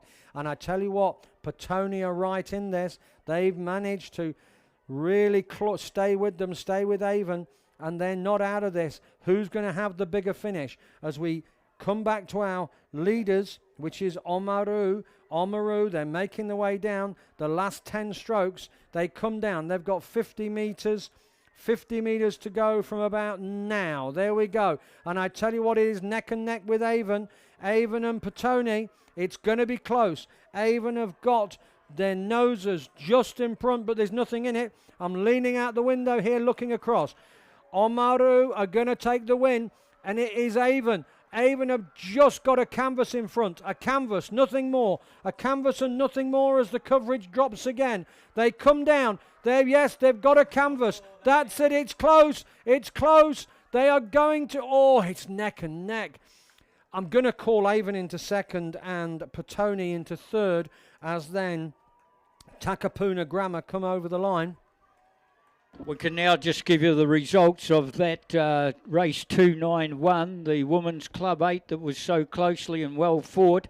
Avon won the gold medal in 7:07, 0.11 back to the Canterbury Composite Crew and 0.93 back to Hawke's Bay. So that's how close it was.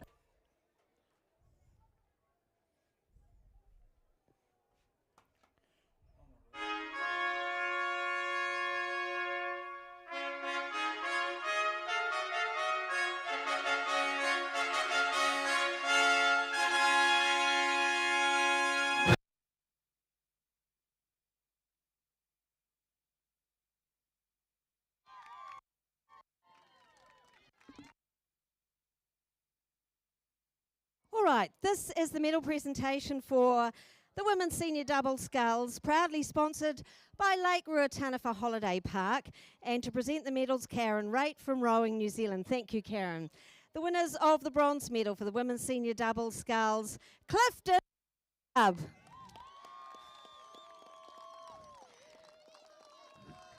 Well done, Sophia Hodson and Madison Neal. Coaches Jason Williams and Greg Cox, their time 7:43.93.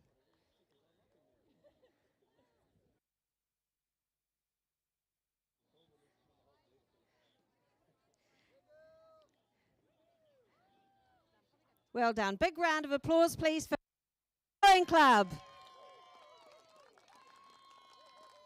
The winners of the silver medal, here they are again, Dunstan Arm Rowing Club. In this crew, Charlotte Lightfoot and Celia Runge, coached by Simon Smith and Natalie Wilson. Their time 7:37.39.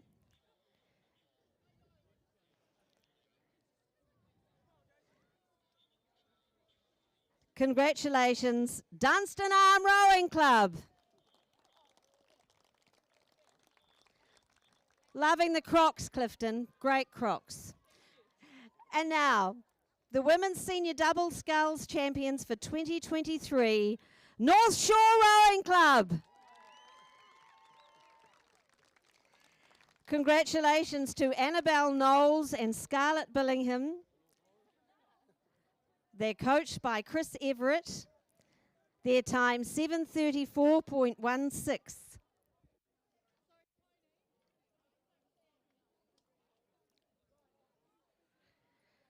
Well done, Annabelle and Scarlett. One for Coach Chris.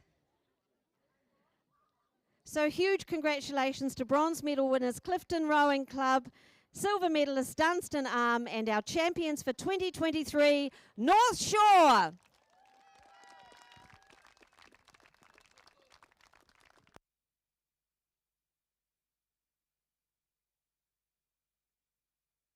I'm just picking it up now. As we see here, we have race 2293, which is the men's Premier Coxless pair. It's a final. Let's have a look at these crews as they make their way down. We've got another lane 3, the International Crew New York Athletic Composite. We've got in lane 4, Avon 1. Lane 5, North Shore Composite. Lane 6, Avon 2. And lane number 7, Waikato 1. So, as they make their way down, let's have a look at the New York Athletic Composite crew, who I understand are working currently up in the Auckland area.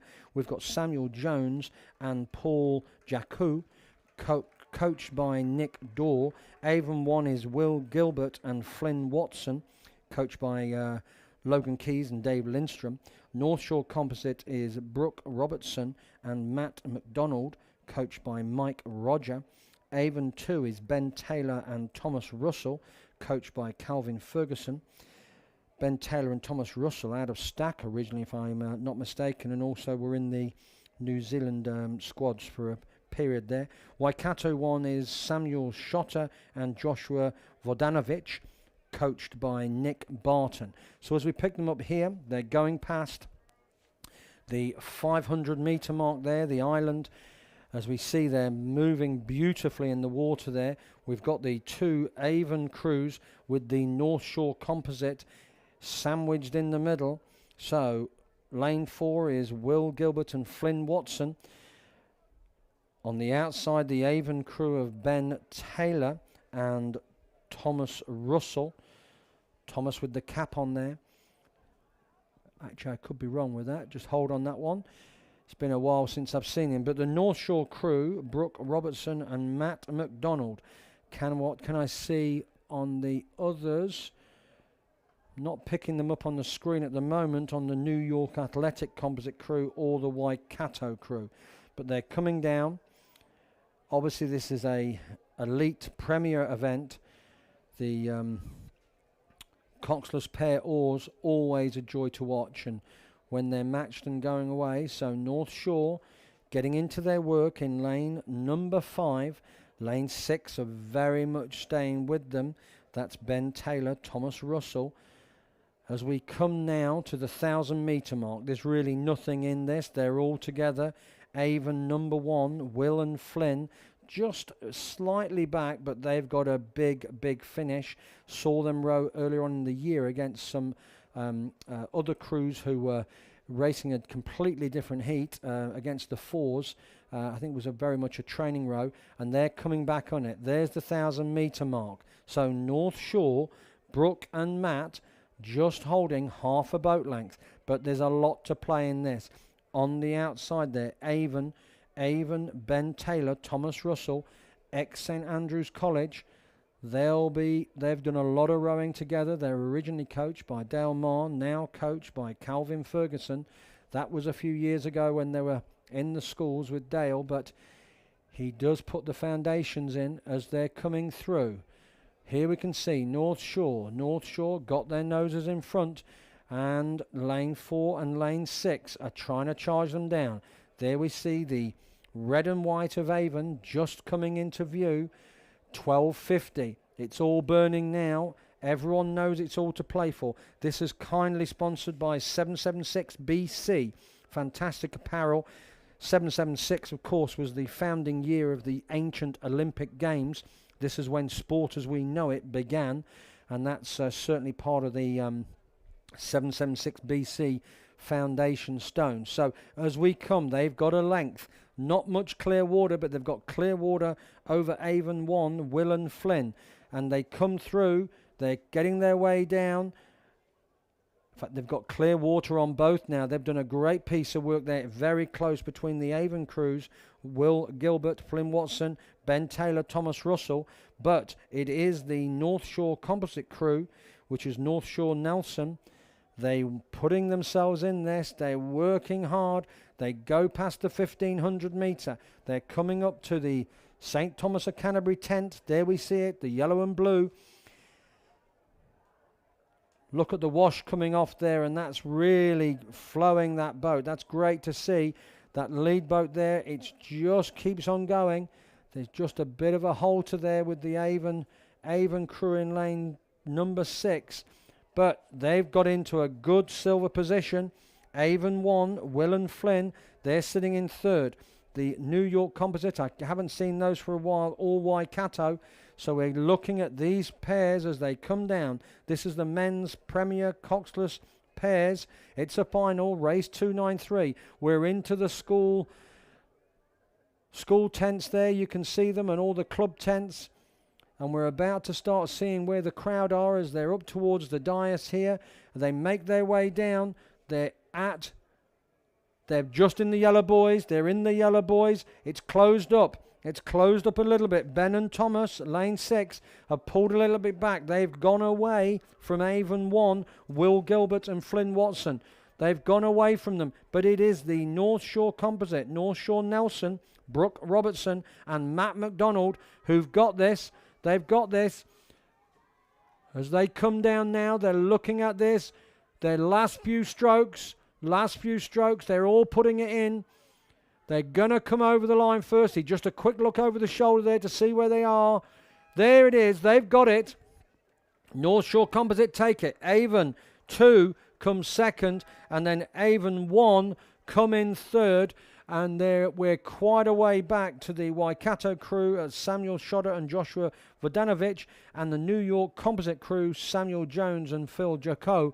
They are going to come through next in 4th and 5th.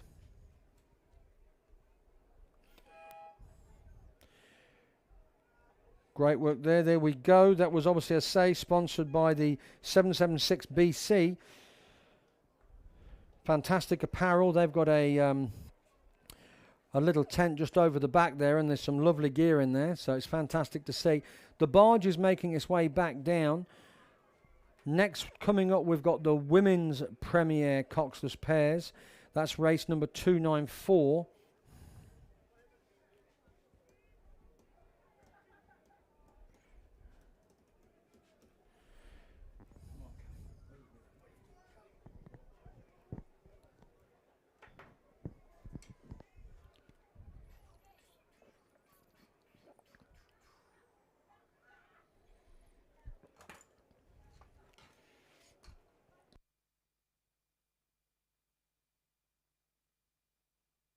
Have a wonderfully panoramic view. We're just flying over the coach's corner there. That's just at the 1,000-metre mark, and we can see the island there at 500. And then there's the bay leading into Lake Ruataniwha Holiday Park, and then we come down to the end of the lake there, and the state highway just on the other side heading down, which will obviously take you. So let's have a quick look at this Women's Premier Coxless Pairs. In lane number 3, we've got Waikato 1. That's Isla Blake and Alana Sherman. And then in lane number 4, oh, there we go. It's a lovely view there of the main complex and some of the spectators there. It's an absolutely glorious day down here. The barely just a breath of wind.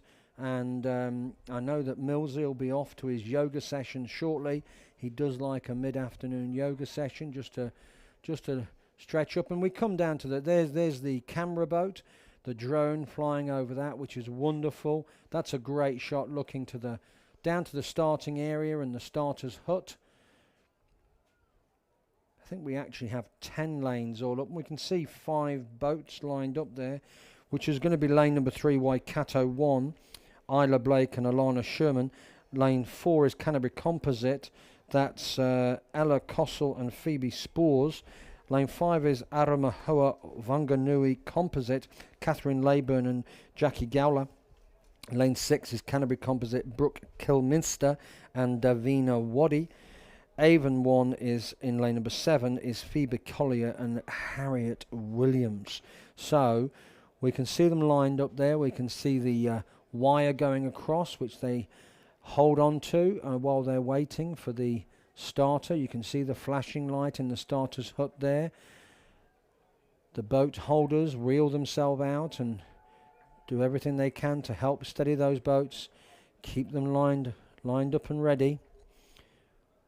This is the Women's Premier Coxless Pairs, sponsored by 776 BC. If you get chance and you're down in Twizel, obviously you can head off to their little shop out the back, their little marquee. But if you're not, then head online. Got a lovely website there, and really is some fantastic gear. Great story behind it, and I can tell you, having selected one of those for not for myself, you'll be pleased to know, but yeah, the materials are absolutely wonderful, and I'm sure that they're the latest and greatest technology in there for your athletes. I know they obviously look after rowing, but it's also they do a lot of triathlons, as well as also I think biking as well. So great gear for no matter what the sport is. So we're just waiting for these to start. I thought we were going to have something come on dais, but appears to be herding cats at the moment. So we'll just stay with you. I'll give you a little bit of peace and quiet as we look there. We still see the flashing lights happening.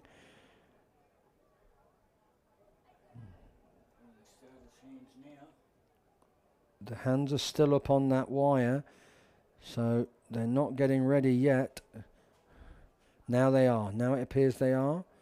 No, still that Avon crew have got their hand up. Oh no, they've gone. There they go. They're away. They're away. This is the Women's Premier Coxless Pair. We've got 5 crews in this: Waikato 1, Canterbury Composite 2, Aramahoa Wanganui Composite, Canterbury Composite 1 and Avon 1. So they're all away. A good start here in lane number 5. That's our Aramahoa Whanganui Composite. Gone with them is lane number 6, the Canterbury Composite of Brooke and Davina. So Aramahoa is Catherine and Jackie. Jackie, if I'm not mistaken, was in the New Zealand squads. So everyone's away. Avon 1 on the outside, just dropped back slightly, just a boat length, half a boat length. The others are still with them. That's Waikato and Canterbury Composite 2. But it is in lane number 5, Aramahoa Wanganui Composite, who made a nice start.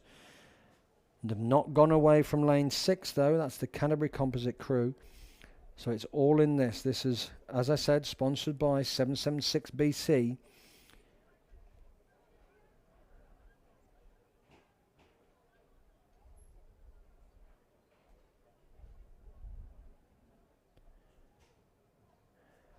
Those boats are moving through the water nicely there. We can see a nice catch there as they're going through, driving with those legs and tucking it in. They're bringing them back. Obviously a few composite crews here, in fact 3 composite crews. So I don't know how much rowing they've done together, but as we go past the 500 metre, there's the little island. We've gone past that. There's nothing in this. Canterbury Composite sitting in second place. Aramahoa Wanganui, just not even half a boat length. I'm going to say a quarter of a boat length. Lanes 3 and 4 absolutely in this. Avon 1, Phoebe Collier and Harriet Williams have just dropped a couple of lengths back. They're going to have to work very hard to get back in from there, but that's the Avon 1 crew. So it is Waikato on the lane 3, Isla Blake and Alana Sherman, coached by Steve Wills. They're still in this. They're still in medal contention, and it's still very early in this race. We're not even up to the 1,000 metre mark. We're coming up there now. They'll be there soon. They'll be there soon as we pick up the shot from the boat barge, from the camera barge, looking into the bay. Always on a hot day, a great little spot for a little swim with the kids and maybe an ice cream following. We see lane 4 and lane 3. They've got their own race going on there, but they'll fancy themselves to get back in this. Yeah, there's nothing in this. They're all in the mix here as we see the drones sitting the other side looking back across to the bank. It seems quite a time ago now, last year, when we had rowing happening down in the South Island, but all the spectators were actually over on that far bank. They weren't allowed into the facility, so there was a lot of new motorhomes, I can tell you that, a lot of caravans, and they really enjoyed watching it in there. As we see this great view here from the drone, we're just at the 1,000 metre mark, and it is indeed our Aramahoa Wanganui boat in lane number 5. They're moving really quite nicely there, and we've actually seen the Waikato crew. Waikato have just got their nose in front of the Canterbury Composite crew, so Waikato, Isla Blake and Alana Sherman, they're in this and battling, absolutely working hard. But we look here at the Aramahoa Wanganui Composite, Catherine Leyburn and Jackie Gowler. Definitely some skills in that boat, and they're going great there. They'll be looking forward, driving that boat forward. They've got clear water, but look, there's a great race developing there. Waikato 1, Canterbury Composite 2 and Canterbury Composite 1 all in the mix. And well done to lane 3, that's Waikato, who had actually just dropped back slightly, not by much, but just a half a boat length, and they've got themselves back in this. We go past the 1250, where again the overhead view, absolutely looking down this, see nice wash just coming off those blades as they drive it through, and it is the Canterbury Composite 2 crew who got themselves back in that silver position. Out on the far side, Canterbury Composite 1, that's Brooke and Davina. They're just sitting in third, But Waikato, Isla and Alana aren't going to let them have it all their own way. So as we make our way down, women's premier coxless pairs, they come on through. Smaller field here, but it is an elite event. Great rowing. There's the gates at the 1500 metre mark as we see it now. About 3/4 of a boat length, but definitely it's lane 4 who've got themselves in that second position. They've got themselves in that second position. They're going to try and get them down, but whether or not they'll have the oomph to get that done, because this Aramahoa Wanganui crew are looking very strong. We see back across there's our Waikato colours, proud and true. That's Isla Blake and Alana Sherman. Come on, can they get into this race? Can they get into that third position? We start to see some of the tents there. Here they are. This is the other Canterbury Composite crew. That's Isla Cossell and Phoebe Spores in lane number 4. There's the clear water just off the stern of that boat.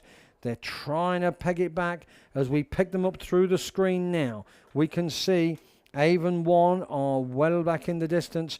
Waikato are going to be battling for third place with that Canterbury Composite crew, but it is in lane number 5. Lane number 5 has got the lead. They've had it all the way down since about the 100 metre mark.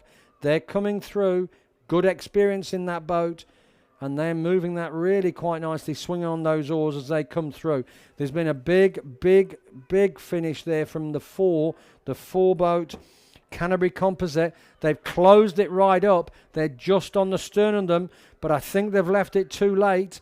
Just left it too late, but they're going to take silver. So it's Aramahoa Wanganui Composite who are going to take the win.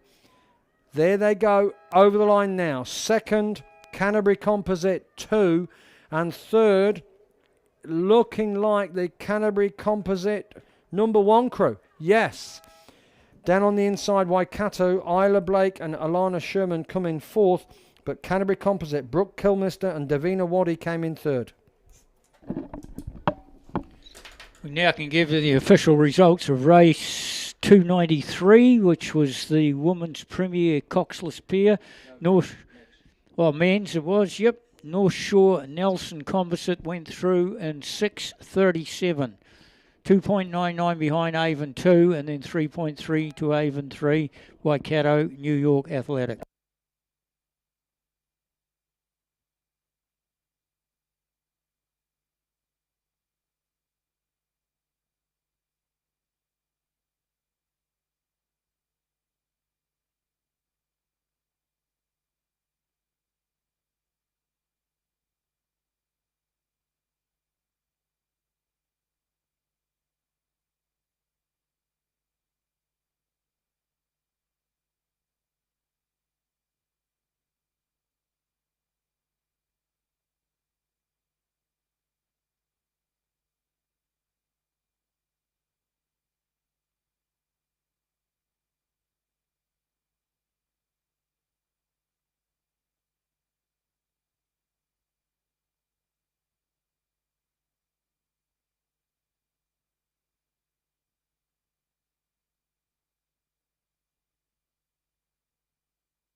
Right. Follow your presenter along rather than.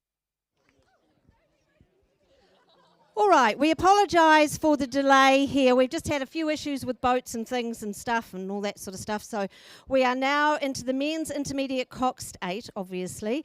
And this event is sponsored by Mackenzie Country Hotel, a fabulous place to be. Jackie Palmer, thank you for being here to present our medals. We appreciate you taking time away when I guess it's a very busy day. The winners of the bronze medal for the intermediate 8, Petone Rowing Club. Don't shake hands, just plonk them on. That's all right. Well done, Coach Tracy Gardner. That's all good. In this crew, Cameron Beeling, William Hall, Liam Malloy, Quinn O'Kane, Edward O'Sullivan, Monty Holden, Aidan Soper, and Hunter Sowerby, coxed by Annie O'Sullivan, and coached by Tracy Gardner.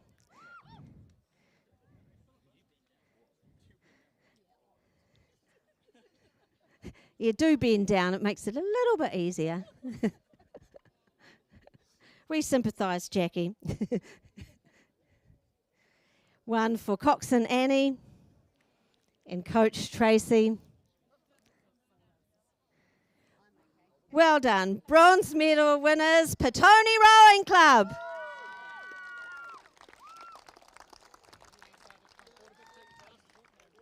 The winners of the silver medal for the intermediate 8, Avon Rowing Club. Well done, Benny Chu, Corbin Newlands, Alex Meyer-Gant, Sam Broomhall, Jack Donaldson, Cameron Ferguson, Joshua Larson, Sam Barnett, coxswain Isabella Hope Murray, and coaches Gareth Arnold and Sarah Smith.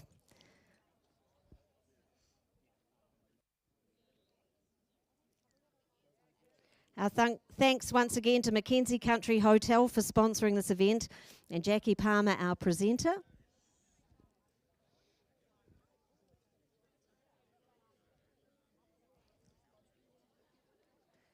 So congratulations, silver medal winners, Avon Rowing Club. The New Zealand Rowing Championships Men's Intermediate 8 champions, Oamaru Rowing Club. Now you will see this is not an 8, but some of them had to go off and row another race. So in this crew, if they were all here, we would have Lachlan McLaren, Harrison Friend, Jacob Harrison, Nye Jones Hogan, Jake Roney, Stuart Isbister, Jet Rogers, Scott Hay, coxswain Henry Robinson, and they're coached by the Oamaru coaching team. Can't give you their time, but they were quick.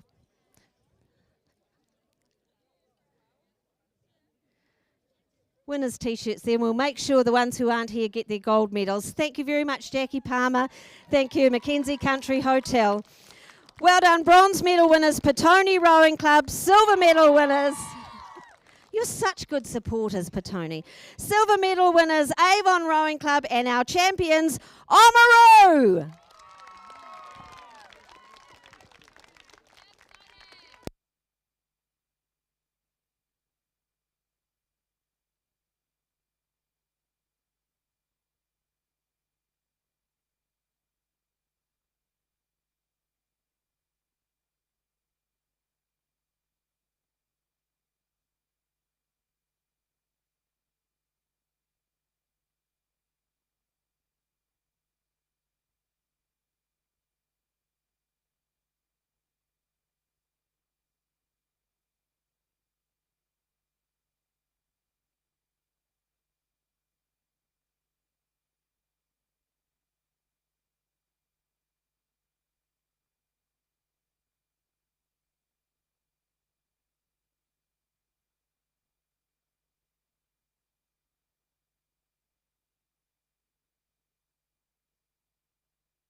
The imitation race of the mixed siblings double are on their way through the course.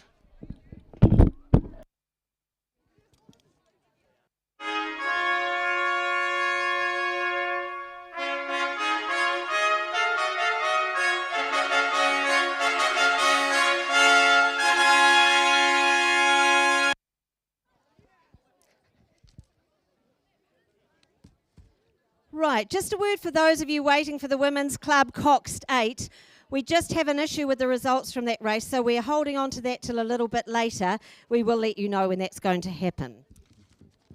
But this is the men's premier coxless pair. This event sponsored by 776BC, which is a new clothing sponsor for Rowing New Zealand. And we have Tim Babbage from Rowing New Zealand to present the medals. The winners of the bronze medal for the men's premier coxless pair, Avon Rowing Club. Congratulations to Will Gilbert and Flynn Watson. They're coached by Logan Keys and Dave Lindstrom. Their time, 6:44.10. Well done, Avon Rowing Club. The winners of the silver medal for the coxless pair, Avon Rowing Club 2. Congratulations, Ben Taylor and Thomas Russell. They're coached by Mike Roger. Their time, 6:40.73. Well done, Avon Rowing Club 2. The New Zealand Rowing Champs, men's premier coxless pair champions for 2023, North Shore Nelson. Well done, Brooke Robertson and Matt McDonald. They too are coached by Mike Roger. Their time, 6:37.74. Our thanks to 776BC. That is the, I don't know what that is. That's a trophy. Tim, what trophy is that? Do you know what trophy that is, Tim? It's the trophy. It is a trophy. Well done. Bronze medal winners, Avon Rowing Club 1. Silver medalists, Avon Rowing Club 2. And our champions, North Shore Nelson.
When I get there, let me know when I get closer. Open up the sky for me. When you say I'll dig much deeper, I will shout.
The winners of the silver medal for the women's premier pair, Canterbury Waikato. Well done, Ella Kossel and Phoebe Spores, who are also coached by Matt Cameron and Tom Stannard. Well done, Ella Kossel and Phoebe Spores. And the New Zealand Rowing Championships Women's Premier Coxless Pair Champions for 2023, Aramaho Wanganui North Shore. Well done, Catherine Leyburn and Jackie Gowler, coached by Matt Cameron.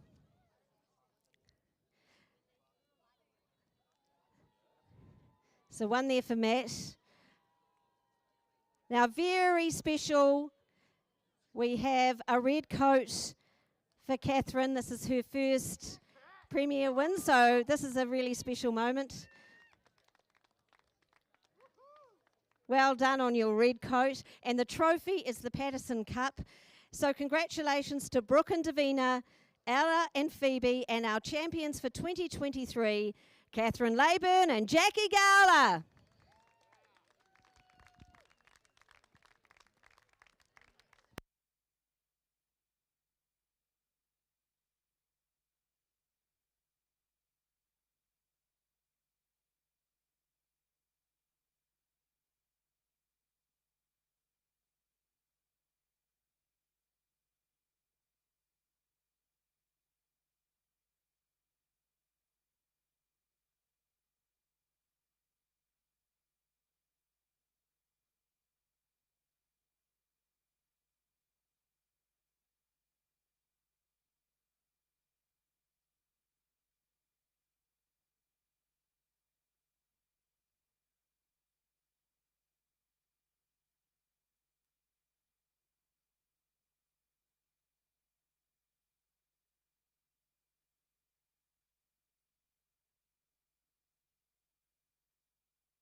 Let me know when I get closer. Open up the sky for me.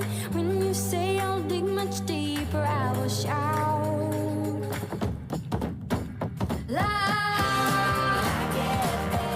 I'll let my feet roll. I'll break in your arms, I'll lose control. When I get there, I'll know the answer. Let me know when I get closer.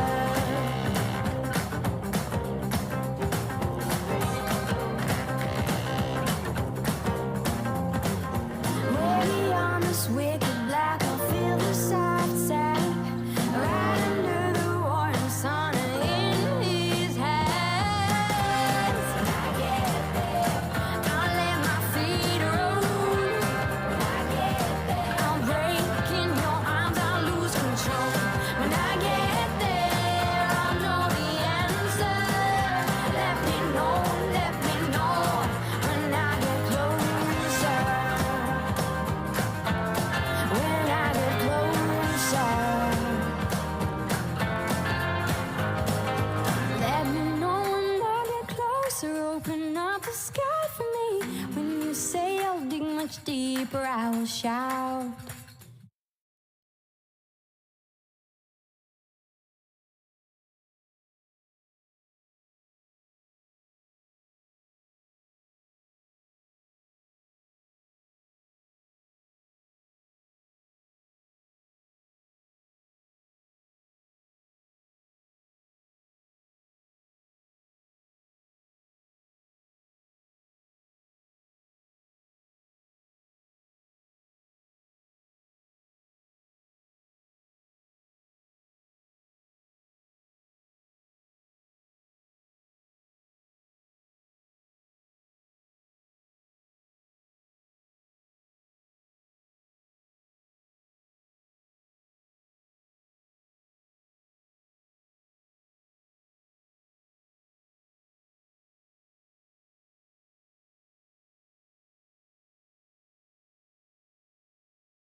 as will their coach Hassan Pathan, but let's just see how they go through the rest of it. Heading up towards Alcatraz, the 500 metre mark. Into second goes Twizel. Twizel a boat length behind the crew from West End. Outside to Oamaru, Dunstan Arm just drawing up a line side Oamaru, and then out on the outside we go to Clifton, across over to Hamilton and Avon neck and neck, then just inside in lane 1 it's Petone. So they've got clear water now, have West End. Very easy for them through the first 400 metres. Heading up towards that wee island we call Alcatraz, and the first 500 metres. It'll be a strong 1,000 for them initially, then we'll see what happens after that. But looking very comfortable, sitting nice and high as they come past Alcatraz. And the whole field is in behind them. First behind them is Twizel. Twizel now by half a boat length off the canvas, and then we go back to Oamaru.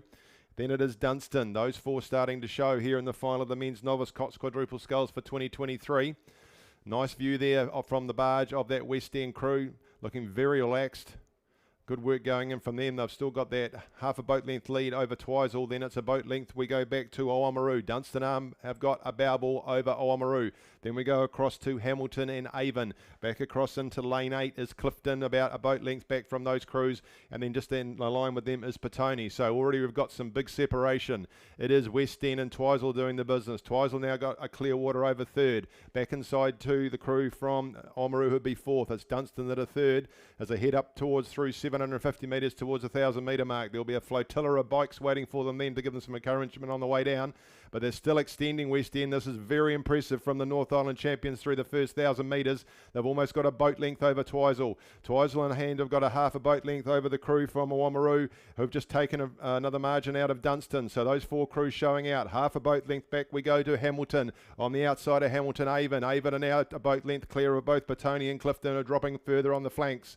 So heading up towards the 1,000 metre mark. They've gone further again of West End. It's a boat length and a quarter, roughly, to Twizel. Twizel and Clearwater still between third and fourth. These crews are going to have to do some work to chase down West End. There'll be some pieces coming after the 1K. It's where West End are heading through very shortly. They look behind them, they can see everybody. Still a boat length over Twizel.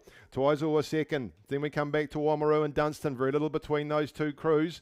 They're just sort of neck and neck on the way down. Starting to move over in lane 3, Hamilton. A bit of a view coming in from them now. Maybe they're doing their piece at the 1K. Just inside of them still is Avon. Then we come across to Clifton and back on the outside Petone. So there's a line up there for 3rd, 4th and 5th at the moment. There's a boat length and a half for West End in front of Twizel. Twizel have a boat length and a half over Oamaru, Dunstan and Avon. Then we go back on the outside to Petone and Clifton are out of it. So West End, they continue to extend. This is very impressive. 2 boat lengths now to West End. 2 boat lengths over Twizel. Twizel then have got 2 boat lengths over the rest. Things put a bloody band-aid over those 3 crews that are there. They're all in a line. So it's still West End. 2.5 boat lengths now over Twizel. Very impressive, this crew. Rui Kerr, Cole Brooks, Adams, Ravi Kerr and Brad Soldhouse. Samara O'Hagan doing a fantastic job in the Cox's seat. That lead just continues to extend. It would be 3 boat lengths now. 3 boat lengths now for West End over Twizel. We come back to Oamaru and Dunstan. Very little between those ones. On the inside, it's Hamilton. Avon will have to put some pressure on the Hamilton crew if they want to get in for the minor money, but there's still very little between those 3 crews. It would be on the outside now with Dunstan. Dunstan would have a canvas. Oh no, half a canvas over Oamaru inside of them, but look at the run starting to still come from that crew from Hamilton. Hamilton pushing up into 3rd. There's no doubt who's leading. It's 2.5 boat lengths to West End. Then Twizel, 2 boat lengths clear of Hamilton pushing through in lane 3. Hamilton and have a canvas now over the outside crews of Oamaru and Dunstan Arm. Then we go way back to Petone and Clifton. They're out of it. It's West End now 3 boat lengths. 3 boat lengths ahead of Twizel. They come up to the 500 metre mark. Twizel have still got 2 boat lengths back to the rest of the pack, but moving nicely in lane 3 is Hamilton, clearly 3rd.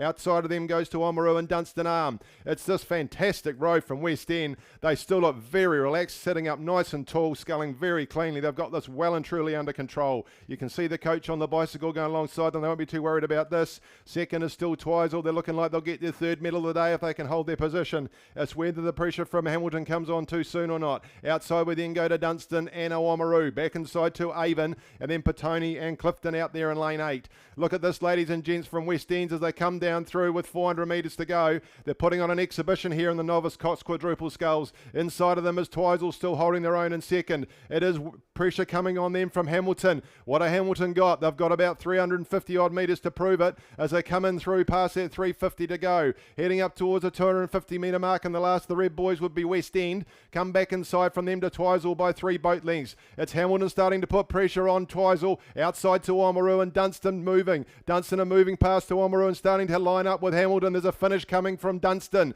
Dunstan starting to push up into third. They've done a lot of work. Twizel, can they hold it? It's still a boat length for them over Hamilton and now third over Dunstan. Dunstan still putting pressure on them, starting to bring Oamaru with them. But look at this from West End. They're pushing out to 4 boat lengths. West End in the final, the men's novice Cox quadruple sculls. It's still with Twizel. On the inside of them is Hamilton. Into the far lane in lane 7, it's Dunstan arm. Inside from Dunstan, it's Oamaru. They're still pushing hard. Twizel, they're going to have to go again though, because I think this Hamilton crew's got more to give. They don't have to worry too much out in front through the Orange boys. They go West End. West End ahead by 4 boat lengths as they come down 120 metres to go. Twizel have pushed again. They're still holding second. Hamilton have upped the rating. They're trying to put more pressure on that crew from Twizel, and out there in lane 7 it's Dunstan arm. Inside from Dunstan arm it's Oamaru. Through with 100 metres to go it's West End. They're in no trouble whatsoever. By geez, they look relaxed. What a fantastic row for this crew. 100 metres to go for Twizel. The locals are going nuts. Hamilton just inside of them. They're going to have to watch the fast finish from Dunstan over the top. But Hamilton, look, they got third.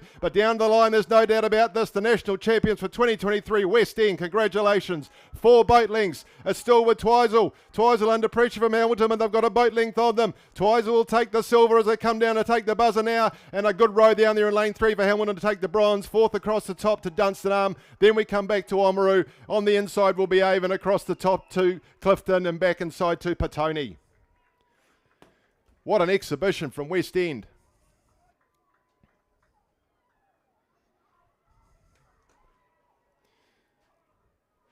There they are on your screen, the winners of the men's novice Cots quadruple sculls. They were first away from the start. They were out very quickly and they led and extended the entire way. Rui Kerr, Cole Brooks Adams, Ravi Kerr, Brad Salthouse, Samara O'Hagan, coached by Hassan Pathan. Second, Twizel, Ralph Henderson, Jack McClellan, Corbin Lloyd, Orlando Noran, and Stevie Finch-Putter, and Hamilton, Blake Buxton, Nathan Smith, Isaac Seville, and Cameron Johnston, with Megan Giles, the Cox, taking out the bronze. We'll be able to get you a time pretty quickly, so we don't have to wait for a medal ceremony or switch to a medal ceremony. That will come after the next race. Next race, which will be the men's under 22 double sculls final. But first, West End in a time of 7:05.67, 9.73 seconds ahead of Twizel, and then the further 2.5 seconds back to Hamilton.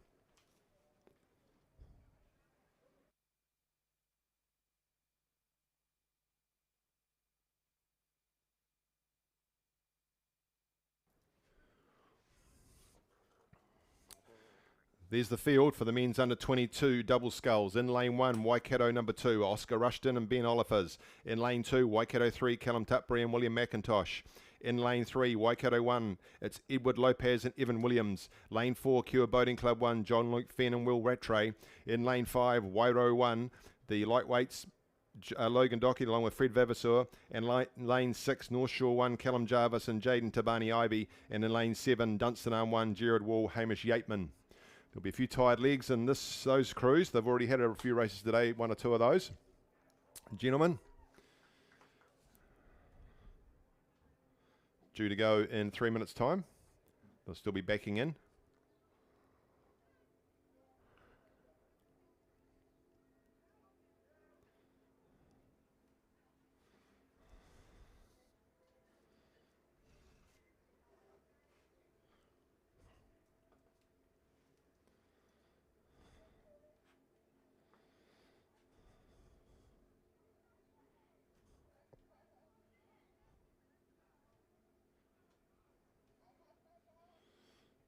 So just Waikato 3 getting themselves into position. On the right-hand side, as you see it on your screen, coming across from the right, Dunstan Arm, North Shore, Wairo, Cure Boating Club, Waikato in the yellow skiff. Waikato, that's Waikato 1, Waikato 3 just inside of them, and then Waikato 2 in lane 1. The drone's up doing its job. Just sitting there relaxed, waiting for the orange light.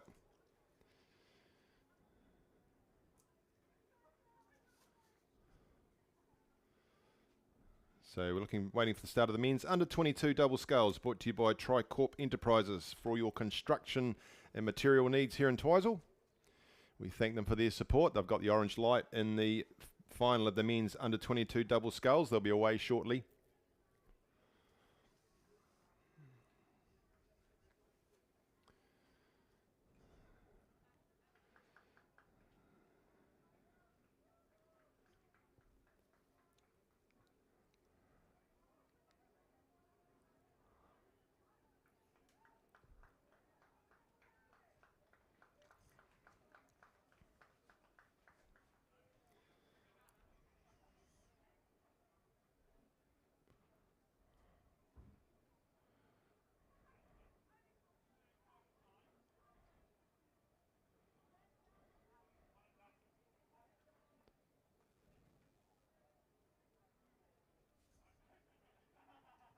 Away they go. Final of the men's under 22 double sculls. Pretty even, although away quicker. All of them was lane 3, Waikato 1. Good start out there from Wairo 1 in lane 5. And lane 7, Dunstan Arm. Back inside to Waikato 3 and Waikato 2. Those are the ones showing out already. A great lineup of up and coming and good top under 22 sculling talent we've got in front of us with both this and the women's final to come. So well through they go into their starting sequences, fairly even from Waikato 2 and 3 across to Wairo 1 and Dunstan Arm away quickest now. They've got their nose in front of the rest of the field, so they'll get through this pretty quickly as they come up through 250 metres now, heading towards Alcatraz. Just falling away in the middle already would be the Cure crew, and a wee bit behind with them would be North Shore. Other than that, it's fairly even as they head through. It's just Dunstan have got half a canvas over everybody else at this stage, so we can see them on the screen.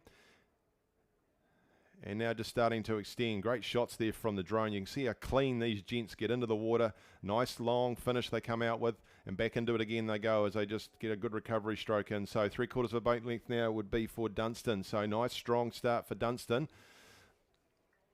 It's the Waikato 2 crew down in lane 1. There's a string join between them and Waikato number 1 now. Those are just dead heat with each other. Then fourth across would be to Wairo. Dropping back still is North Shore, and then further back we go to the Cure crew. Lots of finals today for Cure through as they head up through 500 metres, and it's with Dunstan. Still with Dunstan, and very little between Waikato 1 and 2. 1,500 metres to run. Starting to get a bit of separation already. A few tired legs in there maybe. They've got 3/4 of a boat length now, have Jared and Hamish from Dunstan Arm out there in lane number 7 and extending. So they've just put a piece in at the 500 metre mark, it looks. They've just gone further on, pushing harder on the legs they go. They're out nearly to a boat length over the crew from Waikato 1. They've just pulled away from Waikato 2 by half a canvas, taking with them in still Wairo in lane 5. Then we go back to Waikato 3 in lane number 2. So those 5 crews starting to get some separation with the rest of the field. Of them, it's North Shore next. Then we go back to the Cure crew. So down they head through, 750 metres gone. 3/4 of a boat length to Dunstan. Come across to Waikato 1 in lane 3. Another half boat length back to Waikato 2. Then we've got a boat length almost back to the Cure team from Wairo. And then it's Waikato 3 who would be half a boat length back from them.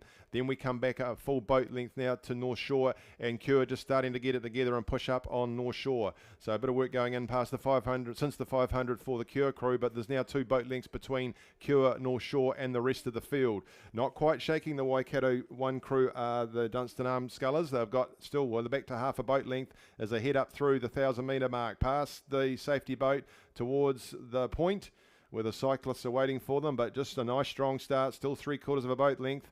They've got clear water for themselves out there in lane 7, and still in second is Waikato 1 by half a boat length, then half a boat length back to Waikato 2.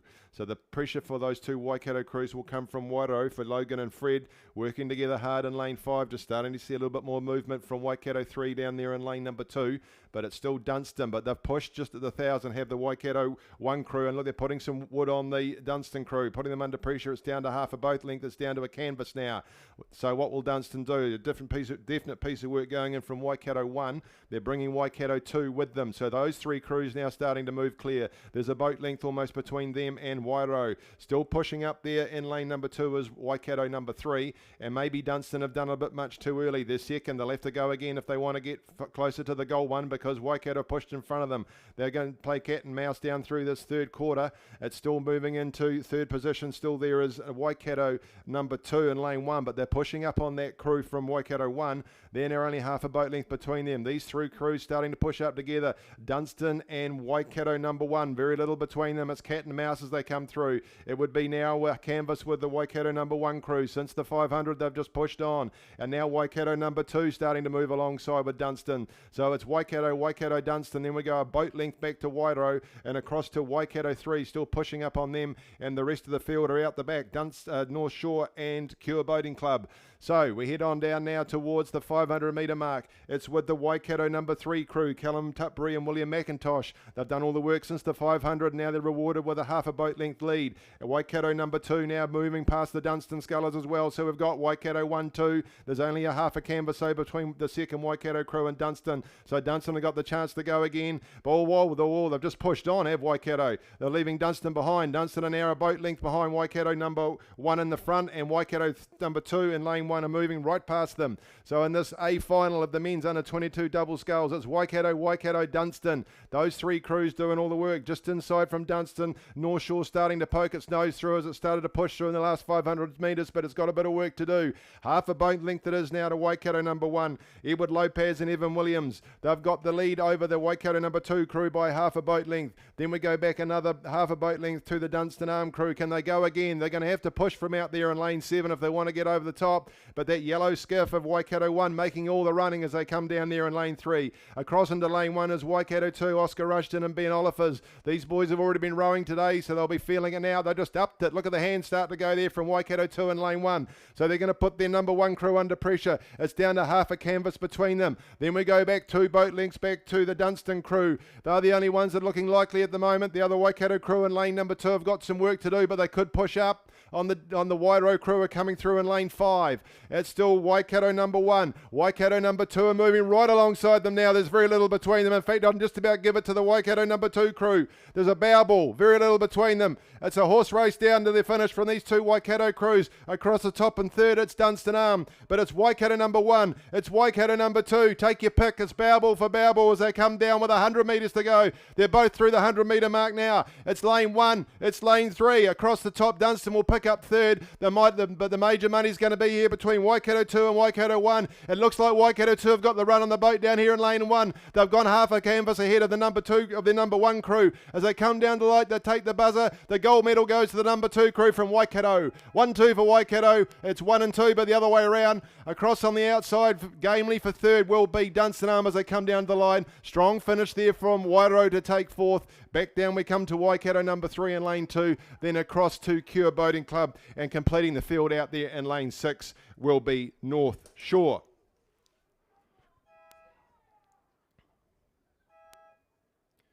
One, 2 to Waikato. Congratulations to those crews.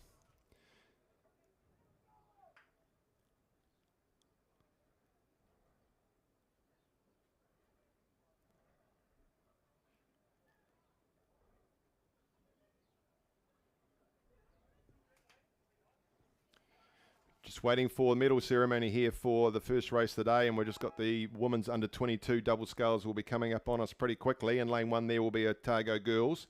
Lane 2 will be Star Boating Club. Lane 3 will be Otago Uni Composite 2. Lane 4 will be Avon Composite. Lane 5 will be Otago Uni. And lane 6 Tauranga with lane 7 Whakatipu 1. So due to go in 3 minutes.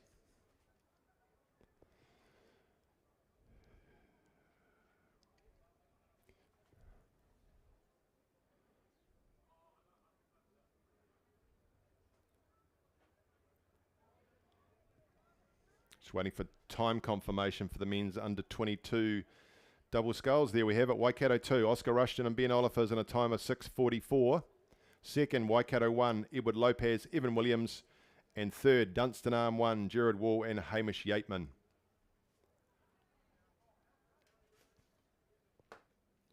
So girls under 20, women's under 22 double sculls brought to you by Kurau Medical Centre. They are ready to go. They've got the orange light. Looks like we'll have to leave the medal ceremony until after this race. Thanks to the Kurau Medical Centre for all the support they provide us here at South Island Rowing. As you look at the screen from the bottom to the top, you'll see Whakatipu, Tauranga, Otago Uni, Avon Composite, Otago Uni Composite, Star Boating Club, Otago Girls.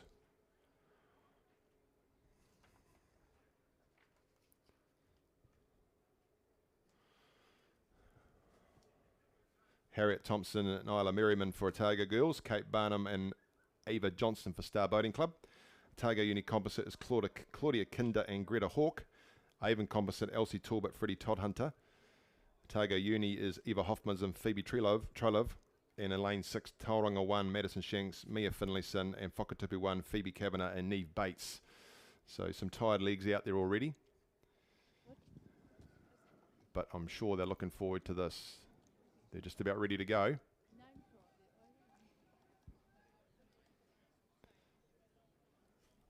No, stand down. Just bring you this under 22 double scull final as they head through. Start of a race because YouTube have got a contract. That's insane. We're gonna Away have they this go. done before they Cleanly get away. girls and- Whakatipu out nicely in lane number 7. Then it is across from them Otago Uni in lane 5. But lane 2, Star Boating Club, they're up to a flyer as well, as are Otago Uni in lane number 5. Just a wee bit sluggish off were Otago Uni Composite and Avon Composite, but very early days as they head up towards 250 metres.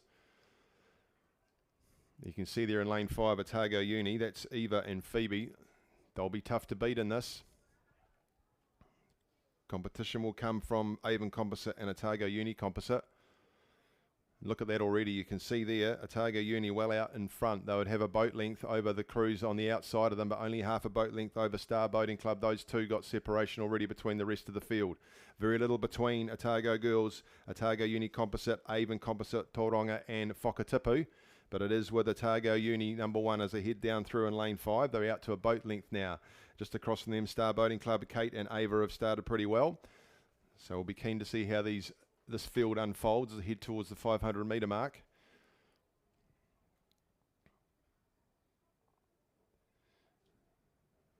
Oh, they've got a boat length now, have the girls from Otago Uni.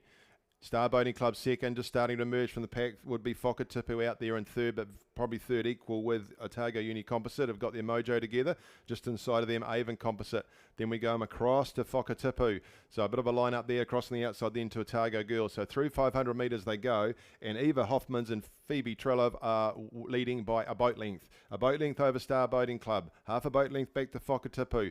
Very even between Whakatipu and the Otago Uni Composite of Claudia and Greta. And then we come back to Tauranga and across to Otago Girls and the Avon Composite. They've got clear water out there, have they already? The Otago Uni crew in lane 5, coached by Glenn Sinclair. He'll be liking what he sees at this stage. Very similar to what we saw in the first race, the break, like the West End quad as they went through. It looks very similar to that. A boat length and a half going out now to 2 boat lengths as that lead for the Otago Uni crew over Star Boating Club. A boat length then from Star Boating Club back to Otago Uni Composite by a bow ball over the Whakatipu crew out there in lane number 7. Then we come back inside to Tauranga, across to Avon Composite and Otago Girls. Gosh, it's a strong start. That's going to be very hard for the rest of these crews to pull back. They're heading out towards 3 boat length lead. They are the Otago Uni crew. And in fact, they've probably got Otago 3 boat lengths on the rest of the field now. Whakatipu have got their act together since the 500 metre mark, starting to push up alongside the Star Boating Club crew in second. There'll be very little between those two, probably half a canvas, and those crews starting to move away. Half a boat length back we go to Otago Uni Composite, back across to the Tauranga crew, then back inside to Avon Composite, and outside there is Avon Otago Girls. Will be half a boat length back from the other crews in front of them. Heading up towards the 1,000 metre mark. 3 boat lengths now. What a very strong row. This is a great first K for the Otago Uni crew, Eva Hoffmans and Phoebe Trelov, as they come down towards that 1,000 metre mark. That's 3 boat lengths and extending. They're bringing with them Star Boating Club still second. They've just pushed again. They've gone ahead of the attack there from Whakatipu at this stage. There'll be a boat length between those 2 crews. Still hanging tough in lane number 3 is the Otago Uni Composite in 4th. Then across to Avon Composite and Tauranga. Still pushing up on them though as Otago Girls. They'll be even. Through the 1K they go. I'd just about give it 4 boat lengths now to this Otago Uni crew. It's like a replay of the Novice Cox quad. They head through. They've got the advantage. A big lead coming here from this Otago Uni crew.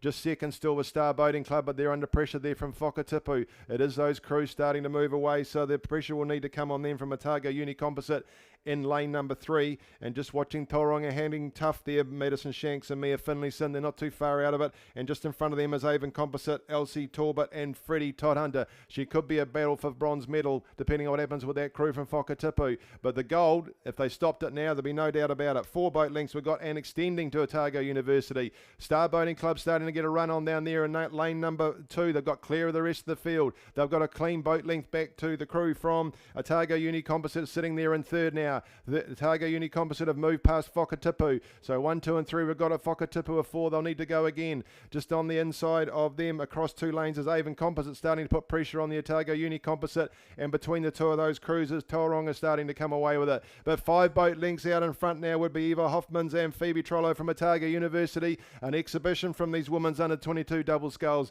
They're running away with it out here. They've got less than, well, around about 500 metres to go. It'll be 5 to 6 boat lengths over the Star Boating Club double. They've got a boat length and a half on this crew from Whakatipu. Then we come across, bronze is going to be tight. Otago Uni Composite starting to put pressure on Whakatipu. They're starting to move along, so they'll be in half half a canvas between those two crews. Then inside of them, still with a chance, is Avon. Still with a chance on the other side is Tauranga. Then we go back in lane 1 to Otago Girls, just a wee bit too far back. Geez, the drone's having trouble getting the full field in the screen. Such is the lead for the Otago Uni Girls. They're out there by 6 boat lengths now. Otago Uni clear in front. They start to come down past the last lot of campers. We've gone out wide to try and get them all in. Star Boating Club still got a boat length over the chasing pack. I'm sure it's between Otago Uni Composite and Whakatipu for third. There's very little in it. They're Baobabble. They're going to have to push again now, Otago Uni Composite, if they want to grab a bronze, because Avon are hunting them down on the outside of them. They're only half a canvas between them and Whakatipu for the minor money, but out in front, they're starting to close that gap a little bit. Our Star Boating Club to be back to 5 boat lengths, but it's almost an insurmountable lead that Otago Uni have got. Back to Star Boating Club. They're pushed again, Whakatipu. Whakatipu have gone into third. It's cat and mouse between Whakatipu, Avon and Otago Uni Composite. Avon starting to get the run down there in lane number 4, pushing up into third alongside Whakatipu. That's where the battle's going to be. That's where we'll have the fun. In fact, they're now starting to get a real good run on the Star Boating Clubs within their sights. But within the sights of Otago Uni is the 250 metre mark. They're well clear of the rest of the field. 5 boat lengths they've got over Star Boating Club. It's now Avon have pushed into third. They've gone past Otago Uni Composite. They've gone past Whakatipu. Whakatipu might have run their race. Just inside of them is Tauranga. But look at this, ladies and gents, from this crew through the Red Boys they go. 250 metres to go for Otago Uni and the women's under 22 double sculls. An exhibition of fine sculling out here for you novices if you want to see how clean to get in and out of the water and how long to stay in there for. They've pushed back out to 6 boat lengths. Down here inside in lane number 2 is Star Boating Club have got second, almost under control. They've got a boat length and a half after Avon. Avon have done a fantastic push in the last 500 metres to get third clear. On the outside it's Whakatipu, look like they've run their race. Inside from them would be the crew from, whoopsie daisy, where are we going? Over there, Otago Uni Composite. But here we come now, the 120 metres to go. Otago Uni, Eva and Phoebe, they've got this well under control. They've led from the start and they've gone a long way out from there. Star Boating Club have got second at this stage, but it's still Avon putting pressure on them. They've now covered over their first bit of the canvas. Avon are only half a boat length behind Star Boating Club to try and push for the silver medal. But down we come to the finish line. No doubt where the gold medal's going. The gold medal in the under 22 double sculls for women is going to Otago Uni. Across the line they go. Fantastic row. Down here in second is still Star Boating Club, continuing to get a run on their boat, and that green Craighead Diocesan boat is the crew from Avon. But they're going to be half a boat length behind. Silver's going to go to Star Boating Club. There's only about 4 strokes for them to come down to the line. They come down and take the silver, does Star Boating Club. Third will go to the crew from Avon. Then we see Otago Uni Composite. It's Whakatipu, Tauranga, and the crew from Otago Girls.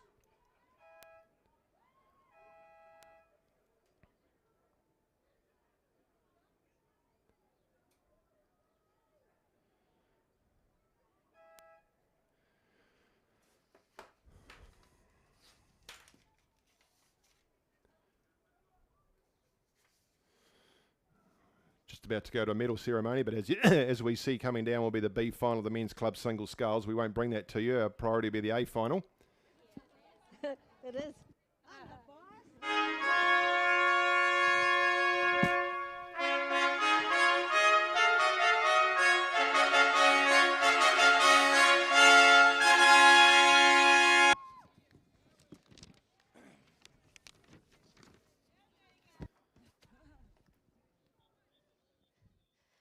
Right, before we present these medals, those of you who might be waiting for the Women's Club Coxed 8 medal presentations, it's highly likely that that might be tomorrow due to some issues. So if you're waiting, that's just a little update. If we do it today and I've already sent you home, I apologise, but that's where we're at.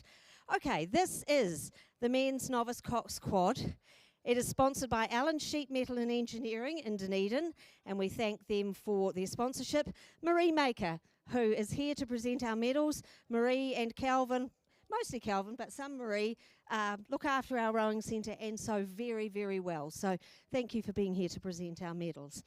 Right, the winners of the bronze medal for the Men's Novice Cox Quad, Hamilton Rowing Club. Congratulations to Blake Buxton, Nathan Smith, Isaac Saville, Cameron Johnson, coxswain Megan Giles, and coach Malapone Violetti. We've given her a full name because she's very important. Can't give you your time because the printer's eaten it. One for Mal. Well done, team. Congratulations, Hamilton Rowing Club.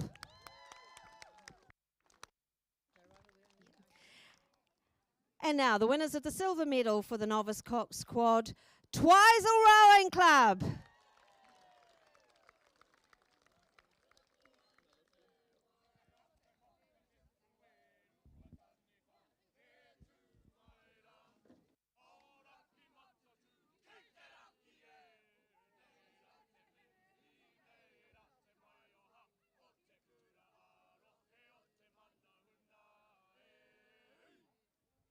Kia ora, thank you. In this crew, Ralph Henderson, Jack McClellan, Corbin Lloyd, Orlando Narun, coxswain Stevie Fincham Putter, and coach Calvin Maker, husband of Marie, presenting the medals. So congratulations, Twizel Rowing Club. And now the New Zealand Rowing Champs Men's Novice Cox Quad Champions for 2023, West End Rowing Club. Well done to Rui Kerr, Cole Brooks Adams, Ravi Kerr, Brad Salthouse, coxswain Samara O'Hagan, and coach Hassan Patan. So gold medal for Samara and one for Hassan. And of course we have winners' t-shirts to give them there, Marie. So congratulations to our bronze medal winners, Hamilton Rowing Club, silver medalist, Twizel. And a big round of applause please for our champions, West End.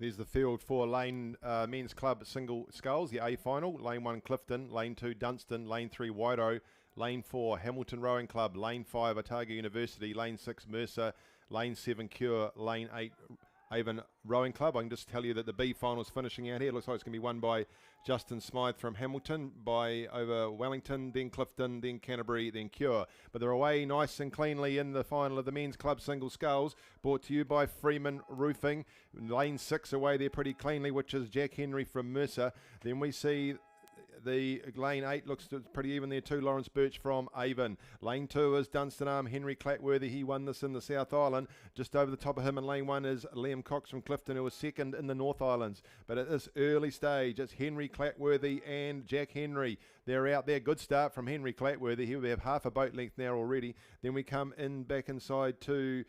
It is Jack Henry from Mercer. Just out or closest to your screen there would be Alex Fletcher, third in the South Islands. He was rowing for Cure. Right alongside him, Lawrence Birch. So the early lead is with Henry Clatworthy from Dunstan. Across still to Mercer. Just inside of Mercer is Edward George from Otago Uni. Right alongside him, Jack Clark from Hamilton. And just ahead of him would be Tristan Gregory Hunt from Wairoa.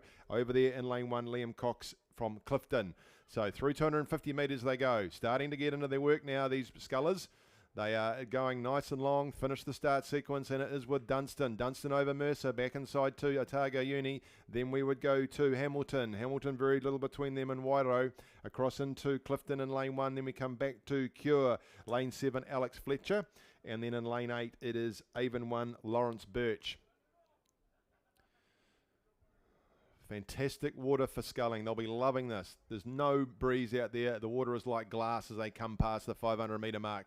He's got half a canvas now, Jack Henry from Mercer has, as he starts to go up alongside the Dunstan sculler. Not quite as much of a lead as it looks if you take into account the angle, but those two have got the little bit in front of them, of the rest of them, but very little. We go back to Otago Uni, Hamilton and Wairoa. Then we come across our side and we see Cure and Avon with Clifton 1 on the inside. We'll give you the result of the B final as it comes to us, as this one is running. Won't be too far away now. But they head through the first quarter of the race is done. Up towards the 1,000 metre mark they come. Not huge separation between these scullers. Lead is still out there in lane. Christian Gregory Hunt's put a move in there in the last couple of hundred metres. He's now starting to poke his nose out in front.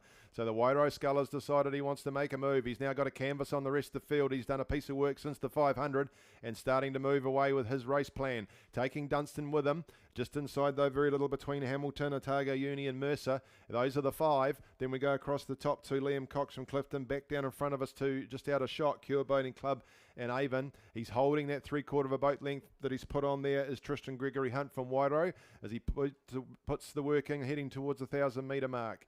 B final went to Justin Smythe from Hamilton. Second was Joshua Clark from Wellington. Luke Brook from Clifton was third. Cure fourth and Canterbury fifth. Whakatupu followed by Aramaho Whanganui. But 3/4 of boat length he has here in the A final. Brought to you by Freeman Roofing. Does Henry Clatworthy from Dunstan Arm. Out to, he's getting him further ahead, trying to go out to a full boat length. Just starting to go with him now is Edward George. Edwin has a quick look over the left-hand side and sees that that the Wairo Scull is gone. So he's might see if he starts to push ahead in his yellow skiff. But just outside of him in lane 4, it's to Hamilton. And then Mercer as they head up towards the 1,000-metre mark. Over there in lane 1, starting to do some work is Clifton coming back into it. Then we come across to us with Cure Boating Club in lane 7.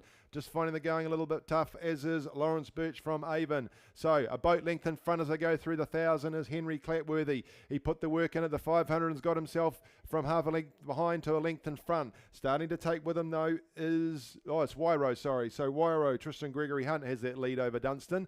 And then there's a lineup with Dunstan, Hamilton, Otago Uni, those 3 scullers, Mercer just in behind, and that work coming in now from Liam Cox and Clifton. He's not out of it yet, but a clear lead here to Dunstan, Tristan Gregory Hunt from Wairo, out there in the green and white. He's out to a clear water he's got over the rest of the field. Following in those still was Henry from Dunstan and Jack Clark. So what will those guys do to respond? They're going to have to do some work. He's got a handy lead now, he has. And now here comes Jack Clark from Hamilton, just moving ahead of Edwin George, who has another look to see where everybody is. And just moving along in lane 2 still is Henry Clatworthy from Dunstan. Out there in lane 6 is Jack Henry from Mercer. Liam Cox not far away from there in lane 1. Still out of it a wee bit in lane 7 is Cure Boating Club. And then Avon. Holding that lead he is from lane 3 is Wairo, Tristan Gregory Hunt here in the men's club single sculls final. There's been some big entrants in this field. We had something like 8 repecharges a couple of days ago, and we've whittled them down to these 8. As they head on down now into the last 750 metres of the race. It's clear water and a handy lead there for Tristan Gregory Hunt from Wairo. Still moving nicely as Jack Clark into second. Taking with him on the outside Edwin George from Otago. Then we come across to Henry Clatworthy from Dunstan Arm. And it's Mercer, Jack Henry, and Liam Cox looks like he's put a bit of work in but might still be struggling to keep there. He's trying to chase down Dunstan. It is with Wairo. It's Wairo, Hamilton, Otago Uni, Mercer. There's going to be a finish here, I think, on the outside of Wairo. Dunstan Arm. Those scullers are going to have to push because he's got out there. He's held the lead with clear water and he's taken the advantage. Just starting to push now there is Jack Clark Moore from Hamilton. He's got half a canvas over Edwin George from Otago Uni. They'll be 1, 2 and 3. Fourth now starting to come Mercer. Is Jack Henry or is it Dunstan? Henry Clatworthy. Those two are very little in between them. He's gone again, Liam Cox. He's starting to bring himself into the mix. We've got 1 and 2 showing out. He's still holding that advantage. In lane 3 is Wairo. Can he hold on to it? The pressure's still coming from Jack Clark. He's eating into that lead, trying to get it back to a boat length. He's now got half a boat length over Edward George in lane 5. In lane 6, it's then Mercer. We come across to lane 2, Dunstan Arm. There's a lineup coming here. Liam Cox is still not out of it in lane 1. They can't shake him. He's like a bad smell hanging around trying to take the minor money. On the outside, Cure Boating Club and Avon have got too much work to do, I think. The lead's starting to diminish now for Tristan Gregory Hunt and Wairo. This real good row coming from since the 1,000 metre mark from Jack Clark. He's over the canvas now. He's eating into the lead of Wairo. So it is with it's with Hamilton. Hamilton putting real pressure on Wairo now. He's bringing Otago Uni with him. On the outside, it's Mercer starting to move. There's a line-up here between these men's club single sculls. It's still an advantage by 3/4 of a boat length from Wairo. Wairo trying to shake off Hamilton. Hamilton and then Otago Uni. Down on the inside, it is Wairo. Wairo over Hamilton, Otago Uni and Mercer. Those are the 4. Everyone else is out of it. It might be too much for Dunstan. It's still hanging really tough out there as Tristan Gregory Hunt. He comes down with 110 metres to go. go. He's got half a boat length he has over Hamilton. Just outside of Hamilton, it's Edwin George from Otago Uni pushing in. He's going again in lane 2. It's Dunstan Arm. It's still with Wairo. Wairo are leading as they come down. There's a lineup. It's Wairo, Hamilton, Otago Uni, Mercer, then back to Dunstan. He's held on to this lead. Half a boat length. He comes down to take the gold medal. Be Wairo, and pushing through out there in lane number 6. That's Otago Uni maybe on the line between them and Hamilton. Oh, that's a photo. Fourth across the top, boy Mercer back inside to Dunstan Arm. We come down to lane 1. It's Clifton. Then across the outside to Cure Boating Club and Avon.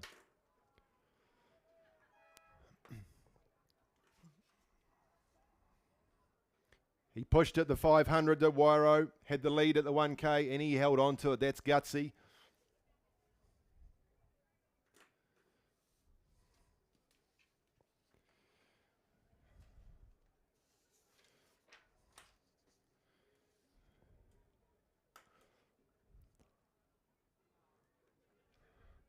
Just wait for confirmation of those places. No doubt about the winner. Tristan Gregory Hunt from Wairo, the New Zealand champion for 2023.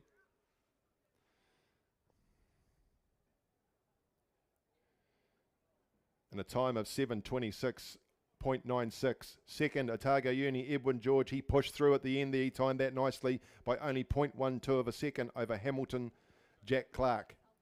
That's a close finish.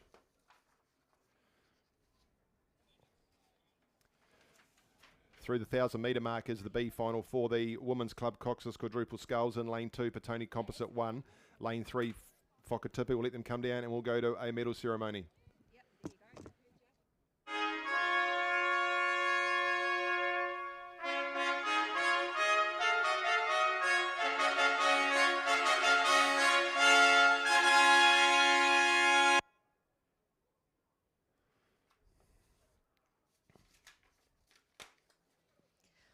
Okay, this time it is the men's under-22 double sculls. This event sponsored by Tricorp Enterprises.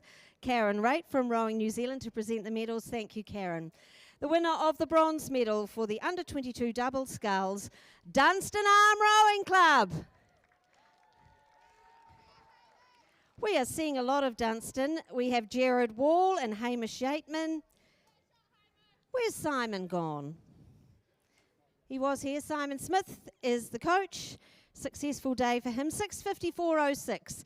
Congratulations, Dunstan Arm. Noise. Thank you. The winners of the silver medal, Waikato Rowing Club 1. Well done, Edward Lopez and Evan Williams. Their coach is Nick Barton. Their time, 6:45.84. Congratulations, Waikato Rowing Club 1. The New Zealand Rowing Championships men's under-22 double scull champions for 2023, Waikato Rowing Club 2. We have here all by himself Ben Olafairs. Oscar Ruston has gone off to row another race. Ben and Oscar are also coached by Nick Barton. Their time, 6:44.70. So we'll give all those medals to Ben to take back and the winners' T-shirts. So well done to Dunstan Arm, Waikato Rowing Club 1, and our champions for 2023 from Waikato Rowing Club, Oscar Ruston and Ben Olafairs. Thank you, Kay. We head out onto the courts. The Women's Club Coxless Quadruple Sculls A final, just going through 500 metres, and we'll go through the field as you see it from the top of your screen. It's Incure Boating Club in lane 1. In lane 2, Nelson 1. In lane 3, Avon 1. In lane 4, Star Boating Club 1. In lane 5, Aramaho Whanganui Composite 1. In lane 6, Canterbury 1. In lane 7, North Shore 1. And in lane 8, it's Mercer 1. So Nelson, Avon, Canterbury and North Shore were out to pretty good starts, but the lead at the moment is in lane 5. Aramaho Whanganui, Reeve Watson, Messina Sewer, Sabine Lapointe and Robin Van Dyke. The Aramaho Whanganui, they won this event in the North Island. Up there in second position would be Nelson. They was third in the South Islands, Holly John, Sky Lazenby, Emily Cumming and Madeline Collis. So they'd be second. Then we come inside of just outside of Aramaho Whanganui, the South Island champions. Canterbury 1, rowing out of Cashmere High School. Abby Higgins, Georgia Callow, Poppy Wyndham and Ash Fleming. Through the 750 metre mark they go. So Aramaho Whanganui to Canterbury, across the top to Nelson. We come inside from Nelson, and outside of Canterbury is North Shore. They'll be fourth. North Shore 1, Emily Marchell, Kate Hamilton, Cassidy Luff, Sophie Strang. Just outside of them would be Mercer 1, Ashley Pryor, Sasha Robinson, Emma Hadley, Megan Van Leeuwen, as they head up towards that 1,000 metre mark. Right across the top, Cure Boating Club, Alexander Bidwell, Abby Jenkins McCaw, Claire McGregor and Keely Begg. But it is with Aramaho Whanganui. Just outside of Aramaho Whanganui, Canterbury would be a canvas behind them. Across to Nelson in lane 2, starting to move. They are since the 750 metre mark, putting pressure on that Canterbury crew. But on the left of Aramaho Whanganui is Star Boating Club 1. Courtney Hucker, Nico Daly, Jeremy Hogan, Mackenzie Kemp. They're pushing up alongside the Canterbury crew. They'll be third. So it's still with Aramaho Whanganui by a canvas. Over Canterbury, back inside to Star Boating Club. Then we come across to North Shore. They've moved through past Nelson. Outside of Nelson would be, and still is, Cure Boating Club. It's within, followed by Mercer 1 out in lane 8. So we can tell you the B final was won by Auckland. Second was Union. Dunstan Arm Composite with Cromwell was third. Into the second half of the course they come. Still holding that lead is Aramaho Whanganui. It's Canterbury and Star Boating Club battling for second and third. Watch the run coming down in lane 2 from Nelson. They're still in it. They're fourth. Outside of the Canterbury crew is North Shore looking to fight. In between Nelson and Star Boating Club is Avon. Down in lane 1, Cure Boating Club since the 1,000 metre mark have pushed. Out we've got Clearwater between those crews and Mercer 1 out in lane 8. So we might have a battle for third coming up with the bronze medal up for battle, but it's still with the crew from Aramaho Whanganui. But they're under real pressure from Canterbury now. It's down to half a canvas. Canterbury have moved at the 1,000. These two crews starting to move away from Star Boating Club, who are third. Put under pressure on the inside of them by Nelson. In between those two crew is Avon, who would be fifth. Then we come across to the North Shore crew, 6 just inside from Cure Boating Club down there in lane 1. But it's all with Aramaho Whanganui and Canterbury. Those two crews starting to move along. They'll have to take a bit of work in here, will Star Boating Club, if they want to get into this silver and third medal. But look at Nelson starting to go again down there in lane 2. It's still with Aramaho Whanganui. They've held the canvas lead over Canterbury for the last 500 metres, and now they're taking still Star Boating Club with them, but Star Boating Club are under pressure from Nelson, only half a boat length behind them. Then it's Avon across to Cure Boating Club in lane 1. Still watching the move come from North Shore down here in lane 7, but they're starting to fall off those other 5 or 6 crews. It's still, they're eating into it now. That half a canvas is now, or that canvas has become half a canvas now.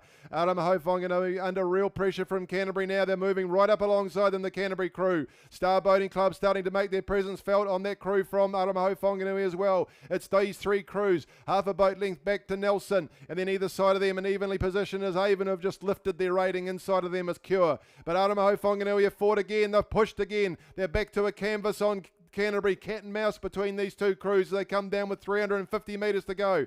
A close third still to Star Boating Club. It's then half a canvas back to Nelson, have moved clear of Cure and Avon.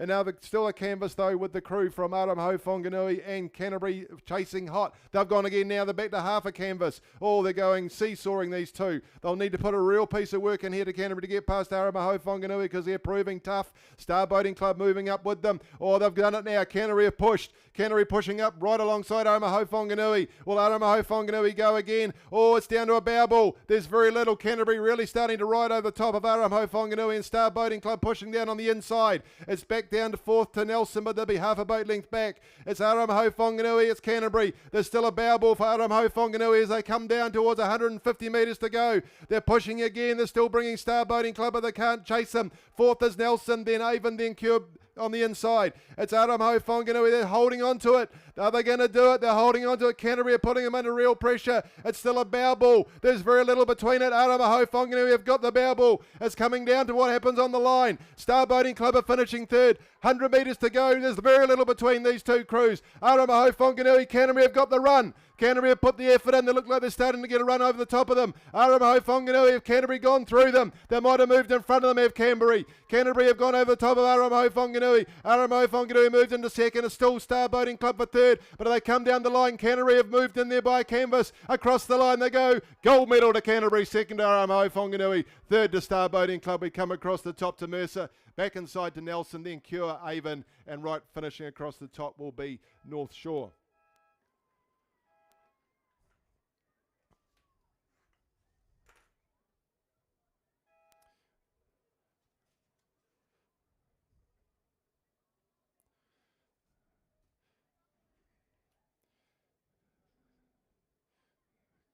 Canterbury taking out the A final of the Women's Club Coxless Quadruple Sculls, brought to you by Super Liquor Twizel.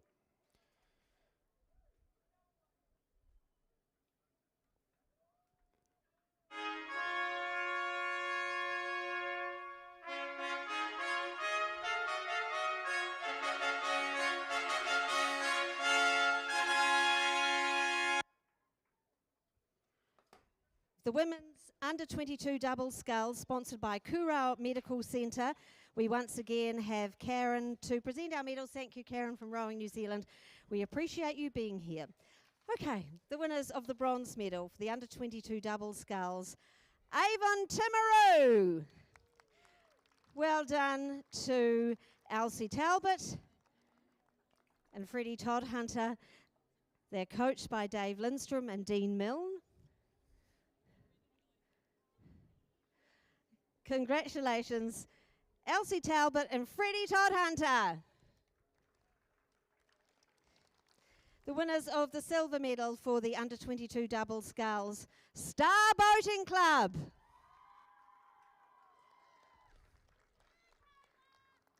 Well done, Kate Barham and Ava Johnston, with their coach, Nathan Wallace. Where are the Star supporters? Good work. Well done. Silver medal winners, Star Boating Club. The New Zealand Rowing Championships, Women's Under-22 Double Scull Champions, Otago University. Eva Hoffmans and Phoebe Trollow. They're coached by Glenn Sinclair. Our thanks once again to Kurau Medical Centre for sponsoring this event.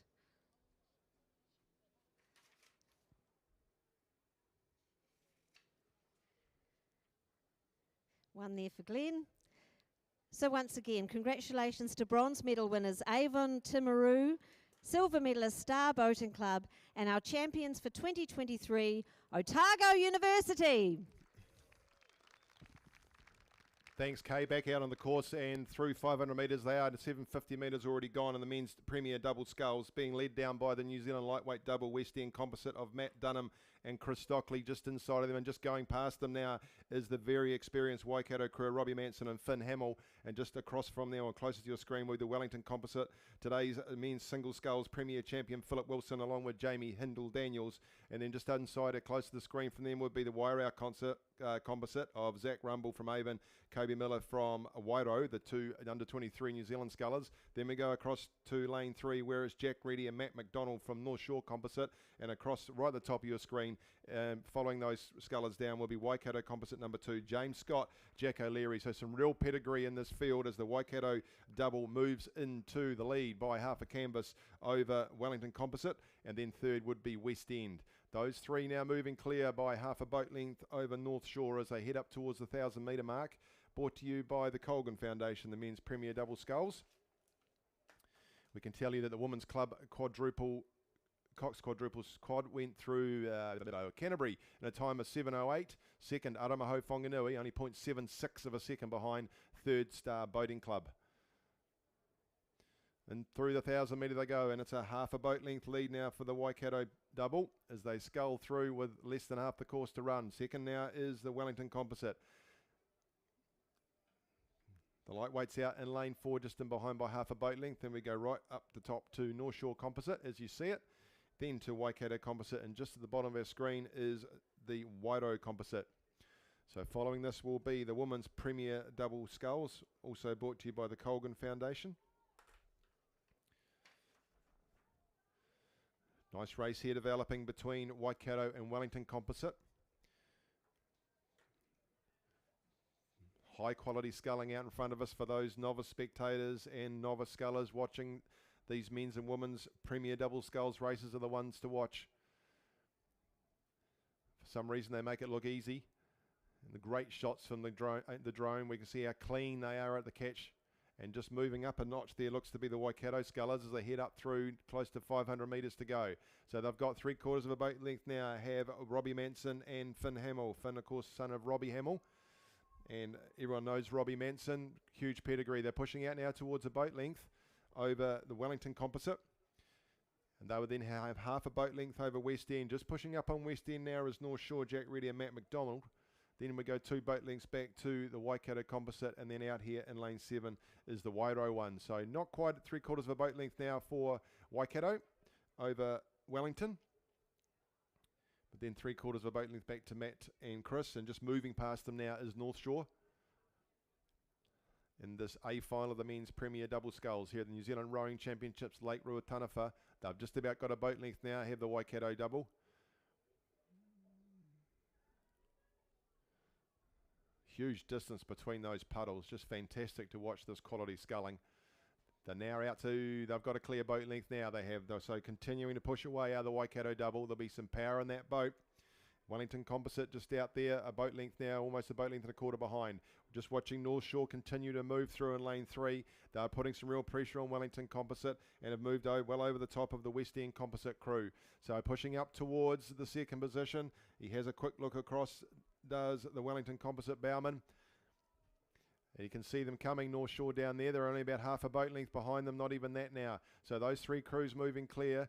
Tough work for the lightweights out there in lane number 4. They're just a boat length now back on the rest of the field. Then we come across to the Waikato Composite and Wairo, but 100 metres to go now for Wellington, to Waikato.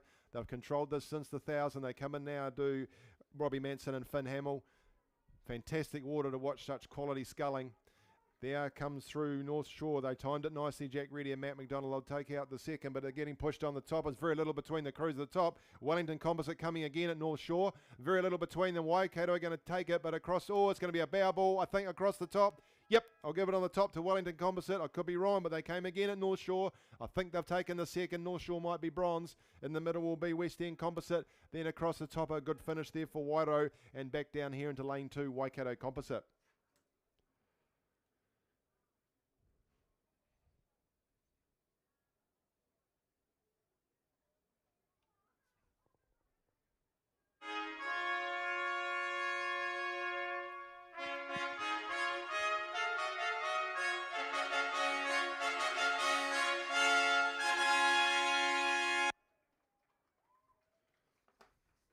Okay, this time, men's club single sculls, sponsored by Freeman Roofing. Virginia Labar from Rowing New Zealand to present our medals. Thank you for coming down to do this. We appreciate it. The winner of the bronze medal for the men's club single sculls from Hamilton Rowing Club, Jack Clark. And Jack is coached by Blair Curry. Well done. Bronze medal winner from Hamilton Rowing Club, Jack Clark. The winner of the silver medal for the men's club single sculls from Otago University Rowing Club, Edwin George. Edwin is coached by Glenn Sinclair. Congratulations, silver medal winner, Edwin George. The New Zealand Rowing Champs Men's Club Single Scull Champion for 2023 from Wairo Rowing Club, Tristan Gregory Hunt. Tristan is coached by the Wairo coaching team. Where are the Wairo supporters? Make a lot of noise for them, people. Gold medal, fantastic. So well done to bronze medal winner Jack Clark, silver medalist Edwin George, and our champion for 2023, Tristan Gregory Hunt. Thanks, Kay. About to get underway in the Women's Premier Double Sculls. In lane 1, Waikato 3, Rachel Kennedy, Katie Lush. In lane 2, Club de Romeros Mercedes Composite, Amy Robson and Chloe Calora. In lane 3, it's Wairo Composite 2, Brooke Francis and Kristen Goodger. In lane 4, Waikato Composite 1, Stella Clayton Green and Kate Haynes. In lane 5, Star Boating Club Composite 1, Shannon Cox and Jackie Kiddell. In lane 6, Invercargill Composite 1, Laura Glenn and Kristen Frood. In lane 7, Aramaho Whanganui Composite 1, Catherine Leyburn and Jackie Gowler. In lane 8, Canterbury 1, Phoebe Spores and Davina Wadley. There are New Zealand Summer Squad members littered throughout this field. We are in for a treat. Brought to you by 776BC is this Women's Premier Double Sculls. The orange lights flashing. We're just waiting for them to go.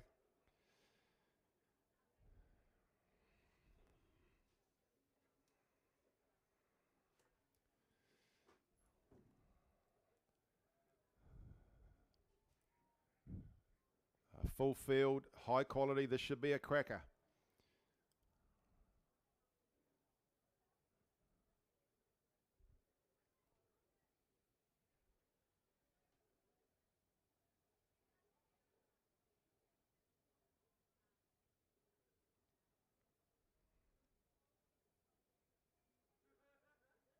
They're off. Everyone's away nice and cleanly. No one's showing out very early at all. It's a nice even start as they head through the first 20 or 30 metres. Maybe or it's just starting to come from Star Boating Club. They got away quickly. Shannon and Jackie, they'll be looking to get an advantage as long as they can. Just out to side of them would be Wairau number 2. They've got away pretty cleanly. In fact, it's a 4 in the middle. It's Wairau number 2, Waikato 1, Star Boating Club 1, and Invercargill Composite the showing out. Then we go up to Waikato 3 in lane 1, back down to Canterbury 1 in lane 8, and Aramaho Whanganui in lane 7. That's where they're at. Nice and even they are. But with lane 4 at the moment, Waikato Composite, Stella and Kate Haynes now. In lane 5 is Star Boating Club.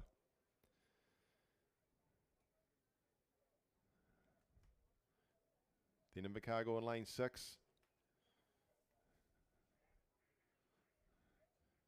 Then it's a nice start too for Canterbury 1, Phoebe Spores and Davina Wadley out in lane 8. So still sitting with lane number 4, the Waikato Composite, Waikato over Star Boating Club. Then there'll be Invercargill, across the top to Wairau, then Waikato, then we come down to Canterbury, then we would be Aramaho Whanganui, and Club de Romeros Mercedes would be just in the back of the field at this very early stage. Through 250 metres they are, but more than that because we can see Alcatraz coming into view, and it's still with lane 4. Lane 4 leading by half a boat length. They are the Waikato Composite. They're looking to get as far out in front as they can. Pressure starting to come from Star Boating Club in lane 5. Then it is with lane 8. We see Canterbury out there in 3rd. Across the top 2 in 4th would be Wairau. Then it is Waikato 3 in lane 1. Just starting to move ahead of the Invercargill Composite crew and Aramaho Whanganui and Club de Romeros down there in lane number 2. Still with lane 4. But there's a run coming through in lane number 1 by Waikato 3, and watching this crew from Canterbury out there in lane 8 as well. So starting a little bit of separation. 2 in the middle, 2 on the outsides is where it's at. Waikato Star, Waikato Canterbury. As they come past some of the Club 8s heading up towards the start, that'll be our last races for the day here. Will be the men's senior Cox State and the women's senior Cox State. They should be pretty good. But it's Waikato and Star in the middle of the field. Just starting to move along with them is Wairau Composite number 2. So we've got 5 crews showing out and not much between them. There'll be about 5 metres between the lot of them. And Waikato 3 now starting to look like they're taking the lead off Waikato Composite 1. Then we've got Star. Then we've got Wairau. Then we've got Canterbury 1. Those are the 5 crews. Then be a boat length back to the Invercargill Composite. Another half boat length back to Aramaho Whanganui. And just in front of them would be Club de Romeros. So heading up towards the 1,000 metre mark. The lead is still with the Waikato Composite in lane 4 by half a canvas. They've just got pressure on the outside from Canterbury. Canterbury will be second just across to Wairau. Those are the 3 just starting to shake a wee bit now. We'll see what pieces come once they get past the 1,000. Canterbury now moving up alongside the Waikato Composite crew. Then on the outside it is Wairau. Then Waikato 3 back inside 2 Star Boating Club. Those are the 5. There's now a boat length clear between the top Canterbury and the Invercargill Composite. Through the 1,000 metres they come. Pushed again they have in lane number 5 rather. That is Star Boating Club. They've got half a boat length. Going with them is Wairau. As they head on past that 1,000, the cyclists are joining in now. Down on the barren banks they come, chasing their coachees along the river. it is still with lane number 5, Justo. Half a canvas that have over Wairo.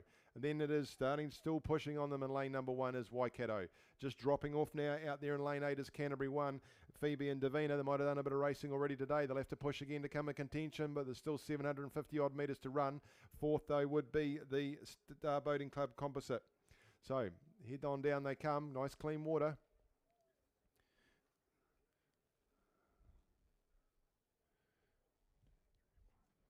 Star Boating Club in front, still the lightweights. Second up the top there is Wairo. Brooke Francis and Kristen Goodyear, some huge pedigree in those crews. Third up the top there would be Waikato 3. These three are moving away from the rest of the field. Waikato Composite number 1 would be back there in lane 4, would be next to the best. Then we come still across the top to Canterbury, have moved back into 5th. So inside of them would be Invercargill Composite as a head up town towards 500 metres to go. They've led all the way so far, have the Star Boating Club Composite. And they're still holding a half a boat length lead. They'll be wanting to see what comes out of Wairo in lane number 3. That's where the pressure will come from. And right up the top is Waikato 3. Those are the three. Then we come back inside to the Waikato Composite number 1.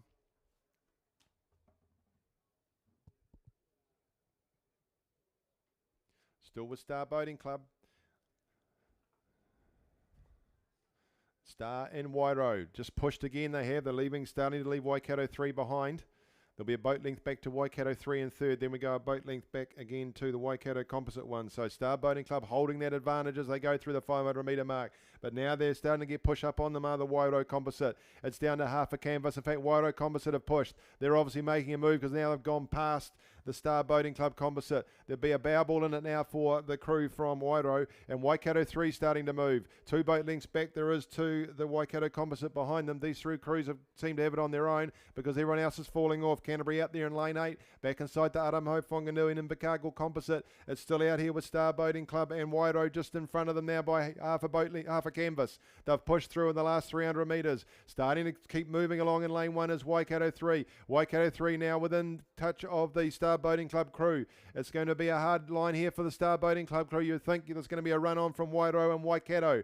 But it's still Star Boating Club starting to push back again. They've responded. They've now gone back up alongside the crew from Wairo. It's Star and Wairo. Star are now just in front of the Wairo crew. And then third is still with Waikato. Then we come back inside to the Waikato Composite. It's going to be a drag race between Star. They've gone half a canvas back in front of the Wairo crew. Will Wairo respond again? Great rowing here from Star Boating Club. The lightweights have cranked up the handles. Look at the hands go. They're going flat out. Watch this finish coming here from Star Boating Club out in lane 5.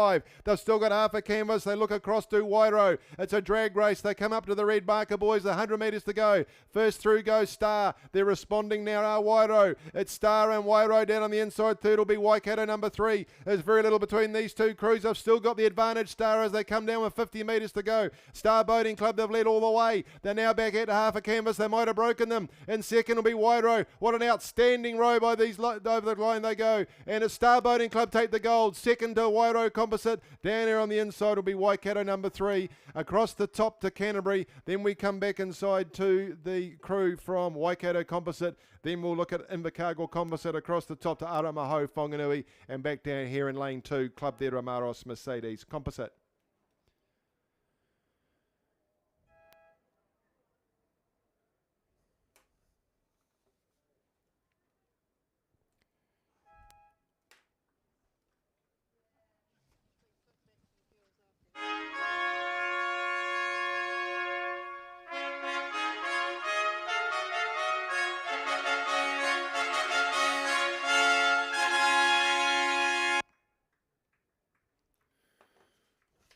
We're slightly out of order, but not to worry. This is the Men's Premier Double Sculls.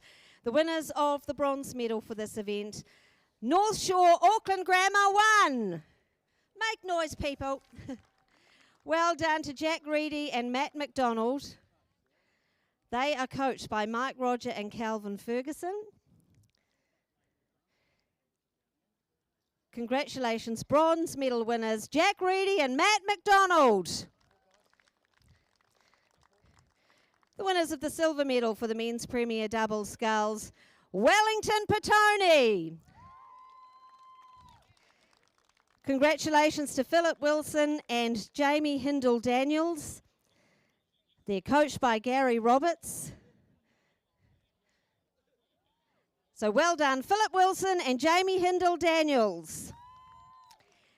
And now, the New Zealand Rowing Championships Men's Premier Double Scull Champions for 2023 from Waikato Rowing Club, Robbie Manson and Finn Hamill.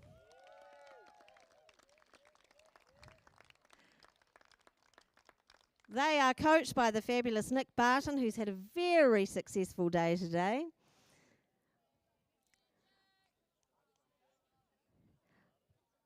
Before we present the trophies, it's a fabulous day because Finn is about to get his red coat for his first Premier win. So I will ask Matt to please put the red coat on Finn. Well done. That is such a great achievement. Well done, Finn. I know he's really proud of that, and we're proud of you. All right, and I'll ask Matt now, please, to present the boys with the J.M. Dempster Cup and the W.A. Stevenson Trophy. One each. That one's a little bit heavier. So well done to our bronze medal winners, North Shore Auckland, silver medalist Wellington Petone, and our champions for 2023 from Waikato, Robbie Manson and Finn Hamill.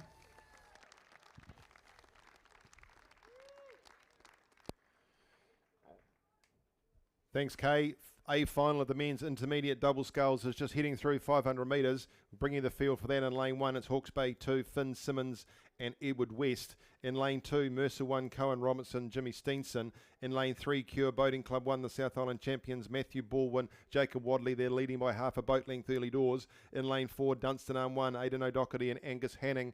In lane 5, in their second at the moment, Aramaho Whanganui, William Hurd, Jake Newton. Right alongside them is Aoamaru 1, Nigel Hogan and Patrick Spillane. And then right next to them, Whakatipu 2, Toby Tregear, Sebastian Watson. Lane 8, Mercer 2, Joshua Matheson, Anton Shute. There's not much between these crews. It is the early lead with Cure Boating Club just across the top. From them will be Mercer 1. And then you could thread a needle between Dunstan Arm, Aramaho Whanganui, Aoamaru, Whakatipu. Mercer 2 just a little bit further back as Dunstan Arm. And across the top there to Hawke's Bay. Just watching the B final come down in front of us. Looks like Wanaka's going to take that out from Whakatipu. Then it'll be a line-up between Star Boating Club and Waikato. So through 500 metres in the final of the men's intermediate double sculls. The A finals sponsored by Colonial Motels. And through 500 metres and in front by half a boat length is the Cure double. Been a good day for Cure. They'll be looking. They've had a few silvers. They'll be looking for a gold. And look, there's nothing there between Mercer and Aramaho Whanganui. Aoamaru, Whakatipu, nothing. They've both gone through that last little red markers altogether. Then we could go across to the next best would be Hawke's Bay. They were third in the North Islands, that crew of Finn Simons and Edward West. And then we come back to Dunstan Arm. So Dunstan Arm will have a finish. Can't quite see what's going on with the Mercer 2 crew. They're just a wee bit further back, I think. They're just out of shot and looking out on the naked eye. They're just a bit further back. Oh, there we go. Gosh, that's great response from the drone crew. Thanks so much. So they're about half a boat length back. Just watching though on top in front of them, Whakatipu 2. Toby and Sebastian have put some work in the last 200 metres. They're pushing out second though to the crew from Cure Boating Club. So Whakatipu second, Cure still leading. Starting to go with the Whakatipu crew is Aoamaru. Then we go across to Aramaho Whanganui. Right there in lane 2, Mercer 1. Then it is Hawke's Bay 2. And then just dropping away a wee bit still is the Dunstan Arm crew. Still wouldn't count them out though. Heading towards the 1,000 metre mark. Pushing again now is Aoamaru. They've gone past Whakatipu. And those two crews now starting to come up alongside the Cure crew. So Cure, they're led for the last 500 metres. But the move now is from Aoamaru. And the Bowman's putting some real welly into that. Geez, he's given that everything. I hope he's got plenty left in the tank because he'd be knackered at the end if he goes going like that. Whakatipu are second. Aoamaru leading. Whakatipu then Cure. These three crews coming up to the 1,000 metre mark. Starting to clear away. They've all pushed in the last 500. Then it is back inside of Aoamaru to Aramaho Whanganui. Half a boat length back to them. Right alongside the Cure crew is Mercer 1 starting to move. And then Hawke's Bay 2 going with them. Those crews moving away. Half a boat length back to Dunstan. But Dunstan are still in the mix. Then out of it would be Mercer 2 in lane 8. Less than 1,000 metres to run. It's Aoamaru and Whakatipu going together. They've now moved right up alongside the crew from Cure. She's going to be close. Then inside to Aramaho Whanganui. Out inside from Cure is Mercer right in the mix. Those five crews. and they can't shake Hawke's Bay in lane 1 as we come down on the A final for the men's intermediate double sculls. Some tired legs in there, and she's going to start hurting even more shortly. It's Oamaru still, though, by a bauble over Whakatipu. Although, is it Cure? Cure have gone again. Cure have moved at the 1,000. They've tried to put some work in. They've drawn it right alongside Oamaru. Still working really hard, that Oamaru double. It's between Cure and Air ahead of Oamaru. They've come back at them. They've pushed. They're looking a little bit cleaner than the Oamaru double. And then Whakatipu working really hard out there in lane number 7. Back inside from them we go to Haramaho Whanganui. These 4 crews starting to move clear. Inside to Mercer in lane 2, then Hawke's Bay. We come back half a boat length back to Dunstanarn. They might have too much work to do to pick up a biscuit. Cure have pushed. They've got half a boat length now on Oamaru. Oamaru still have got half a canvas over the crew from Whakatipu. Then we go back inside to Aramaho Whanganui. They're lurking. Aramaho Whanganui looking like they might be in the minor meter if they can get over the top of Oamaru and Whakatipu. These 3 crews starting to still put pressure on Cure. We go across to Mercer in lane 2. Then it's Hawke's Bay, and then it's a boat length back to Dunstan and another boat length back to Mercer. So it's cat and mouse between Cure, Oamaru and Whakatipu. It's half a boat length now to Cure. They've tried to work really hard, but they can't get rid of Oamaru. Oamaru half a boat length back in second. A half a canvas then third to Whakatipu, and then half a boat length back to the crew from Oamaru, Aramaho Whanganui. Going again is Mercer 1 down there in lane 2, trying to take Hawke's Bay with them. Oh, she's close now. These 3 boats drawing alongside each other.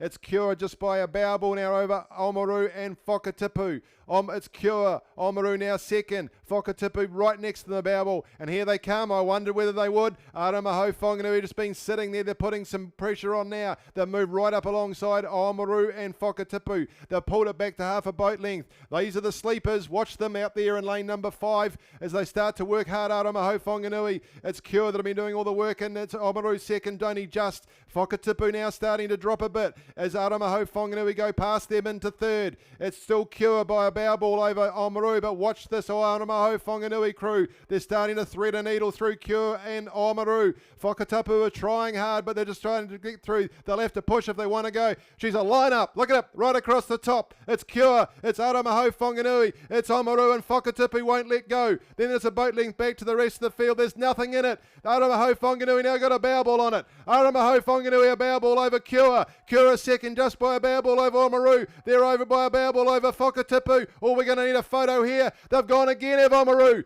Oamaru putting pressure on Aramaho Whanganui. It's a bow ball to them. Or is it a bow ball to Cure? Cure have pushed again. Oamaru now got first. It's a bow ball between them and Cure. It looks like Aramaho Whanganui might have failed.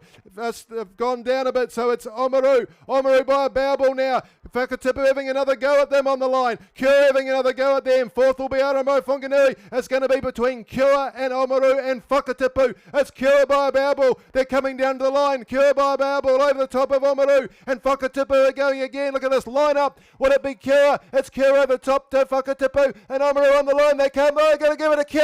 Cure on the line.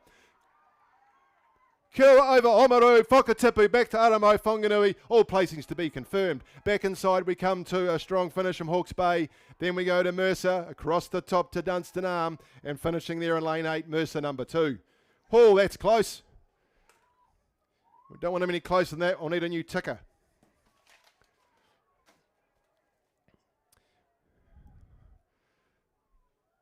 I can tell you that the B final was won by Wanaka. Whakatipu second, Star Boating Club first. We'll wait for the confirmation of what happened there. While we do that, we'll have a medal ceremony.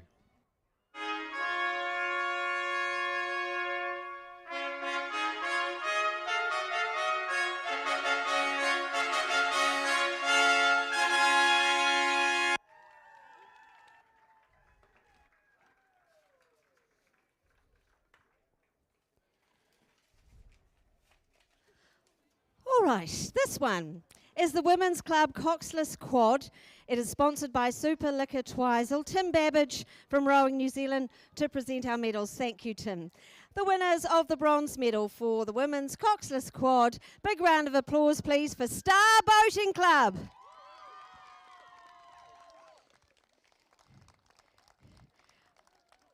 Well done to Courtney Hucker, Nico Daly, Jeremy Hogan, Mackenzie Kemp, and their coaches Brooke Walker and Ella Pudney.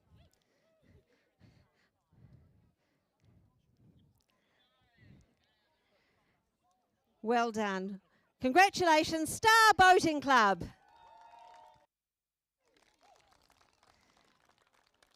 And the winners of the silver medal for the coxless quad, Aramaho Wanganui.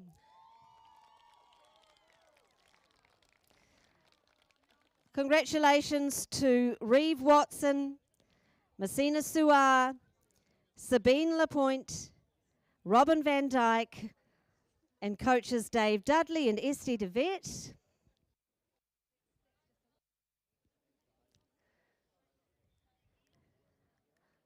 Well done. Big round of applause for Aramaho Wanganui Gisborne.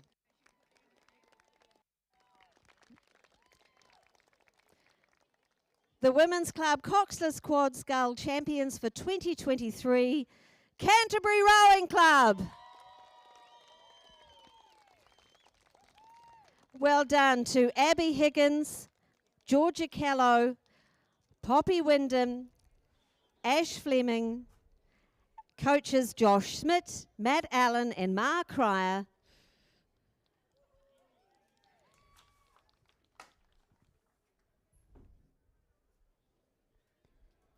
Our thanks once again to Super Liquor Twizel, who I'm sure are doing great trade this week. Tim Babbage, our presenter. Winners t-shirts there. So well done, bronze medal winners Star Boating Club, silver medalists Aramaho Wanganui Gisborne, and our champions Canterbury Rowing Club. We're underway in the men's senior Cox State. Lane 5, New York Athletic Composite are out in front, only just by Avon 1 down there in lane 4. In lane number 1, we've got West End Composite 2. Lane 2 is Wellington 1. Lane 3 is Waikato 1. Then we've got the Avon 1 crew in lane 4. Lane 5, New York Athletic. Lane 6 is Avon 3, the St Bede's crew. Lane 7, Waikato 2. And lane 8 is Avon 2. So you can see Avon 2 at your screen. Just going back to that men's intermediate double scull A final. Cure won in a time of 7:09. Second was Oamaru. And third to Whakatipu by 0.11 of a second. But it's a canvas now early doors for the New York Athletic Composite. Cam McGilvray, Jerome Barak, Jack Mitchell, Waldo Singleton, Sam Jones, Felix Rollinson, Colin Glue, and Paul Jacquard, with Samara O'Hagan, the Cox. Just second on the outside of them at the moment would be the Avon 1 crew, Will Johnson, Connor Backus, Henry Kirk, Ollie Taylor, Greg Brandt, Oliver Welch, Nathan Luff, Tom Tothill, and Amber Williams is coxing them. It's very close though, and then right either side of them in lane 6 is the St Bede's crews, coached by Dale Marr. Dale, I know you're sitting at home with COVID watching this. I hope you're enjoying it. You'd be a terrible patient. Across then into lane 3 would be Waikato 1. Up to lane 2 is Wellington number 1. Then we come back down to Avon 2, and then it's Waikato in lane number 7, Waikato 2. So we've got the arrowhead forming. This is the first race today. It's been as obvious as that. Look at that. What a spectacular shot coming down the lake. Right in the middle is New York Athletic Club. Then we go to second is Avon 1. Third is Avon number 3, the St Bede's crew. They rode here at the Canterbury South Island Champs at a 5:57 in the heat, but they've had a few crew changes since then. So we're going to see if these 8s can go through under 6 minutes. They should do with water like this.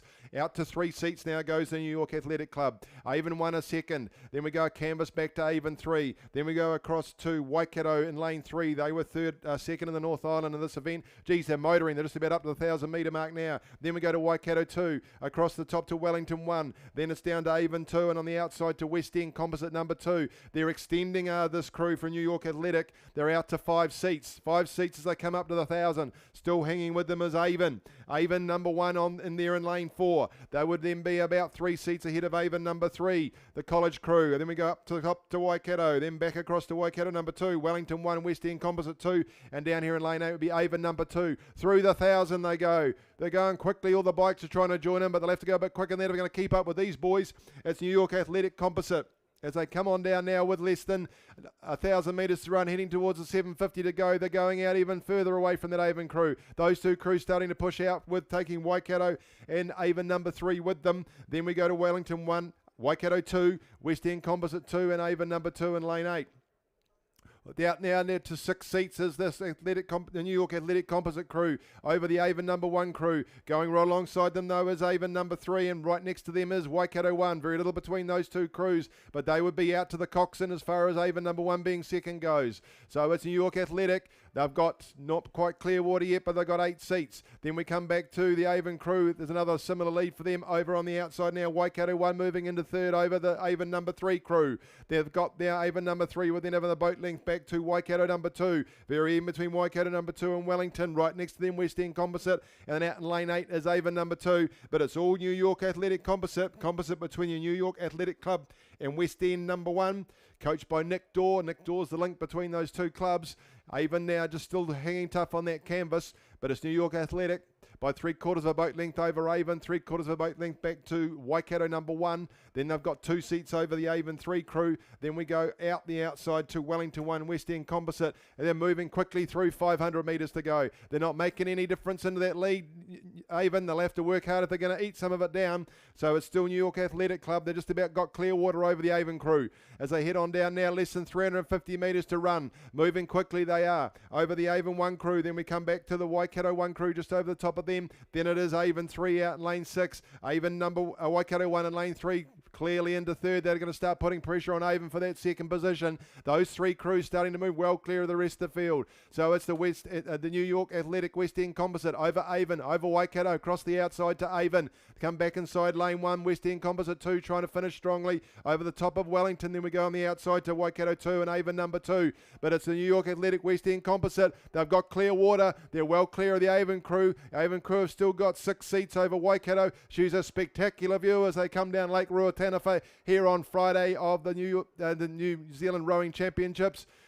And it is then Clearwater back to 4th, which will be Avon number 3. Less than 110 metres to go. New York Athletic Club Composite, the pressure's coming on Avon from Waikato. Will they hold them off? 100 metres to go now for Avon. 100 metres to go now for Waikato. They should hold that second, will Avon. But gold and the New Zealand title will go to the New York Athletic Club.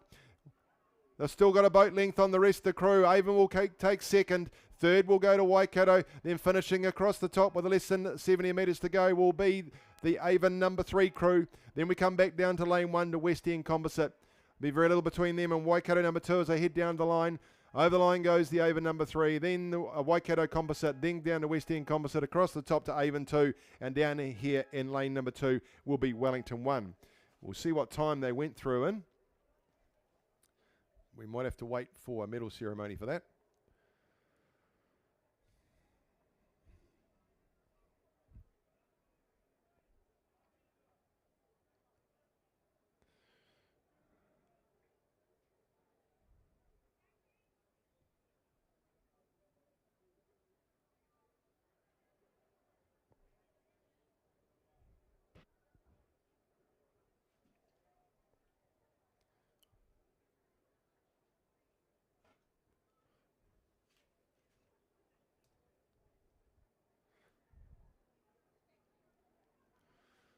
One race to come today, which will be the Women's Senior Coxed 8.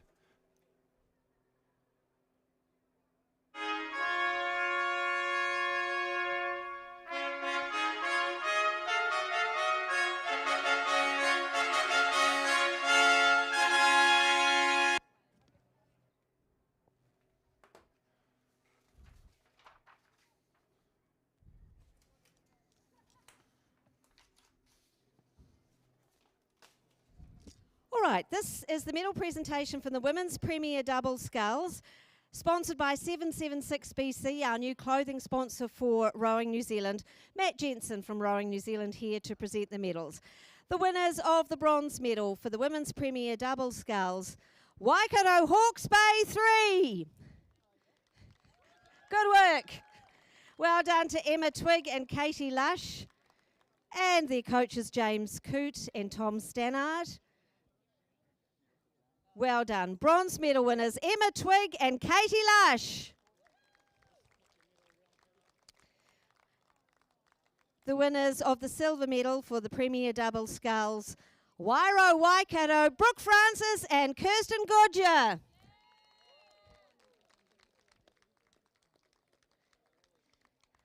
They're coached by James Coote. Well done. Brooke Francis and Kirsten Godger.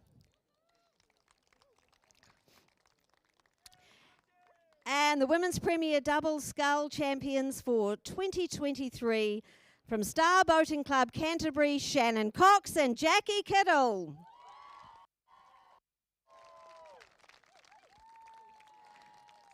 They are also coached by James Coote and Tom Stannard.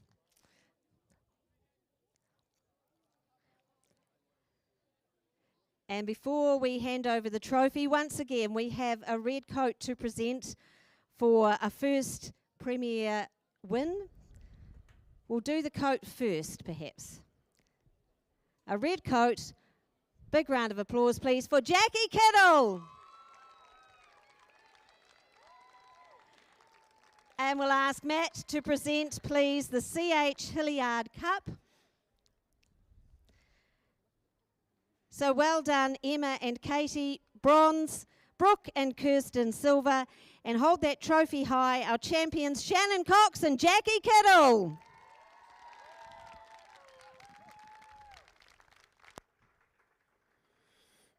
Thanks, Kay. Can give you the official time and the placings for the men's senior 8.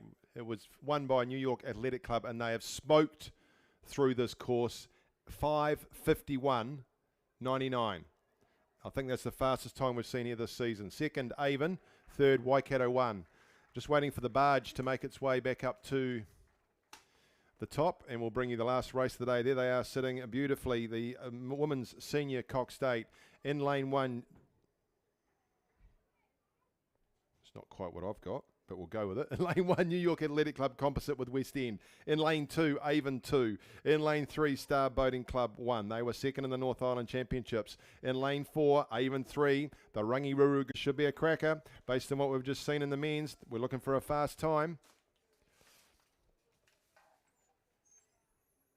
As we bring to a close the first finals day of this New Zealand Rowing Championships for 2023 here at Lake Ruataniwha. Absolutely blessed with the weather we've had. We don't take it for granted, but we sure love it, and we're looking forward to the same again tomorrow. As we wait for this crew, a big thank you to all the volunteers here, to all of the people doing the catering, to all the umpires, officials that make this happen. And the coverage brought to you by Altitude HD that you're seeing on the live stream, absolutely fantastic. So if you haven't subscribed to the YouTube channel and want to catch more of this tomorrow, please do so.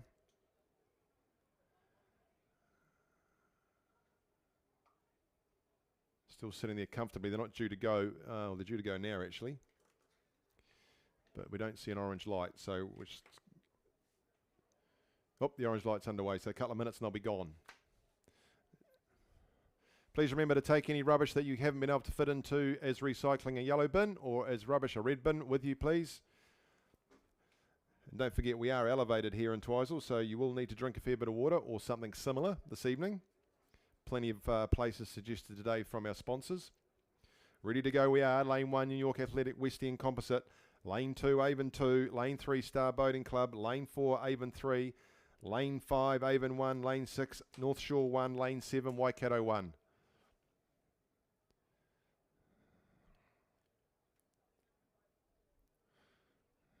Just being aligned, touching up on Waikato. On the right of your screen as you look at it.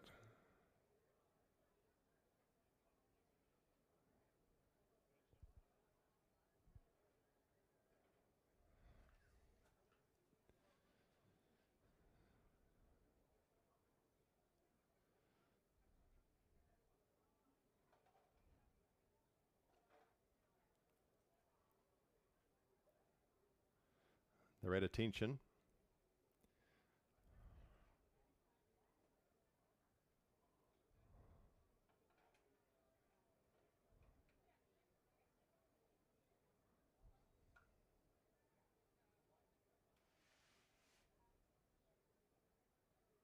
They release the droppers. They won't be far away now.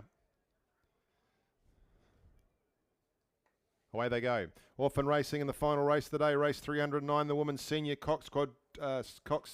Senior Cox Day, brought to you by BG Contracting. Nice start out there in lane 3 from Star Boating Club. Right alongside them and out first is Avon. Avon 3 in lane 4. Good start too from Waikato 1. That's where it'll come from, I think. Waikato 1 might be in lane 7, but they're not going to be the slowest in this field. Then we go across to Star Boating Club, back to Avon 1 in lane number 5. So Avon 3 in lane number 4, Avon 1 in lane number 5. Then North Shore 1 out nice and clean. Then we're across the top to Avon 2 in lane 2, West End Composite in lane 1. Continuing to work through their start sequences. Nice and short, they'll go through. Then we'll start to lengthen up in the early 40s they are.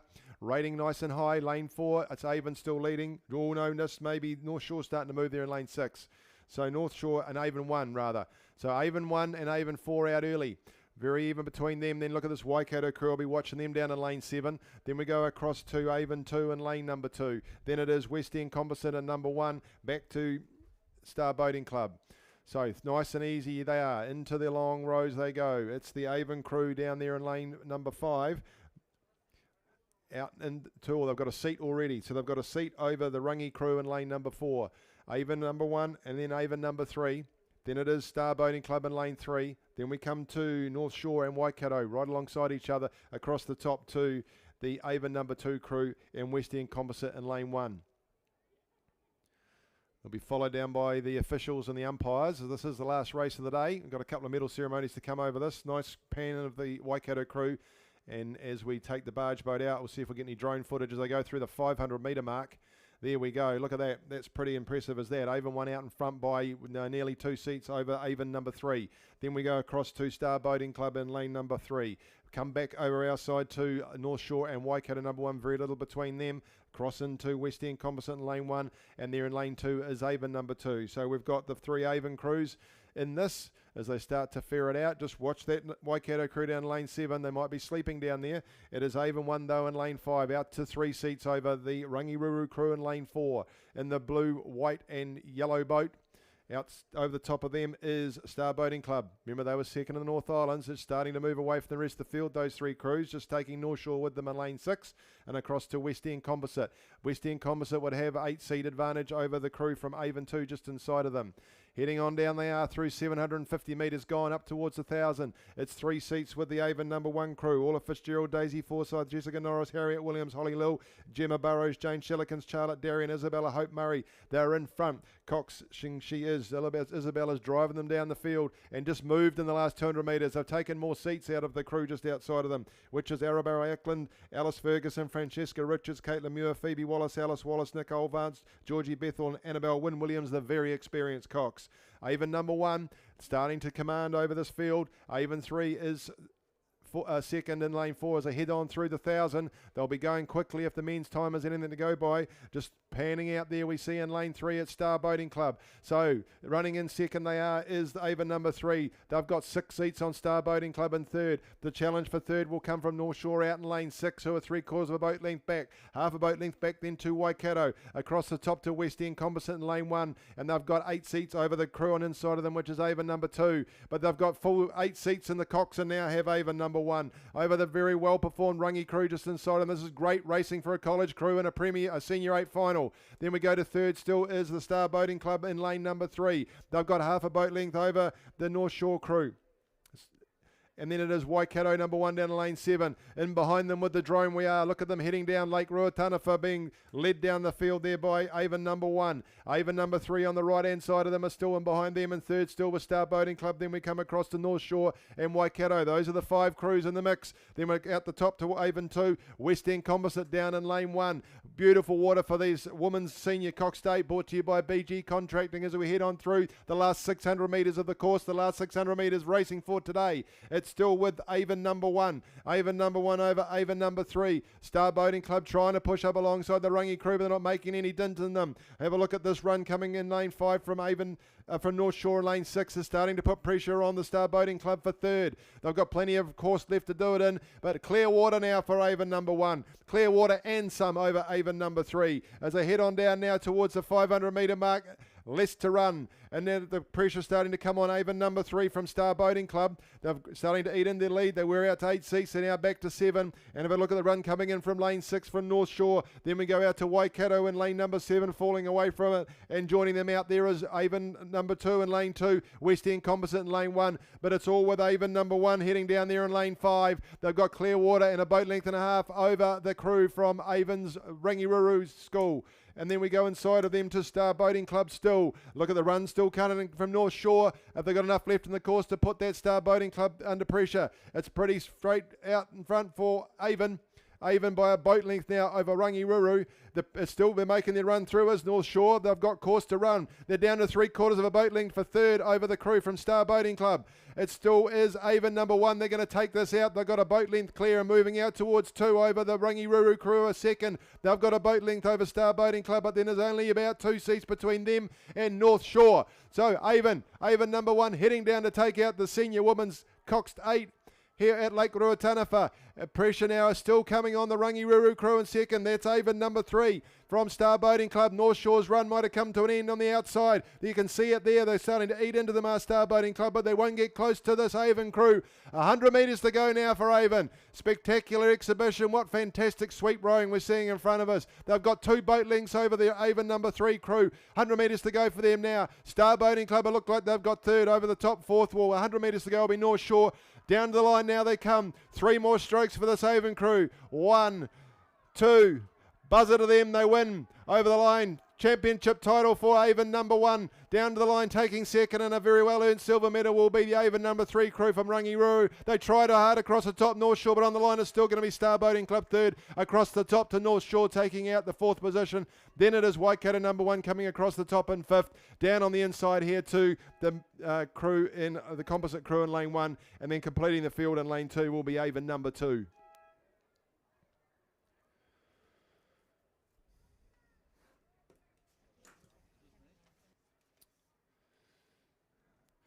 That concludes the racing. Everybody, team, thank you so much. But we still have got some very important medal ceremonies to come. So please stick around and give the acknowledgement and applause to those crews who have earned their medals today. For those of you who are moving away, we will see you all back here tomorrow morning. I think first race is 8:30. For the final day of the New Zealand Rowing Championships for 2023. And let's get into these medal ceremonies.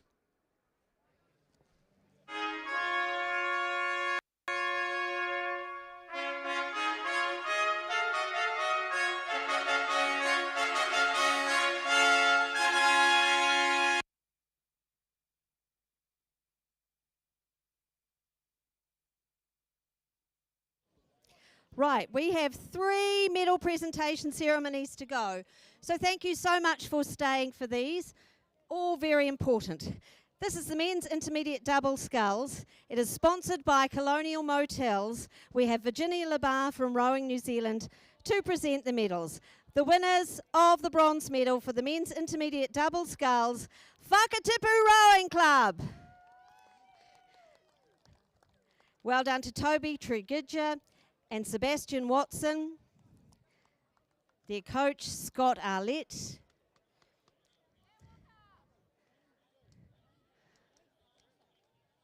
Congratulations, bronze medal winners, Whakatipu.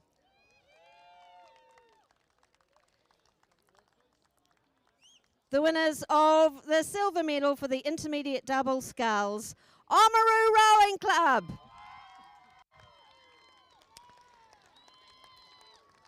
We have in this crew, Nye Jones-Hogan and Patrick Spillane, coached by the Oamaru coaching team.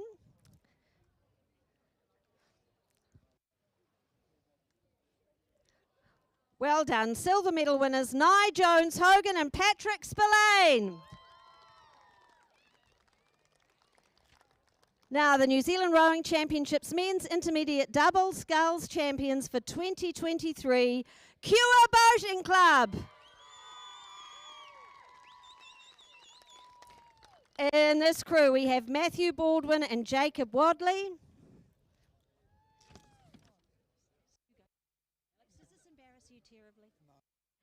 And the coach, Alex Kennedy and Armin Svoboda. I'll give you yours, Alex.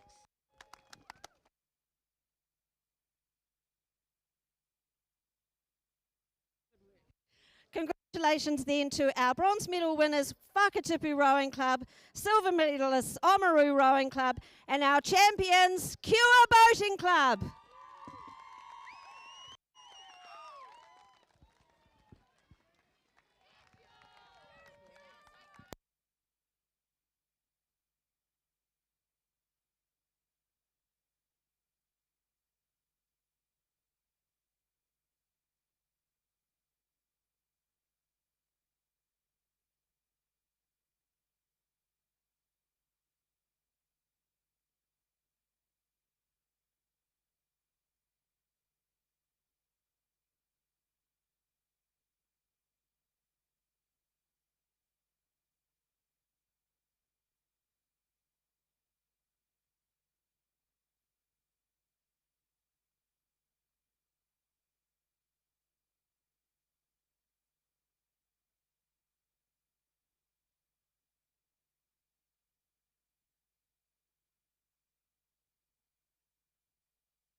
Just give you the official result for the women's senior 8. First, Avon 1 in a time of 6:30.11. Second, Avon 3, 8.34 seconds behind. And then third, Star Boating Club, number 1.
open up the sky for me.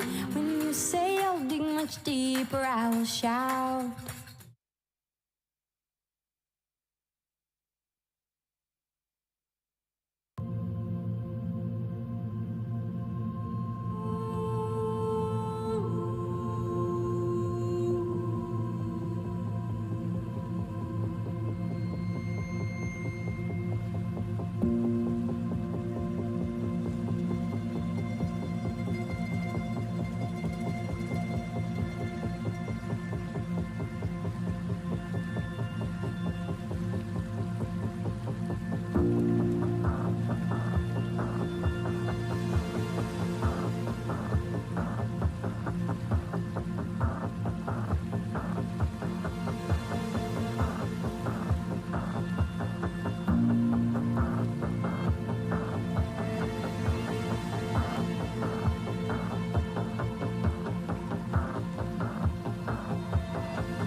Follow me. And Virginia's done it a few times.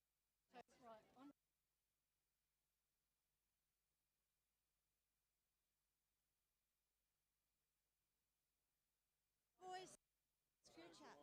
Get coming. Right, thank you for bearing with us. This is the men's senior Coxed 8, sponsored by Placemakers Twizel. And Greg Hewlin, thank you very much for being here to present the medals. Also, Virginia Labar from Rowing New Zealand.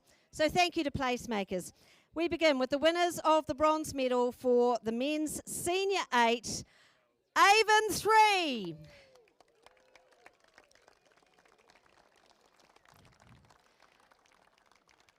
Congratulations to Harry Cunane, Josh Hamer, Luke McBridey, Bede Guerra, Matthew Glenn, Sam Earle, Bruno Dooley, Luke Hickling, Mac Walsh, Aaron Maxwell, Coach Dale Marr, and have I got one more coach here? Well done, Aaron. Well done. I just put you in the crew. So congratulations, Avon 3.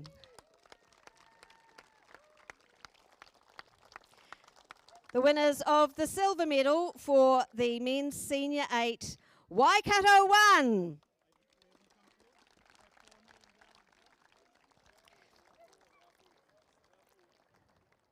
We have in this crew Lewis Brown, James Brott, Max Wilson, Adam Wilson,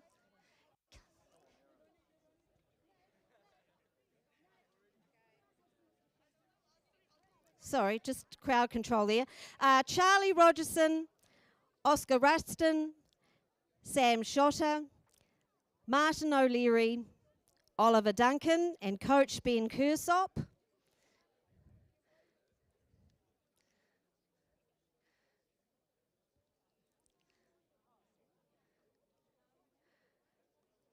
So big round of applause, please, for our silver medal winners, Waikato 1.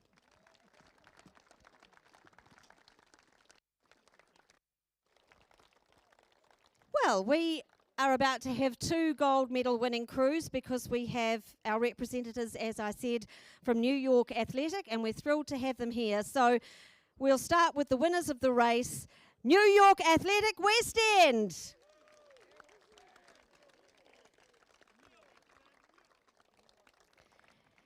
In this crew, Cameron McGillivray, Jerome Barrick, Jack Mitchell, Waldo Singleton, Sam Jones, Felix Rawlinson, Colin Glue, Paul Jacot, Samara O'Hagan is the coxswain, Nick Dorr the coach.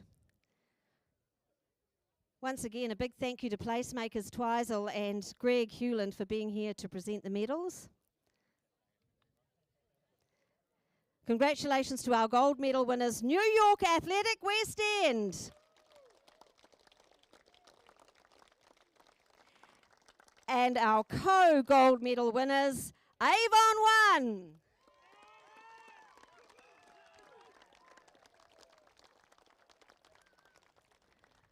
We have Will Johnston, Connor Backus, Henry Kirk, Ollie Taylor, Greg Brand, Ollie Welch, Nathan Luff, Tom Tottle, Amber Williams is the coxswain, and they're coached by the Avon coaching team.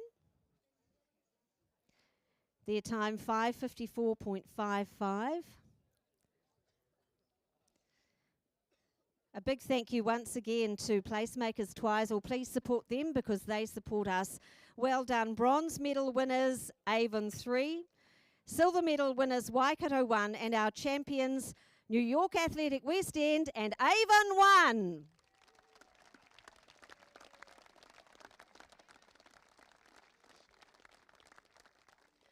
We have one more medal presentation to go, so if you can hang out for just one more, we'd love to have your support.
Okay, this is our final medal presentation ceremony of the day.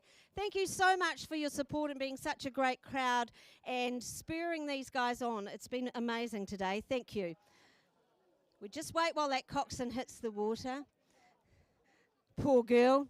All right, this is the Women's Senior 8, sponsored by BG Contracting, and we have Stefan Rattray from BG Contracting to present the medals. Thank you, Stefan. Thank you for your sponsorship. The winners of the bronze medal for the Women's Senior 8, Star Boating Club.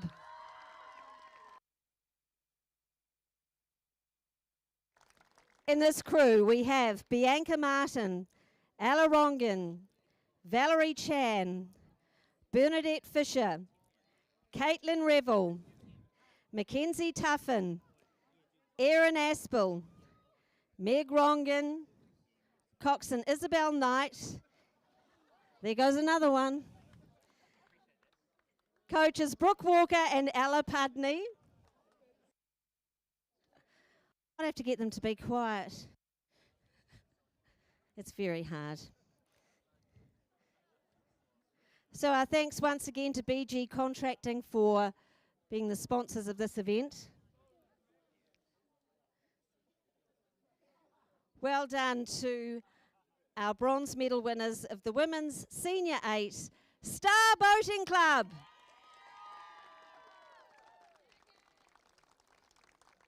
The winners of the silver medal for the Women's Senior 8 Avon Rowing Club 3.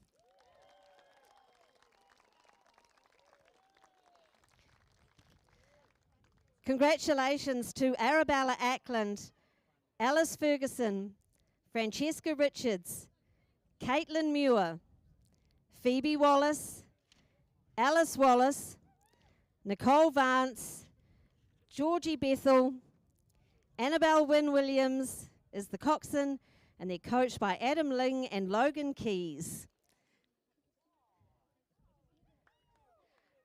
So a great race. Well done, Avon Rowing Club 3.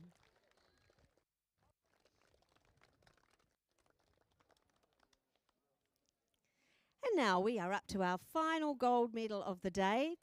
This for the Women's Senior 8 champions for 2023, Avon Rowing Club 1. Well done to Orla Fitzgerald, Daisy Forsyth, Jessica Norris, Harriet Williams, Holly Lill, Gemma Burrows, Jane Shellikins, Charlotte Darry. They're coxed by Isabella Hope Murray, and their coaches are Tim Hopkins and Leon Barrowcliffe. Been a great day for Avon today. Yeah, it has. Been a great day for all the rowers, actually.